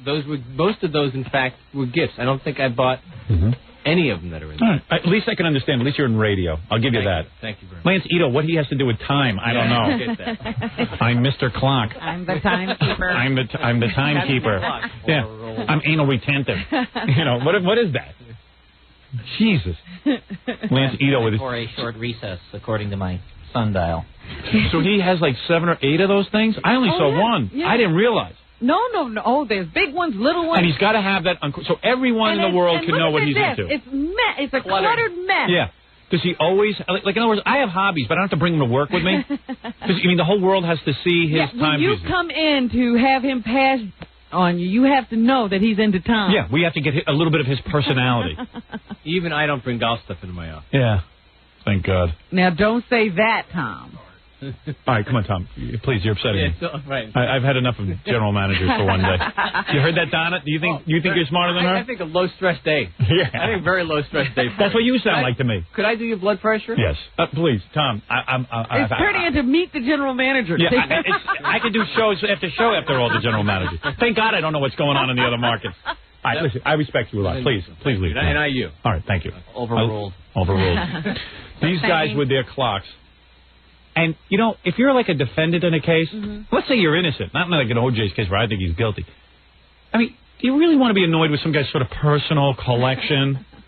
You know, and like, oh, the judge is very much into time. And for a guy obsessed with time, he's letting this thing drag on and on and on and on. What case do you think he'll have next that he'll get this much TV coverage? He's going to milk this for what it's worth. This case could have been over already.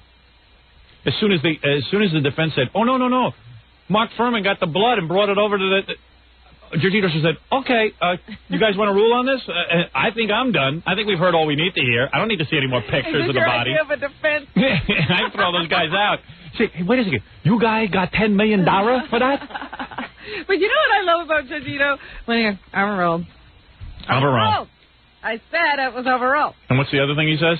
Sustained and non-responsive. Non-responsive. Non-responsive. Answer your question. My fingers are caught in a Chinese. Here's a picture. How much longer are we going to spend in this area? He should have like Chinese those finger jigsaw puzzles that you stick your 2 fingers in. What's it called? Chinese handcuffs. I'm stuck. I have a complete collection of Chinese handcuffs. We will recess now while I get my fingers up. Here's a picture. Time for a court reporter break. This is Judge Ito's desk. There's Judge Ito, see? There's the Chinese handcuffs, sundial, Chinese food cartons. Guilty all over his pad. His scribble pad. Then a mail order. Big computer. Mail order bride. There's the computer over here. Right there. No, these are the Chinese stars. And he had little things all over. So we know all about his history. He should have pictures of his family. Yeah, firecrackers. Braids like Hop Sing wore. You know, anything goes. Anything goes. Hop Sing's little top knot. Yeah. X-ray specs. All right. Come on. This is crazy. You know, we still have a break to go. Oh, dear. Well, anyway, in the questioning, the prosecution got Lang to say that there was no sign of drugs connected to this case, and that all the evidence pointed to one attacker. He noted that both victims were stabbed, both had their throats slashed, and there was only one set of bloody shoe prints at the scene. He will be back on the stand again today. Yeah, well... I'm getting to know him entirely too well. Yeah, I dig his ear. You see his ears like all red and everything? No. I study the guy way too close. I keep staring at that bald head. It captivated me. He's a pretty good witness, though, I think. Do you think? Very good. Yeah, he bright handled guy. himself very well there on the stand. Yeah. The other thing that's interesting to me is Bill Cosby's connection to the case. At one time, there was a rumor that he had contributed money to O.J.'s defense. And Bill Cosby now says that is an absolute lie. Hey. Oh, okay. Hold on. I didn't realize you had tape of Bill. Well, he called my office. My office told him we weren't. But he printed it anyway. There's a point and a tone where people seemingly on his hind forget horse. that there's a dead woman, there's a dead man. Oh, shut up. Yeah, he's talking about the reporter who wrote the story, actually called him, and he denied it, but he wrote it anyway. And he also says that he finds it embarrassing, all this O.J. coverage. Oh, he does. This is rough stuff, man. I mean, doing a sitcom was a piece of cake, although I don't want to do another one. Yeah, this no one wants you to. It's 6 o'clock in the morning, and I don't get This is makeup. the wrong cut, isn't I it? can imagine myself getting up at 4:30 I like it. in the morning. I don't care what he's saying. If I had to have makeup. I like when guys are all serious about what they do. I mean, it's sort of like being Bryant Gumbel with the television series. Yeah, it's all real rough. You're sitting there with $80 billion annuity, and you're sitting there complaining. Just shut up. No one wants to hear it. Well, you know, his reputation as Mr. Television is at stake. He has this new series on. I forget the name of it. Where he Beating plays... a dead horse. Oh, okay. It's called Beating a Dead Horse, O.J.? Beating a dead horse. I see. Thank you, O.J. Whatever it's called, he plays a coroner. It's called the Angela Lansbury Show with the black guy. That's what it's called. And he is a guy who used to investigate crimes, and now he's come out of retirement to help the New York City police continue to solve crimes. Yeah, they needed him. And they had to pull it off the air. It was so bad, nobody was watching it. And now he supposedly has fixed it and is bringing it back, and it's a question of can Mr. Television, Mr. Bill Cosby, who once saved the whole NBC network, do it again? We'll just have to wait and see. Newt Gingrich is in the news again today. Yesterday, we talked about the fact that Newt has a gay sister. Well, she's only a half-sister now, I find out. No, don't hold it against me. He's called hey, that's only my half-sister. She looks like a guy, man. It's really cool. She's real gay. Yeah, that's a gay person. Some of those girls we have on this show are like just playing at it. Yeah, she is the full commitment. Yeah. She's a regular boy's haircut now. Yeah, she has a boy's haircut, boy's glasses, boy's clothes. And would never wear anything the least feminine. Right. She's not playing to you. No, she ain't playing to me. She ain't trying to win me over with lesbian stories. She's not even interested in talking about it to me. And they say today in the paper that one day after meeting with his lesbian half-sister, House Speaker Newt Gingrich blasted gays and said workers fired because they're homosexual shouldn't be allowed to sue. His sister had met with him because she says that gays and lesbians right now can be fired from their jobs simply because of their sexual preference. He says we shouldn't return to the age of repression, but sounds like it. There's no reason that just because of your sexual behavior you should be able to run into the courts and sue if you lose your job. Representative Barney Frank of Massachusetts, who is homosexual, I called... thought his name was Barney Fag. No, it's I heard that Barney on TV. Frank. Some guy said it. It was another congressman, I think, Yeah. but he said that was a mistake. Oh. Oh, okay. I didn't understand that. I thought the guy's name was something else. No, he says that Gingrich is a bigot and has accused him of exploiting his half-sister and his close friendship with gay Representative Steve Gunderson to soften his anti-gay record. He says he has the worst gay record in the House. Oh, the worst gay record in the House is the Liza Minnelli album. But I'm throwing that out. All the gays listen to Liza Minnelli. I don't know why. She's not gay. Gingrich says this protecting gay rights mean that a transvestite should automatically have a right to work as a transvestite? See? I don't think so, he said. Candace Gingrich declared earlier that she couldn't vote for her half-brother. What do you think, O.J.? I plead the fifth. All right. Gingrich also said yesterday that he believes many newspaper editorial boards contain socialists. The Washington Post, says Gingrich, at a private dinner on Monday, suggested to business executives that they reconsider advertising in certain papers that oppose their views. See, this is where these guys screw up. You know, Gingrich was onto something good yesterday with the tort reform. Everyone's for like I opened up the paper today. You see who's suing Channel 9? Yes, I was going to talk about Sarah Lee Kessler. You got to hear this one. She says that they were very bad to her when she is an Orthodox Jew and wanted to celebrate her most holy day of the week. They made her work late. Yeah, well, of course, you know, there are many Christians who have to work on the Christmas holidays in broadcasting. I've been in broadcasting, you know, almost my whole life here. Seems like a whole life anyway. And there are many times you work for stations, they need you to work. You know, the fact that it's a Jewish holiday, it's, you know. Don't go into broadcasting. Yeah, you know, they need someone to cover. So I don't know. Suddenly she's going to sue them because, listen, I could call Channel 9 a lot of things. I don't think they're anti-Semitic. I just don't think so. Believe me, I got plenty to say about them, but it's not that. And I really think under tort reform, I don't think Sarah Lee Kessler would have filed this lawsuit. Mm-hmm. I think that under tort reform, what would happen is, if some lawyer knew that they were going to file a charge of anti-Semitism against WOR and lost, they would have to pick up WOR's legal fees, which are going to be sizable on this, because any legal fee is sizable. Anytime you get anybody to defend you on anything, it costs a fortune. Yes. I don't think anyone would sit and take that risk. You would see all these frivolous lawsuits, and I'm calling this one frivolous. It's in my mind it's frivolous. Maybe it's not to her. We know her. We ought to get her on the air with this. I'll call her tomorrow. I would like to know, what specifically did they do? I don't know. They made her work on the Jewish holiday. No, she's talking about Friday night. They didn't let her go early. Oh, jeez. Yeah, well, maybe we'll all stop work because of the Jews. It was traumatic and demoralizing, she said. It was devastating. It happens. Right, O.J.? She thinks her firing was directly linked to her decision to file a complaint with the Equal Employment Opportunity Commission because she had to work past the start of Sabbath. Oh, boy. What does she do? On Friday night. She'll never be able to work anywhere anymore. Maybe she doesn't want to. Yeah, I heard that her husband's rich or something. I don't know. But, I mean, I don't know what she's doing. We have to get her on the phone. I'll get her on the phone for tomorrow. Okay. I'll try anyway. I thought it was rather interesting. Okay. That she was suing Channel 9. Hey, maybe I will. But, yes, we were talking about Gingrich. He says that he thinks some socialists are sitting on the boards of some of these liberal newspapers. Yeah, and that's where Newt Gingrich goes wrong. You know, don't get into... That sounds like McCarthyism. Just stick to the economic plan. Stick to, like, the tort reform. And people are going to love you, man. Who advises these guys? Who are they playing to? The Deep South? Gingrich called the establishment press the mortal enemy of Republican reformers. No, that's where they screw up.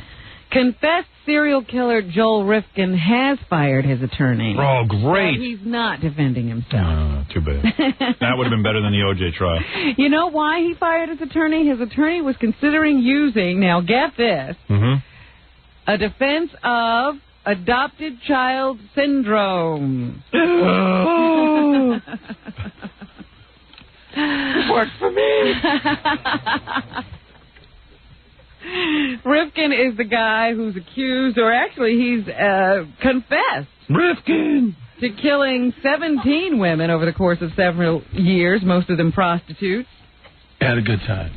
He's on trial in Suffolk County for 2 murders. And he says he's fired. He walked into court yesterday, said he wanted to fire his lawyer, Martin Effman.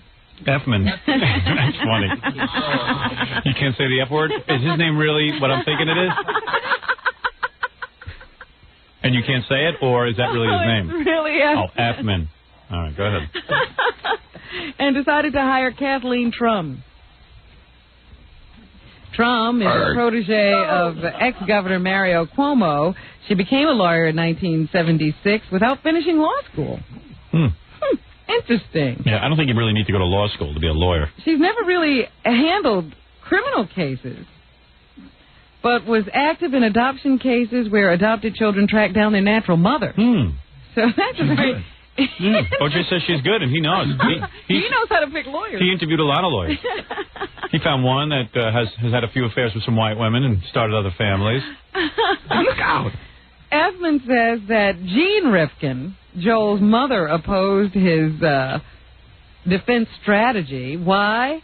Because her parenting methods would have come into question. I see. They claim, or at least the lawyer thought, that Rifkin was destabilized by the profound rejection of being given up for adoption. So, OJ, you like the choice of the new lawyer for Rifkin? She's good. Yeah. You didn't hire her because she didn't charge enough? Is that the problem? Oh, all right. Doesn't want to talk about it. Understood. Doesn't want to insult his own attorneys. Well, that's right. They're still defending him. Believe it or not, I have to take a break. Oh, dear. Yeah. Well, it's actually break time. I'm going to be taking a nap. All right. Well, we'll come back and I'll wrap up. Okay. Let's take this short break. We'll wrap up and then we can all go to hell. Hey, it's Baba Booey, Boy Gary from the Howard Stern Show, letting you know that I'm coming to Dallas. I will be the Grand Marshal of the 16th Annual Greenville Avenue St. Patrick's Day Parade on Saturday, March 11th. I will award the best Howard Stern lookalike with 10 hot concert tickets, including tickets to see Van Halen. All Howard lookalikes will march in the parade with me, Baba Booey. I will choose the winner at the parade party. It's all brought to you by Coors Light and Killian's Red, the official beer of the parade, and 97.1, The Eagle. We're back with the Howard Stern Show.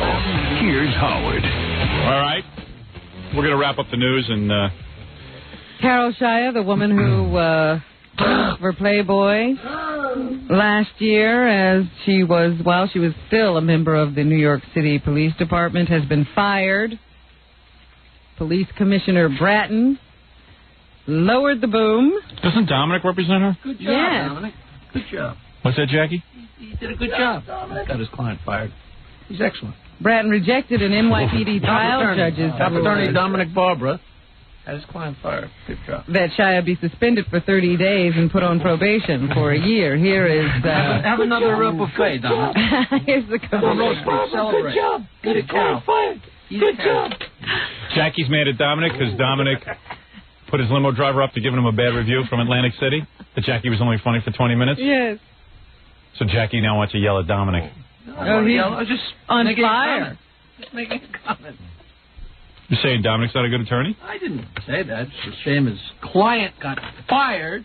But, I'm sure it's not his fault. He just represented her.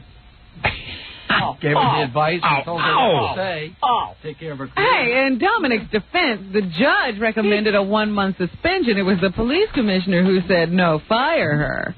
Dominic had nothing to do with that. I know. He don't care. Dominic. He's tried desperately. He had as much to do with her getting fired as I had to do with the Friends from the Howard Stern Show. I don't know about that. Ow. Close enough. All right, here's the police commissioner. No one has time to hear Jackie's mumbling. He claims that he couldn't see why anybody would keep Carol Shia on the police force. What were her abilities as a police officer? In 3 years, she made 2 arrests on her own, working in one of our most active police precincts. What I'd like to know is what the hell was she doing for those 3 years? Posing.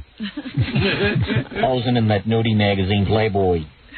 She got $100,000 for I don't know. doing that Playboy spread. Dominic Barbara says that he's shocked by the commissioner's actions. I'm shocked by the and blamed the dismissal on Mayor Rudolph Giuliani. I blame Rudolph Giuliani. He says that Shia was a pawn caught between Giuliani and the police commissioner, who are having a feud of their own. All my clients end up in Playboy. Well, in all fairness, Jackie, you can't blame Dominic on this one. I know. He handled it. He got her off 1 month suspension or something. Yeah, that's what the judge recommended after Dominic represented her at a hearing. We can't help it if the police commissioner rejected that recommendation. It happens. OJ even says it happens. Dominic? Did I hear a comment from Jackie? Yeah. He says you're not a good attorney because your client got fired. He's saying I'm not a good attorney because I told what happened Saturday night. That's the problem. Right. Aren't you busy? Yeah, I'm busy. I hear everything you say. I immediately am told. What? I immediately told when you made that comment. She got fired. You make no sense. I see. Actually, what's going to happen is we're now going to appeal the case by going into the... Who cares? Oh, is this war, Jackie? I just want to know. No. Dominic, where is Carol Shia now? The bottom of the river. Carol Shia is in Florida on a modeling assignment. Trying to raise money to pay you. Translation donkey show. And she is... Thrilled with the result. Is she happy? Well, I think that she's I think she's disappointed, and I know she feels that since the trial judge, who was the person I tried the case in front of, recommended no firing, that it's unusual for the police commissioner to do just the opposite. But I think what's really going on is Mayor Giuliani has taken over the police department. This is his fine fingerprint on this whole case. And I think that's where it's really going to be. The future of the police department is going to be decided from now on. It's Giuliani's police department. That's the way he wants it. It's a tough mayor. So you used all your influence? Well, I think what's going to happen, even drunk drivers better be careful. You know what I mean, Jackie, on the way home? Especially new drunk drivers. Yeah. So anyway, Dominic and Jackie... What? Slandering me? I believe so. And I don't know if that's slander, I'll be honest with you. Well, you know, the truth is a defense. It's any slander case. Well, anyway, Dominic, obviously there's a little rift here going between you and Jackie. I guess you and Jackie are fighting. Jackie feels that you put your limo driver up to that review. That was not his own words, that you put the words in the limo driver's mouth. Well, Howard, let me ask you a question. After you spoke to me on Sunday and you heard from my limo driver Monday, who do you think Jackie would have rather heard from? The limo driver. Go ahead, give your review. No, I have no purpose to that. It's of no concern. I don't want to upset you, Jackie. And I wouldn't criticize him. I'm sure he's very good at steering. All right. Very good. Bye-bye. Oh, listen, before I get off, Jackie, Ron Delsner said I should call you. What's that for? Who are you defending? All right, thank you. It's Dominic Barber, the bloated attorney. Oh, dear. Funny young man. The giggly attorney. Giggling attorney. Hey, Jackie. One more thing. Jackie? So, Jackie? I've never quite heard Jackie's name said that way. So, Jackie? Oh, Jackie? All right, we got to get out of here. Go ahead, Robin. Back to that firefighter for a moment. He was declared dead yesterday. Yeah. The firefighter who rushed into a building. He was working overtime to help pay for his daughter's 16th Sweet 16 birthday party. It wasn't an EMS guy either. He rushed into a burning building and was overcome by the smoke. An actual volunteer fire or ambulance crew rushed to the scene. The Hutzela Volunteer Ambulance Corporation, a private service, was the first on the scene. So when he was being taken to Woodhull Hospital, he was actually intubated by one of the Hutzela EMS guys. Well, that's Jewish. Is that a Jewish? I saw like a Jewish ambulance service. Hutzela. And they were the guys who put the tube in, and they say it was in the right place. When he got to the hospital, an anesthesiologist determined that the tube was placed into his stomach, not his throat, so that he could breathe. Oh. And that his brain was robbed of oxygen for 15 minutes. Poor guy. They did not take him off of life support. He just died. He probably would have been better off if nobody showed up. He probably just would have... Yeah, just crawling out of the building and laying on the ground. Yeah. Sometimes people shouldn't be so helpful. But there was one EMS guy in the ambulance with these three other, one city guy with these three Hutzela guys, or Hatzela guys, and nobody seems to know exactly how this occurred. Everybody's tossing the blame somewhere else. But a hero firefighter now dead. John McEnroe and Pat Smythe are serious about each other, according to page 6. That could have been my girlfriend. She asked me out on a date. McEnroe's 3 kids and Patty's daughter Ruby all get along very well. My girls would have gotten along with Ruby.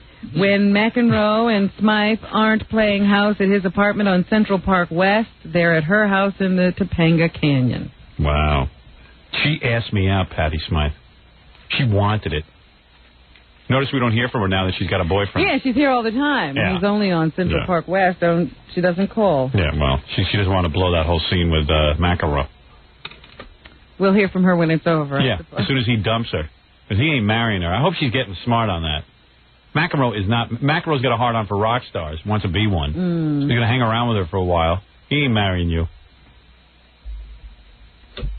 He isn't marrying you. Let's see him marry you. I could have had her. I should have gone for it. My wife's got to let me date. I thought about it. Yeah, you even said... You saw it, Jackie. It was in L.A. you're talking Yeah. about. Right, yeah. She wanted it. Right? You and Fred said, go ahead. Yeah. One date. Go She ahead. asked me to go out with her. Stupid ass that I am. I'm loyal. Should I go? Should I go? Should I not go? I love my wife. I love half my money. I love my wife. I love half my money. I love Patty Smythe. Anything in the room? She's really hot. She probably does man, everything. She called me. She's serious. She's not a Jew. She probably was around. All right. All right. And Anything? finally, a former Yeah. girlfriend of rapper Luther Campbell, that guy from 2 Live Crew, says he secretly recorded their phone sex conversations and used it on an album without her permission. Yeah, I don't think you can do that. Nelda Perinas wants a Florida jury. Penis. Perinas wants a Florida jury to award her a percentage of the record sales to compensate for the emotional damage and embarrassment she claims she suffered. Isn't that what they call it in Japan? A Perinas? That's what Ito has in his show. I have big Perinas. Since Campbell's album, I Got Blank on My Mind, was released 4 years ago. He says the S word in there. Yeah, you got S on my Now, mind. how many records did that sell that you want a percentage? More people heard the phone conversation on the phone than heard it on that record. Campbell's lawyer says Perinas agreed in writing to allow the taped conversations to appear on the album, so they don't owe her anything. They are impaneling a jury now, and the jury is being asked things like, are you offended by oral sex? My wife better not be on there. Hearing sexy conversations, because they, I suppose, will be playing the tapes in the courtroom. And that's what's happening. I'm thinking back to L.A. where I had that picture of Patty Smythe on my table and my wallet on the table, and I'm like looking at it going, eeny, meeny, miny, mo. And my wallet won. Oh, well. All right. Hey, let's do some plugs. There's a lot of exciting things happening. The Friends of the Howard Stern Show will not be appearing. It's been canceled permanently. Tonight on E, we got Dracula Gottfried. Look for us there with the great Gilbert Gottfried as Dracula Gottfried. It's a brilliant, scary performance. It's great. Part 1 tonight. Jackie, look what's going on with you. Right out of the basement into the stores with the Wild Comedy CD and cassette. Jackie worked long and hard on this. $10 plus $3 shipping and handling. Jokeland special. Buy 2, get 1 free. Call 1-800-323-KING. Now, this Saturday, if you want Jackie live, March 11th at Seasons Resort Cabaret at Great Gorge in McCaffey, New Jersey. For filthy jokes and info, call 516-922-WINE. Remember, 516-922-WINE is not a pay service. Had a good time. Oh, OJ had a good time. Good for Had you. a good time. Yeah? Okay, good. It happens. Right. At Jackie Show, it happens? It happens. All right. Be sure to join Stone Temple Norris for a 92.3 K-Rock and Guinness After Work party on Thursday, March 9th at the Lions Den on Sullivan Street, Manhattan. That's Fred's band. Baba Booey this Friday night at the Bone in Dallas, Texas, and Grand Marshal of the Greenvale Ave St. Patty's Day That Parade. is happening. I guess. This Saturday in Dallas. I guess it's happening. To order a signed copy of Stuttering John CD, call 201-942-OUCH. Ouch is right. That's the sound you make before he rapes you. Look out! If you're planning a wedding or party and you need a DJ, call Scott the Engineer's Rocket Entertainment at 718-BAG-5040. All right, very good, Robin. I was supposed to be at a meeting at 11 o'clock. Oh, no. Oh, my. I'm going to blame it all on you. All right, you can. Very thorough newscast. You went over. All right. She's good. She is good. Doesn't mean she has to go over. She is good, OJ. Just calm down. I bet you'd like to date Robin when you get out of jail. Huh? OJ? I plead the fifth. All right. Smart man. Don't make your intentions known. I'm quite off the...